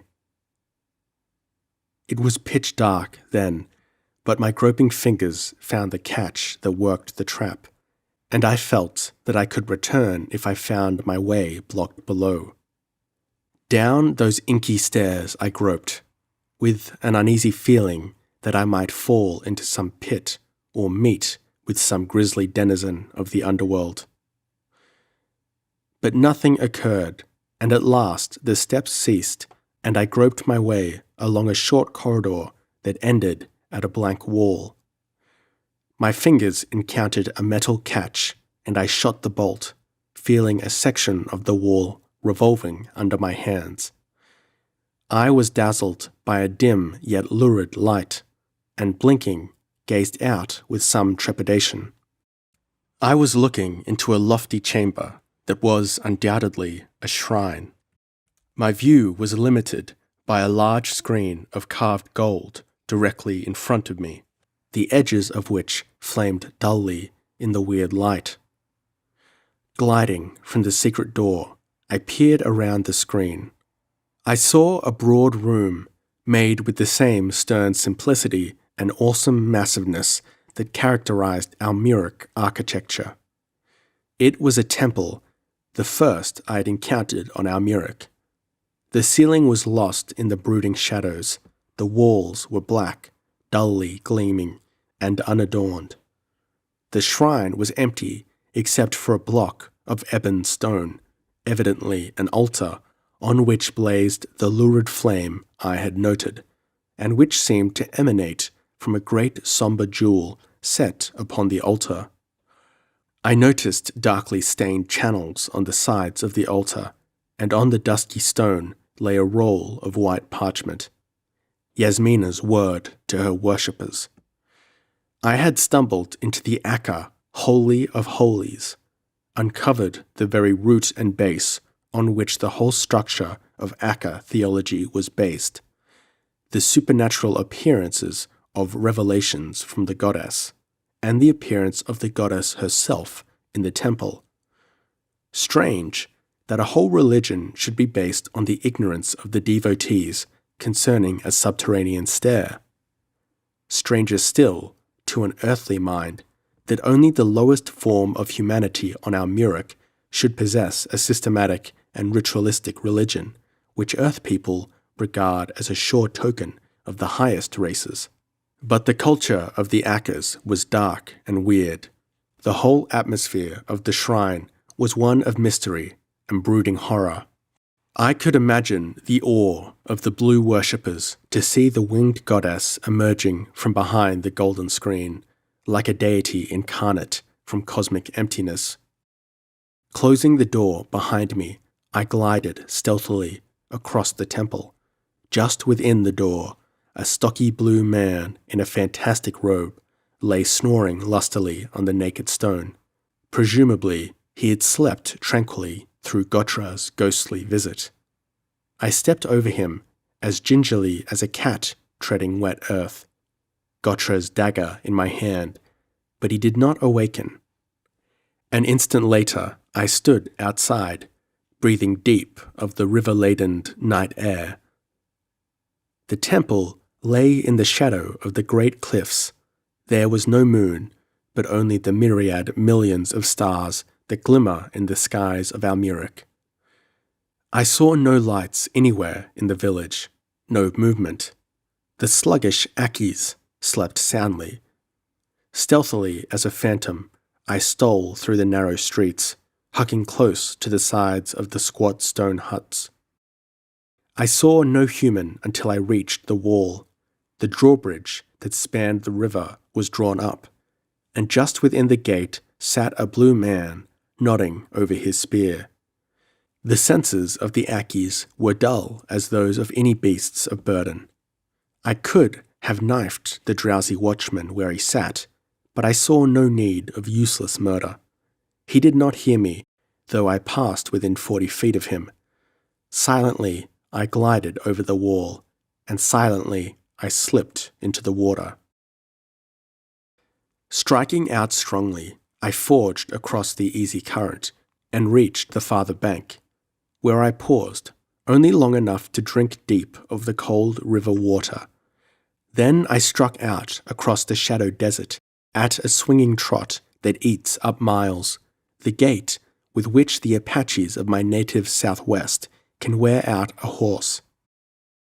In the darkness before dawn, I came to the banks of the Purple River, skirting wide to avoid the watchtower which jutted dimly against the star-flecked sky. As I crouched on the bank, gazing down into the rushing, swirling current, my heart sank. I knew that, in my fatigued condition, it was madness to plunge into the maelstrom. The strongest swimmer that either Earth or Almuric ever bred had been helpless among those eddies and whirlpools. There was but one thing to be done: try to reach the bridge of rocks before dawn broke and take the desperate chance of slipping under the eyes of the watchers. That, too, was madness, but I had no choice.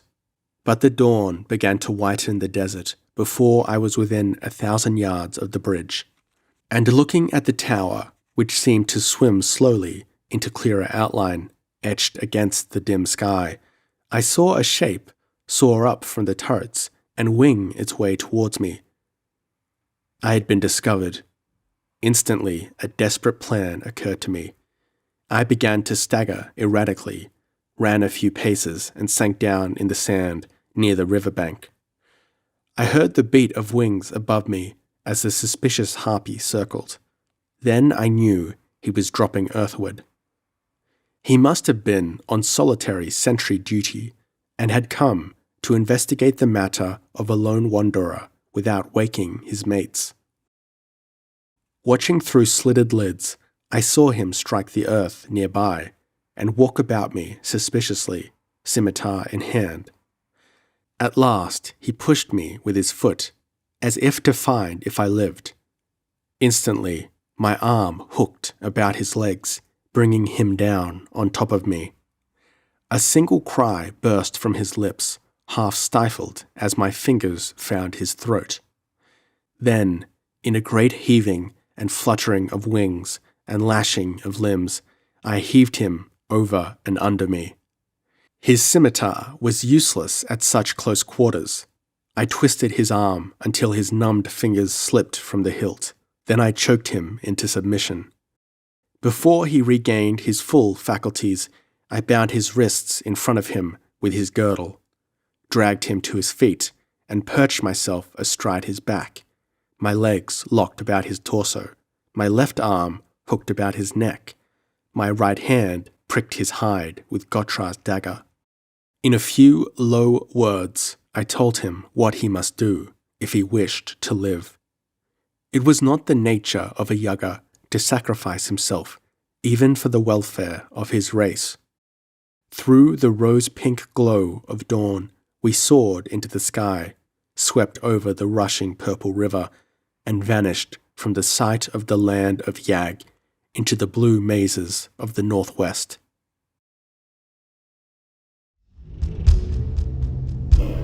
(11)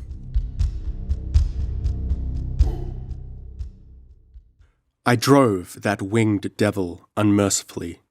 Not until sunset did I allow him to drop earthward. Then I bound his feet and wings so he could not escape, and gathered fruit and nuts for our meal. I fed him as well as I fed myself. He needed strength for the flight. That night, the beasts of prey roared perilously close to us, and my captive turned ashy with fright. For we had no way of making a protecting fire, but none attacked us. We had left the forest of the Purple River far, far behind, and were among the grasslands. I was taking the most direct route to Koth, led by the unerring instinct of the wild. I continually scanned the skies behind me for some sign of pursuit, but no winged shapes darkened the southern horizon. It was on the fourth day that I spied a dark moving mass in the plains below, which I believed was an army of men marching. I ordered the Yaga to fly over them. I knew that I had reached the vicinity of the wide territory dominated by the city of Koth, and there was a chance that these might be men of Koth. If so, they were in force, for as we approached, I saw there were several thousand men marching in some order. So intense was my interest that it was almost proved my undoing. During the day, I left the Yaga's legs unbound, as he swore that he could not fly otherwise, but I kept his wrists bound. In my engrossment, I did not notice him furtively gnawing at the thong. My dagger was in its sheath, since he had shown no recent sign of rebellion. My first intimation of revolt was when he wheeled suddenly sideways, so that I lurched and almost lost my grip on him. His long arm curled about my torso and tore at my girdle, and the next instant my own dagger gleamed in his hand. There ensued one of the most desperate struggles in which I have ever participated. My near fall had swung me around, so that instead of being on his back, I was in front of him, maintaining my position only by one hand clutching his hair and one knee crooked about his leg. My other hand was locked on his dagger wrist, and there we tore and twisted 1,000 feet in the air, he to break away and let me fall to my death, or to drive home the dagger in my breast, I to maintain my grip and fend off the gleaming blade. On the ground, my superior weight and strength would have quickly settled the issue, but in the air he had the advantage. His free hand beat and tore at my face, while his unimprisoned knee drove viciously again and again for my groin. I hung grimly, taking the punishment without flinching, seeing that our struggles were dragging us lower and lower toward the earth. Realizing this, he made a final, desperate effort. Shifting the dagger to his free hand, he stabbed viciously at my throat. At the same instant, I gave his head a terrific downward wrench. The impetus of both our exertions whirled us down and over, and his stroke, thrown out of line by our erratic convulsion, missed its mark and sheathed the dagger in his own thigh. A terrible cry burst from his lips. His grasp went limp as he half fainted from the pain and shock, and we rushed, plummet-like, earthward. I strove to turn him beneath me, and even as I did, we struck the earth with a terrific concussion. From that impact, I reeled up dizzily. The Yaga did not move. His body had cushioned mine, and half the bones in his frame must have been splintered. A clamour of voices rang on my ears, and turning, I saw a horde of hairy figures rushing towards me. I heard my own name bellowed by 1,000 tongues. I had found the men of Koth. A hairy giant was alternatively pumping my hand and beating me on the back with blows that would have staggered a horse, while bellowing, "Iron Hand! By Thack's jawbones! Iron Hand! Grip my hand, old war dog! Hell's thunders! I've known no such joyful hour since the day I broke old Kush of Kanga's back." There was old Kasuth, Skull-Splitter, sombre as ever, Thab the Swift, Gutchluk, Tiger Wrath, nearly all the mighty men of Koth, and the way they smote my back and roared their welcome warmed my heart as it never was warmed on earth, for I knew there was no room for insincerity in their great simple hearts. "Where have you been, Iron Hand?"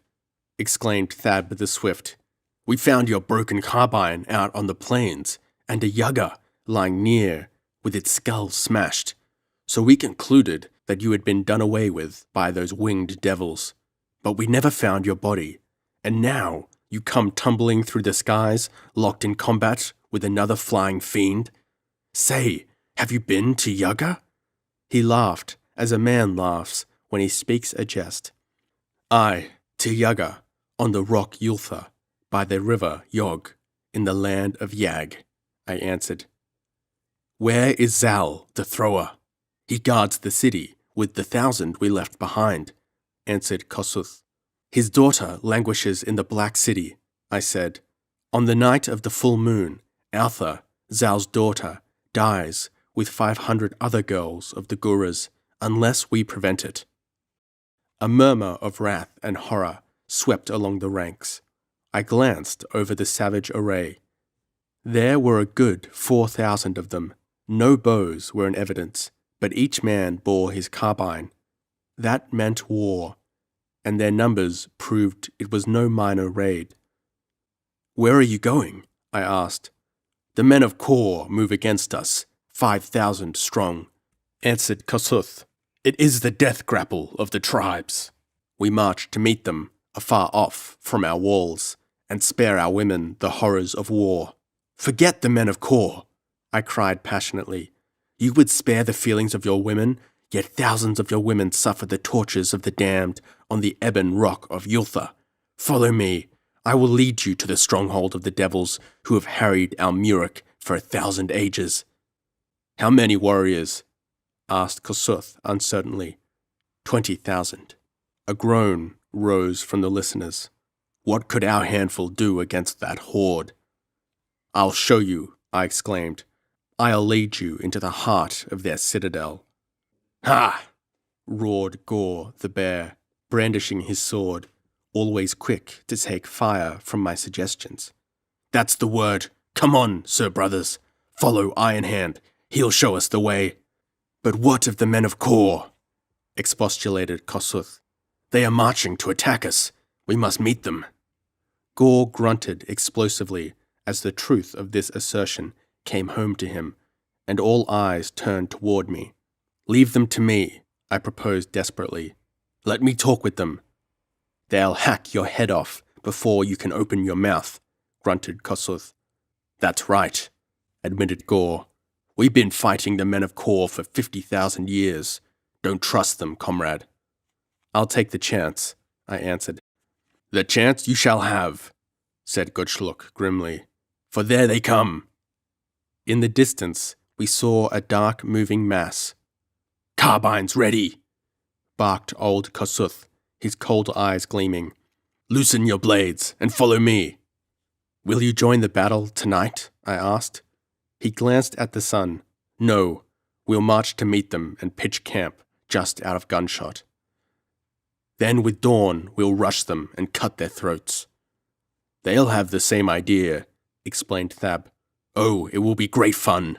And while you revel in senseless bloodshed, I answered bitterly, your daughters and theirs will be screaming vainly under the tortures of the winged people over the river Yog. Fools!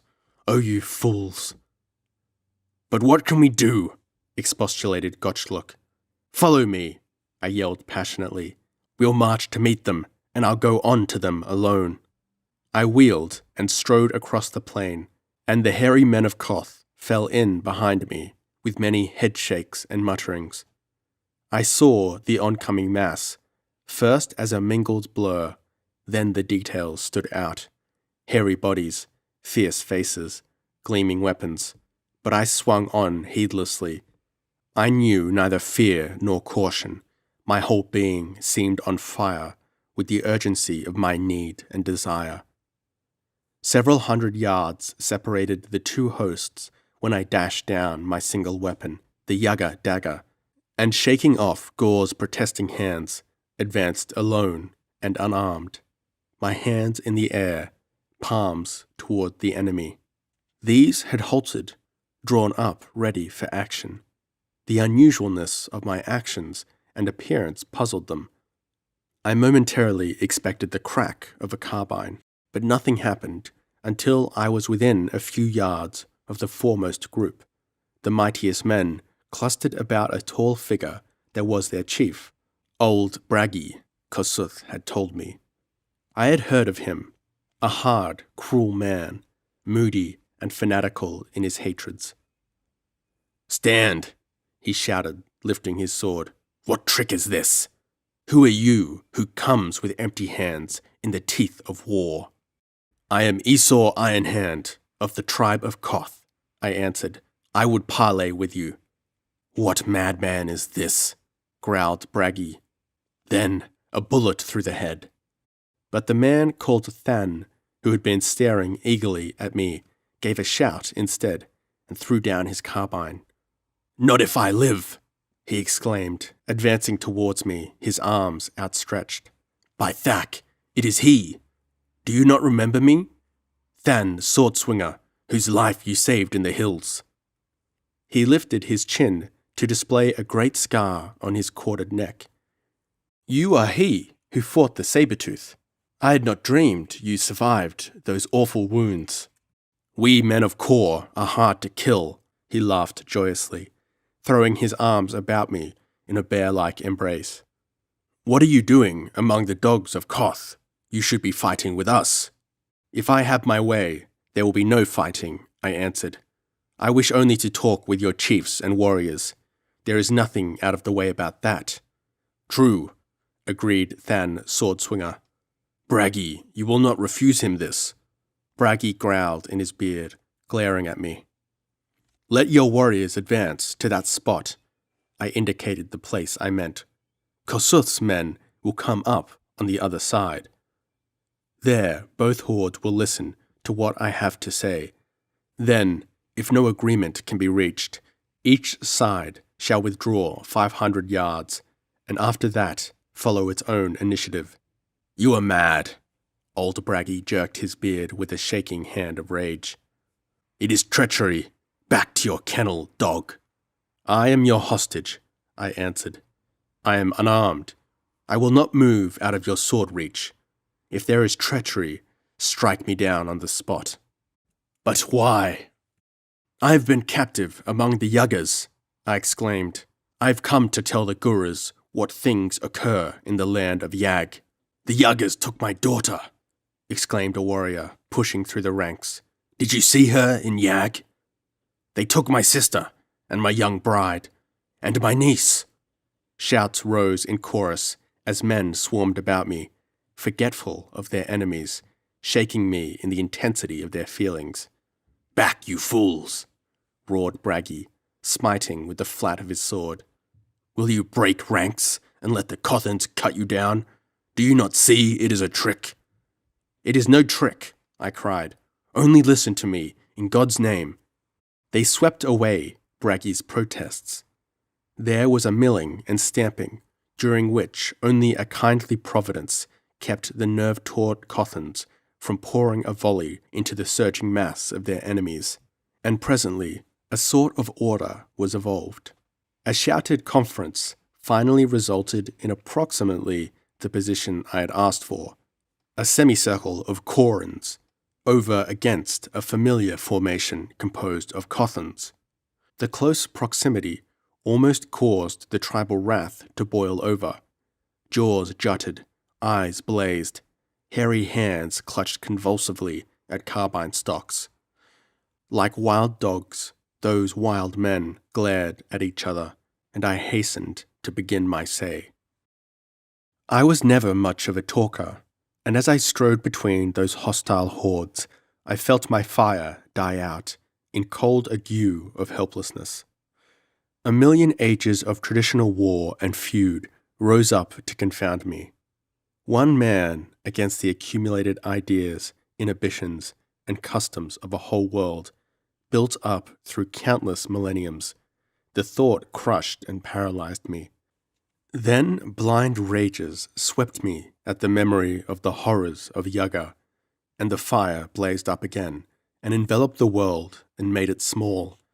And on the wings of that conflagration, I was borne to heights of which I had never dreamed. No need for fiery oration to tell the tale I had to tell. I told it in the plainest, bluntest language possible, and the knowledge and feeling that lay behind the telling made those naked words pulse and burn like acid. I told of the hell that was Yaga. I told of young girls dying beneath the excesses of black demons, of women lashed to gory ribbons, mangled on the wheel, sundered on the rack, flayed alive, dismembered alive, of the torments that left the body unharmed, but sucked the mind empty of reason, and left the victim a blind, mewling imbecile. I told them, oh God, I cannot repeat all I told them, at the memory of which I am even now sickened almost unto death. Before I had finished, men were bellowing and beating their breasts with their clenched fists, and weeping in agony of grief and fury. I lashed them with the last whip of scorpions. These are your women, your own flesh and blood, who scream on the racks of Yaga. You call yourself men, you strut and boast and swagger, while these winged devils mock you. Men, ha! I laughed as a wolf barks from the depths of my bitter rage and agony. Men, go home and don the skirts of women. A terrible yell arose. Clenched fists were brandished. Bloodshot eyes flamed at me. Hairy throats bayed their anguished fury. You lie, you dog! Damn you, you lie! We are men. Lead us against these devils, or we will rend you. If you follow me, I yelled, few of you will return. You will suffer and you will die in hordes. But if you had seen what I have seen, you would not wish to live. Soon approaches the time when the Yagas will clean their house. They are weary of their slaves. They will destroy those they have and fare forth into the world for more. I have told you of the destruction of Thugra. So it will be with Kor. So it will be with Koth, when winged devils swoop out of the night. Follow me to Yaga. I will show you the way. If you are men, follow me. Blood burst from my lips in the intensity of my appeal, and as I reeled back, in a state of complete collapse from overwrought nerves and strain, Gore caught me in his mighty arms. Kossuth rose like a gaunt ghost. His ghostly voice soared out across the tumult. I will follow Esau Ironhand to Yaga. If the men of Kor will agree to a truce until our return, what is your answer, Bragi? No, roared Bragi. There can be no peace between Kor and Koth. The women in Yaga are lost. Who can war against demons? Up, men, back to your place. No man can twist me with mad words to forget old hates. He lifted his sword, and Than Swordswinger, tears of grief and fury running down his face, jerked out his poniard and drove it to the hilt in the heart of his king. Wheeling to the bewildered horde, brandishing the bloody dagger, his body shaken with sobs of frenzy, he yelled, So die all who would make us traitors to our own women. Draw your swords, all men of Kor, who will follow me to Yaga. 5,000 swords flamed in the sun, and a deep-throated thunderous roar shook the very sky. Then, wheeling to me, his eyes coals of madness. Lead us to Yaga, Esau Ironhand, cried Than Swordswinger. Lead us to Yag, or lead us to hell. We will stain the waters of Yog with blood, and the Yagas will speak of us with shudders for 10,000 times 1,000 years. Again, the clangor of swords and the roar of frenzied men maddened the sky.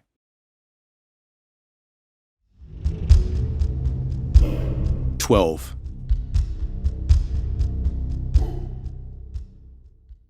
Runners were sent to the cities to give word of what went forth. Southward we marched, 4,000 men of Koth, 5,000 of Kor. We moved in separate columns, for I deemed it wise to keep the tribes apart until the sight of their oppressors should again drown tribal feelings. Our pace was much swifter than that of an equal body of Earth soldiers. We had no supply trains. We lived off the land through which we passed. Each man bore his own armament, carbine, sword, dagger, canteen, and ammunition pouch. But I chafed at every mile. Sailing through the air on the back of a captive yaga had spoiled me for marching. It took us days to cover ground the flying men had passed over in hours. Yet we progressed, and some 3 weeks from the time we began the march, we entered the forest beyond which lay the Purple River and the desert that borders the land of Yag. We had seen no yagas, but we went cautiously now. Leaving the bulk of our force encamped deep in the forest, I went forward with 30 men, timing our march so that we reached the bank of the Purple River a short time after midnight, just before the setting of the moon. My purpose was to find a way to prevent the tower guard from carrying the news of our coming to Yaga, so that we might cross the desert without being attacked in the open, where the numbers and tactics of the Yagas would weigh most heavily against us. Kosuth suggested that we lie in wait among the trees along the bank and pick the watchers off at long range at dawn, but this I knew to be impossible. There was no cover along the water's edge, and the river lay between. The men in the tower were out of our range. We might creep near enough to pick off 1 or 2, but it was imperative that all should perish, since the escape of one would be enough to ruin our plans. So we stole through the woods until we reached a point a mile upstream, opposite a jutting tongue of rock, toward which, I believe, a current set in from the center of the stream. There we placed in the water a heavy, strong catamaran we had constructed with a long, powerful rope. I got upon the craft with 4 of the best marksmen of the combined horde, Thab the Swift, Skell the Hawk, and 2 warriors of Kor. Each of us bore 2 carbines strapped to our backs. We bent to work with crude oars, though our effort seemed ludicrously futile in the teeth of that flood. But the raft was long enough and heavy enough not to be spun by every whirlpool we crossed, and by dint of Herculean effort, we worked our way toward the middle of the stream. The men on the shore paid out the rope, and it acted as a sort of brace, swinging us around in a wide arc that would have eventually brought us back to the bank we had left, had not the current we hoped for suddenly caught us and hurled us at dizzying speed toward the projecting tongue of rock. The raft reeled and pitched, driving its nose under repeatedly until sometimes we were fully submerged. But our ammunition was waterproof, and we had lashed ourselves to the logs, so we hung on like drowned rats until our craft was dashed against the pointy rock. It hung there for a breathless instant, in which time it was touch and go. We slashed ourselves loose, jumped into the water, which swirled armpit deep around us, and fought our way along the point, clinging tooth and nail to every niche or projection, while the foaming current threatened momentarily to tear us away and send us after our raft, which had slid off the ledge and was dancing away down the river. We did make it, though, and hauled ourselves upon the shore at last, half dead from the buffeting and exhaustion, but we could not stop to rest, for the most delicate part of our scheme was before us. It was necessary that we should not be discovered before dawn gave us light enough to see the sights of our carbines, for the best marksman in the world is erratic by starlight. But I trusted to the chance that the Yagas would be watching the river and paying scant heed to the desert behind them. So, in the darkness that precedes dawn, we stole around in a wide half circle, and the first hint of light found us lying in a depression we had scraped in the sand, not over 400 yards to the south of the river. It was a tense waiting, while the dawn lifted slowly over the land, and objects became more and more distinct.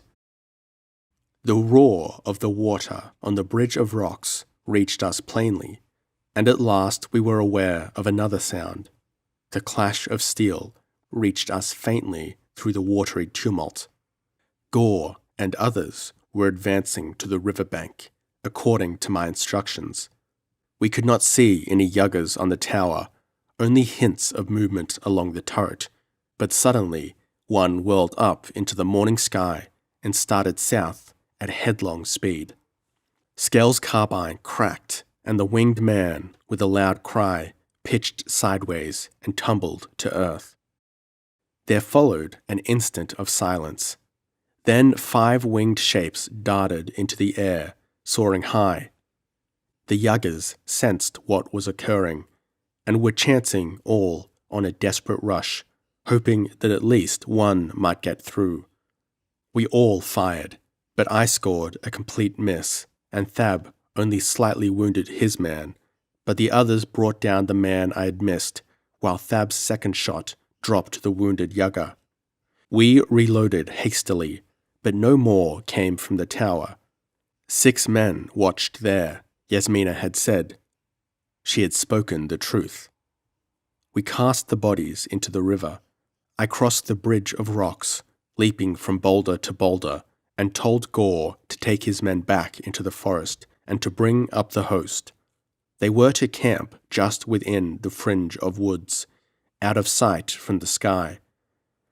I did not intend to start across the desert until nightfall. Then I returned to the tower and attempted to gain an entrance, but found no doors. Only a few small barred windows. The yuggers had entered it from the top. It was too tall and smooth to be climbed, so we did the only thing left to do. We dug pits in the sand and covered them with branches, over which we scattered dust. In these pits were concealed our best marksmen, who lay all day patiently scanning the sky. Only one yugger came winging across the desert. No human was in sight, and he was not suspicious until he poised directly over the tower. Then, when he saw no watchman, he became alarmed. But before he could race away, the reports of 6 carbines brought him tumbling to the earth in a whirl of limbs and wings. As the sun sank, we brought the warriors across the bridge of rocks, an accomplishment which required some time. But at last, they all stood on the yugger side of the river, and with our canteens well filled, we started at quick pace across the narrow desert. But before dawn, we were within striking distance of the river. Having crossed the desert under the cover of darkness, I was not surprised that we were able to approach the river without being discovered. If any had been watching from the citadel, alert for anything suspicious, they would have discerned our dark mass moving across the sands under the dim starlight. But I knew that in Yaga no such watch was ever kept, secure as the winged people felt in the protection of the Purple River, of the watchmen in the tower, and of the fact that for centuries no Gura raid had dared the bloody doom of former invaders. Nights were spent in frenzied debauchery, followed by sodden sleep. As for the men of Akka, those slow-witted drudges were too habitually drowsy to constitute much menace against our approach, though I knew that once roused they would fight like animals. So, 300 yards from the river we halted, and 8,000 men under Kossuth took cover in the irrigation ditches that traversed the fields of fruit. The waving fronds of the squat trees, likewise, aided in their concealment. This was done in almost complete silence. Far above us towered the sombre rock, Yultha. A faint breeze sprang up, forerunner of dawn. I led the remaining 1,000 warriors toward the river bank. Halting them a short distance from it, I wriggled forward on my belly until my hands were at the water's edge. I thanked the fates that had given me such men to lead. Where civilized men would have floundered and blundered, the Guras moved as easily and noiselessly as stalking panthers. Across me rose the wall, sheer from the steep bank that guarded Akka. It would be hard to climb in the teeth of spears. At the first crack of dawn, the bridge, which towered gauntly against the stars, would be lowered so that Akis might go into the fields to work. But before then, the rising light would betray our forces. With a word to Gore, who lay at my side, I slid into the water and struck out for the farther shore, he following. Reaching a point directly below the bridge, we hung in the water, clutching the slippery wall and looking about for some way of climbing it. There, the water, near the bank, was almost as deep as in midstream. At last, Gore found a crevice in the masonry wide enough to give him a grip for his hands. Then, bracing himself, he held fast while I clambered on his shoulders. Standing thus, I managed to reach the lower part of the lifted bridge, and an instant later I drew myself up. The erected bridge closed the gap in the wall. I had to clamber over the barrier. One leg was across when a figure sprang out of the shadows, yelling a warning. The watchman had not been as drowsy as I had expected. He leapt at me, the starlight glinting on his spear. With a desperate twist of my body, I avoided the whistling blade, though the effort almost toppled me from the wall. My outthrown hand gripped his lank hair as he fell against the coping with the fury of his wasted thrust, and jerking himself back into balance, I dealt him a crushing buffet on the ear with my clenched fist. He crumpled, and the next instant I was over the wall. Gore was bellowing like a bull in the river, mad to know what was taking place above him, and in the dim light the Akis were swarming like bees out of their stony hives. Leaning over the barrier, I stretched Gore the shaft of the watchman's spear, and he came heaving and scrambling up beside me. The Akis had stared stupidly for an instant. Then, realizing they were being invaded, they rushed, howling madly.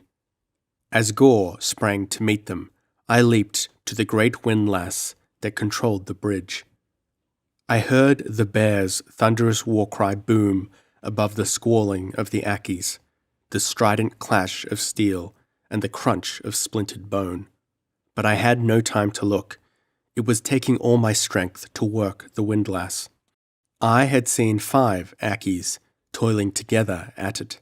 Yet in the stress of the moment, I accomplished its lowering single-handedly, though sweat burst out on my forehead and my muscles trembled with the effort.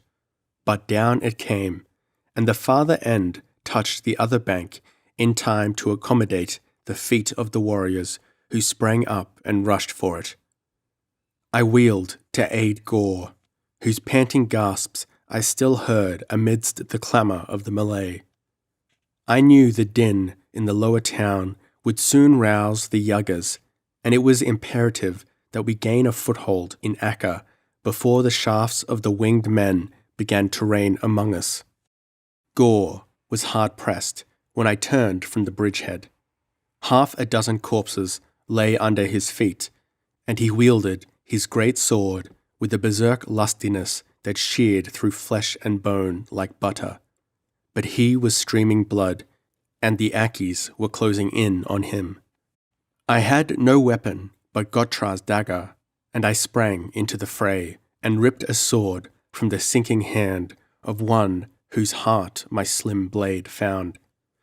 It was a crude weapon, such as the Akis forge, but it had edge and weight, and swinging it like a club, I wrought havoc amongst the swarming blue men.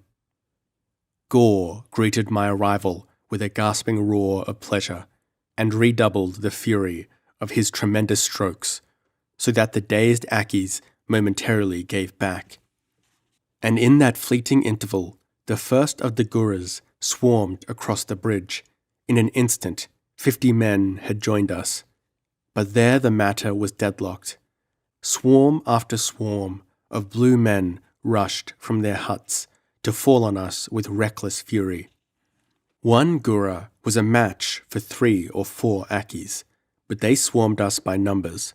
They crushed us back into the bridge mouth, and strive as we could, We could not advance enough to clear the way for the hundreds of warriors behind us who yelled and struggled to come to sword strokes with the enemy. The Akis pressed in on us in a great crescent, almost crushing us against the men behind us. They lined the walls, yelling and screaming and brandishing their weapons. There were no bows or missiles among them. Their winged masters were careful to keep such things out of their hands. In the midst of the carnage, dawn broke, and the struggling hordes saw their enemies. Above us, I knew the Yuggers would be stirring. Indeed, I thought I could already hear the thrash of wings above the roar of battle, but I could not look up. Breast to breast, we were locked, with the heaving, grunting hordes, so closely there was no room for sword strokes. Their teeth and filthy nails tore at us, beast-like. Their repulsive body odor was in our nostrils. In the crush, we writhed and cursed, each man striving to free a hand to strike. My flesh crawled in dread of the arrows I knew must soon be raining from above, and even with the thought, the first volley came like a whistling sheet of sleet. At my side and behind me, men cried out, clutching at the feathered ends protruding from their bodies. But then the men on the bridge and on the farther bank, who had held their fire for fear of hitting their comrades in the uncertain light, began loosing their carbines at the Akis. At that range, their fire was devastating. The first volley cleared the wall, and climbing on the bridge rails, the carbineers poured a withering fusillade over our heads into the closed-massed horde that barred our way. The result was appalling. Great gaps were torn in the struggling mob, and the whole horde staggered and tore apart. Unsupported by the mass behind, the front ranks caved in, and over their mangled bodies we rushed into the narrow streets of Akka. Opposition was not at an end. The stocky blue men still fought back. Up and down the streets sounded the clash of steel, crack of shots, and yells of pain and fury, but our greatest peril was from above. The winged men were swarming out of their citadel like hornets out of a nest. Several hundred of them dropped swiftly down into Akka, swords in their hands, while others lined the rim of the cliff and poured down showers of arrows. Now, the warriors hidden in the shrub-masked ditches opened fire, and as that volley thundered, a rain of mangled forms fell on the flat roofs of Akka. The survivors wheeled and raced back to cover as swiftly as their wings could carry them.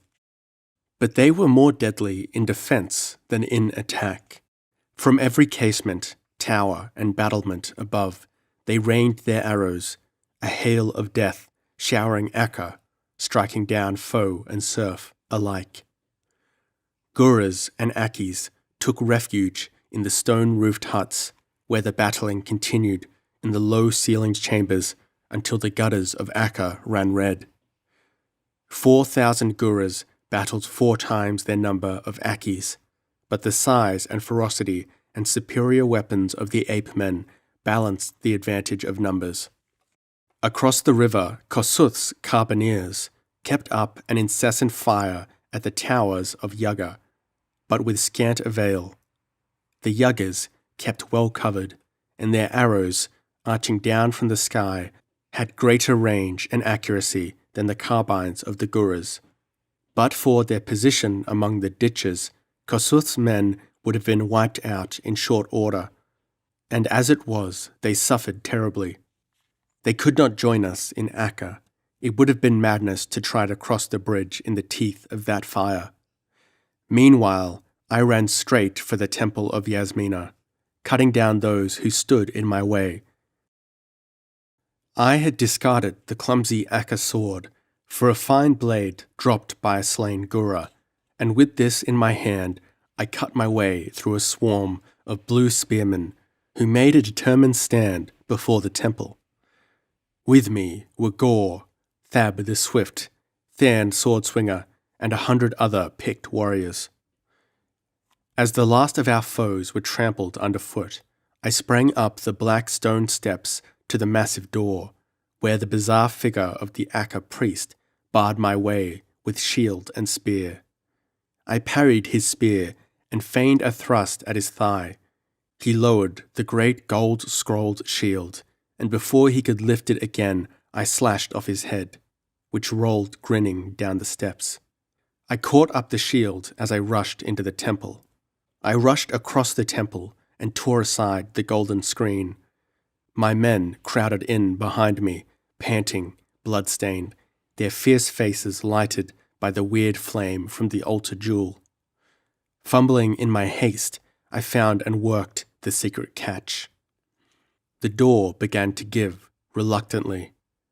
It was this reluctance which fired my brain with sudden suspicion, as I remembered how easily it had opened before. Even with the thought, I yelled, "Back!" and hurled myself backwards as the door gaped suddenly. Instantly, my ears were deafened by an awful roar, my eyes blinded by a terrible flash. Something like a spurt of hell's fire passed so close to me, it seared my hair in passing. Only my recoil, which carried me behind the open door, saved me from the torrent of liquid fire which flooded the temple from the secret shaft. There was a blind, chaotic instant of frenzy, shot through with awful screams. Then, through the din, I heard Gore loudly bellowing my name, and saw him stumbling blindly through the whirling smoke, his beard and bristling hair burning crisp. As the lurid marks cleared somewhat, I saw the remnants of my band, Gore, Thab, and a few others who by quickness or luck had escaped. Than, Swordswinger, had been directly behind me, and was knocked out of harm's way when I leapt back. But on the blackened floor of the temple lay 80 shriveled forms, burned and charred out of all human recognition. They had been directly in the path of that devouring sheet of flame as it rushed to dissipate itself in the outer air. The shaft seemed empty now. Fool to think that Yasmina would leave it unguarded, when she must have suspected that I escaped by that route. On the edges of the door and the jamb, I found bits of stuff like wax. Some mysterious element had been sealed into the shaft, which the opening of the door ignited, sending it towards the outer air in a rush of flame. I knew the upper trap would be made fast, and I shouted for Thab to find light and a torch, and for Gore to procure a heavy beam for a ram. Then, telling Than to gather up the men he could find in the streets and follow, I raced up the stair in the blackness. As I thought, I found the upper trap fastened, bolted above, I suspected, and listening closely, I caught a confused mumbling above my head and knew the chamber must be filled with yuggers. An erratic flame bobbing below me drew my attention, and quickly Thab reached my side with a torch. He was followed by Gore and a score of others, grunting under the weight of a heavy log-like beam, torn from some Akka hut. He reported that fighting was still going on in the streets and buildings, but that most of the Akka males had been put to the sword, and others, with their women and children, had leaped into the river and swum for the south shore. He said some 500 swordsmen were thronging the temple. "Then burst this trap over our heads," I exclaimed, "and follow me through. We must win our way into the heart of the hold, before the arrows of the yuggers on the towers overwhelm Kossuth." It was difficult in that narrow shaft, where only one man could stand on each step, but gripping the heavy beam like a ram, we swung it and dashed it against the trap. The thunder of the blows filled the shaft deafeningly. The jarring impact stung our hands and quivered the wood, but the trap held. Again and again, panting, grunting, thews cracking, we swung the beam, and with a final terrific drive, of hard-braced, knotty legs and iron shoulders, the trap gave with a splintering crash, and light flooded the shaft. With a wordless yell, I heaved up through the splinters of the trap, the gold shield above my head. A score of swords descended on it, staggering me, but desperately keeping my feet, I heaved up through a veritable rain of shattered blades, and burst into the chamber of Yasmina. With a yell, the Yuggers swarmed on me, and I cast the bent and shattered shield in their faces, and swung my sword in a wheel that flashed through breasts and throats like a mowing blade through corn. I should have died there, but from the opening behind me crashed a dozen carbines, and the winged men went down in heaps. Then up into the chamber came Gore the bear, bellowing and terrible, and after him the killers of Kor and of Koth, thirsting for blood. That chamber was full of Yuggers, and so were the adjoining rooms and corridors. But, in a compact circle, back to back, we held the shaft entrance, while scores of warriors swarmed up the stair to join us, widening and pushing out the rim of the circle. In that comparatively small chamber, the din was deafening and terrifying. The clang of swords, the yelling, the butcher's sound of flesh and bones parting beneath the chopping edge. We quickly cleared the chamber and held the doors against attack. As more and more men came up from below, we advanced into the adjoining rooms, and after perhaps a half hour of desperate fighting, we held a circle of chambers and corridors, like a wheel of which the chamber of the shaft was the axle, and more Yuggers were leaving the turrets to take part in the hand-to-hand fighting. There were some 3,000 of us in the upper chambers now, and no more came up the shaft. I sent Thab to tell Kosuth to bring his men across the river. I believed that most of the Yuggers had left the turrets. They were massed thick in the chambers and corridors ahead of us and were fighting like demons. I've mentioned that their courage was not of the type of the Gurus, but any race will fight when a foe has invaded its last stronghold, and these winged devils were no weaklings. For a time, the battle was at a gasping deadlock. We could advance no farther in any direction, nor could they thrust us back. The doorways through which we slashed and thrust were heaped high with bodies, both hairy and black. Our ammunition was exhausted, and the Yuggers could use their bows to no advantage. It was hand to hand and sword to sword, men stumbling among the dead to come to hand grips. Then, just when it seemed that flesh and blood could stand no more, a thunderous roar rose to the vaulted ceilings, and up through the shaft and out through the chambers poured streams of fresh, eager warriors to take our places.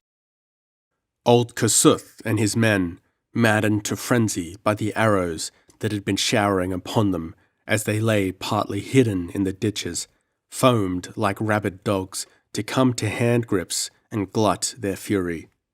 Thab was not with them, and Kosuth said he had been struck down by an arrow in his leg as he was following his king across the bridge in that dash from the ditches to the temple. There had been few losses in that reckless rush, however. As I had suspected, most of the Yuggers had entered the chambers, leaving only a few archers on the towers. Now began the most bloody and desperate melee I have ever witnessed. Under the impact of the fresh forces, the weary Yuggers gave way, and the battle streamed out through the halls and rooms. The chiefs tried in vain to keep the maddened Gurus together. Struggling groups split off the main body. Men ran singly down twisting corridors. Throughout all the citadel thundered the rush of trampling feet, shouts, and din of steel. Few shots were fired, few arrows winged. It was hand to hand with a vengeance. In the roofed chambers and halls, the Yuggers could not spread their wings and dart down on their foes from above. They were forced to stand on their own feet, meeting their ancient enemies on even terms. It was out on the rooftops and the open courts that our losses were greatest, for in the open the winged men could resort to their accustomed tactics. But we avoided such places as much as possible, and man to man the Guras were invincible. Oh, they died by scores, but under their lashing swords the Yagas died by hundreds. 1,000 ages of cruelty and oppression were being repaid, and red was the payment. The sword was blind. Yaga women as well as men fell beneath it, but knowing the fiendishness of those sleek black females, I could not pity them. I was looking for Alpha. Slaves there were, thousands of them, dazed by the battle, cowering in terror, too bewildered to realize its portent, or to recognize their rescuers. Yet several times I saw a woman cry out in sudden joy and run forward to throw her arms about the bull neck of some hairy, panting swordsman as she recognized her brother, husband, or father. In the midst of agony and travail, there was joy and reuniting, and it warmed my heart to see it. Only the little yellow slaves and the red women crouched in terror, as fearful of these roaring, hairy giants as of their winged masters. Hacking and slashing my way through the knots of struggling warriors, I sought for the chamber where were imprisoned the virgins of the moon. At last I caught the shoulder of a Gura girl cowering on the floor to avoid chance blows of the men battling above her, and shouted a question in her ear. She understood and pointed, unable to make herself heard above the din. Catching her up under one arm, I slashed a path for us, and in the chamber beyond I set her down, and she ran swiftly down a corridor, crying for me to follow. I raced after her, down that corridor, up a winding stair, across a roof garden where Guras and Yagas fought, and finally she halted in an open court. It was the highest point of the city, besides the minarets. In the midst rose the dome of the moon, and at the foot of the dome she showed me a chamber. The door was locked, but I shattered it with blows of my sword and glared in. In the semi-darkness I saw the gleam of white limbs huddled close together against the opposite wall. As my eyes became accustomed to the dimness, I saw that some 150 girls were cowering in terror against the wall. And as I called Altha's name, I heard a voice cry, "Esau! Oh, Esau!" And a slim white figure hurled itself across the chamber to throw white arms about my neck and rain passionate kisses on my bronzed features. For an instant, I crushed her close, returning her kisses with hungry lips. Then the roar of battle outside roused me. Turning, I saw a swarm of Yagas pressed close by 500 swords, being forced out of a great doorway nearby. Abandoning the fray, suddenly they took to flight, their assailants flowing out into the court with yells of triumph. And then, before me, I heard a light, mocking laugh, and saw the lithe figure of Yasmina, Queen of Gag. "So you have returned, eye in hand."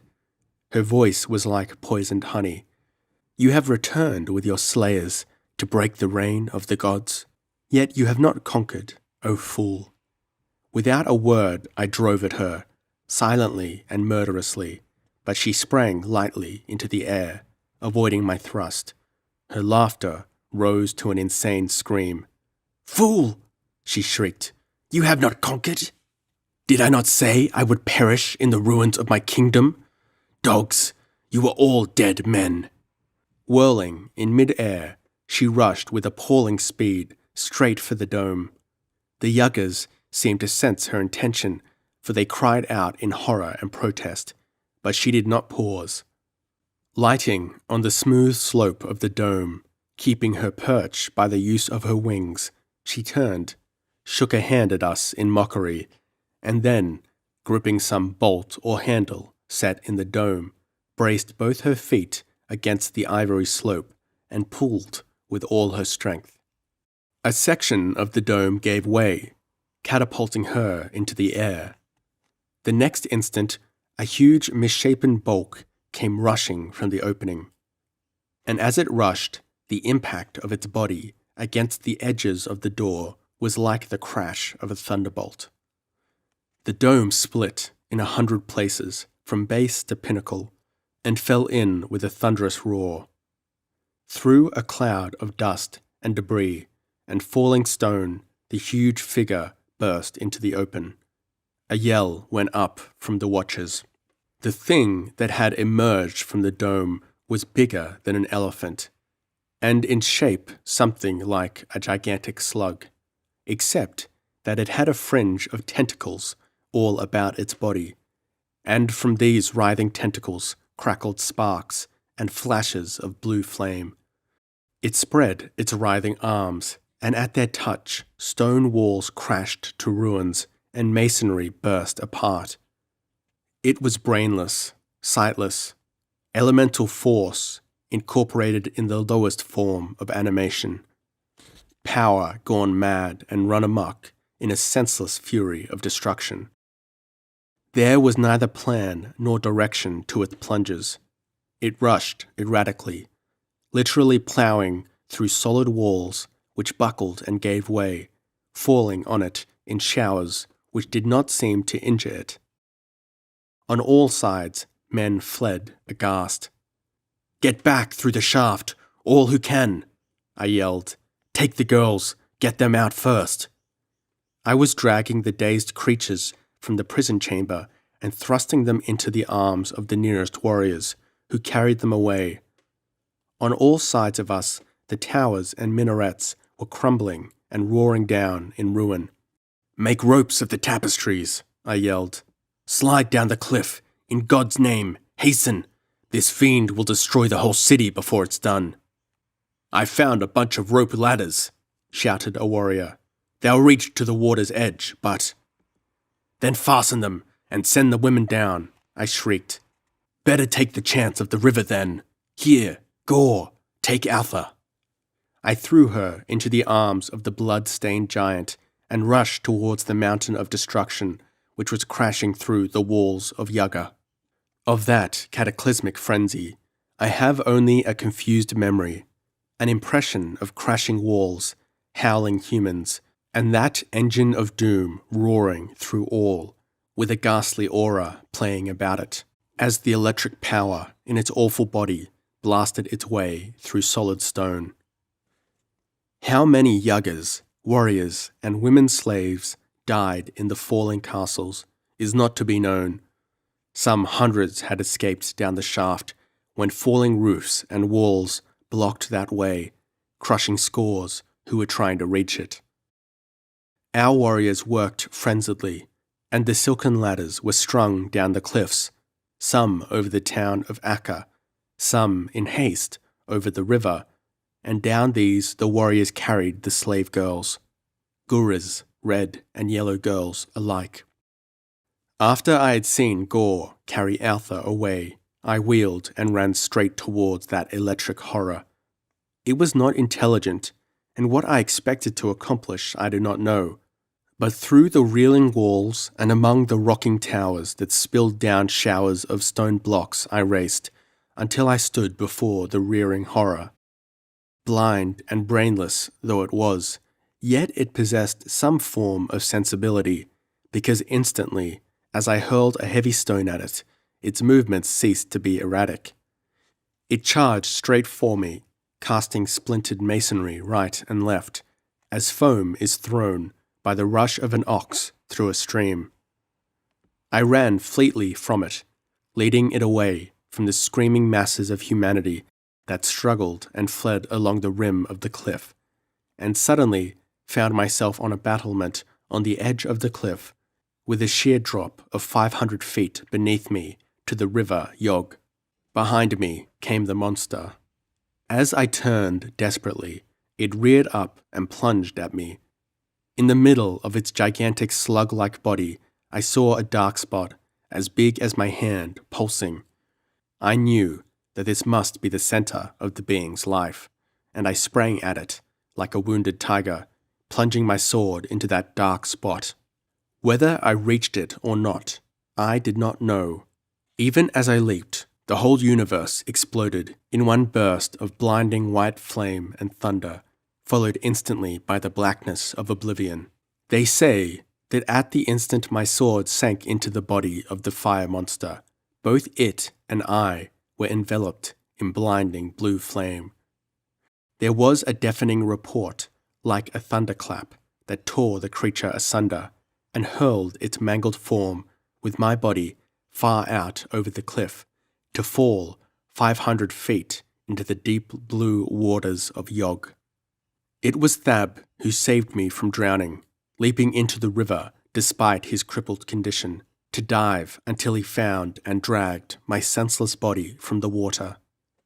You will say, perhaps, that it is impossible for a man to fall 500 feet into the water and live.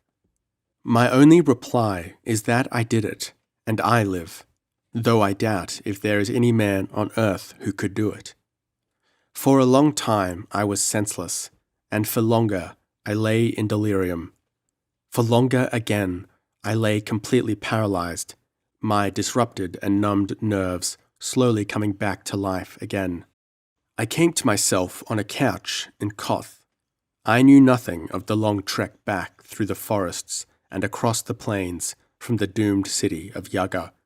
Of the 9,000 men who marched to Yag, only 5,000 returned, wounded, weary, blood-stained, but triumphant.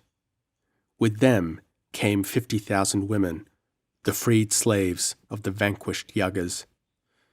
Those who were neither Kothan nor Koran were escorted to their own cities, a thing unique in the history of Almuric.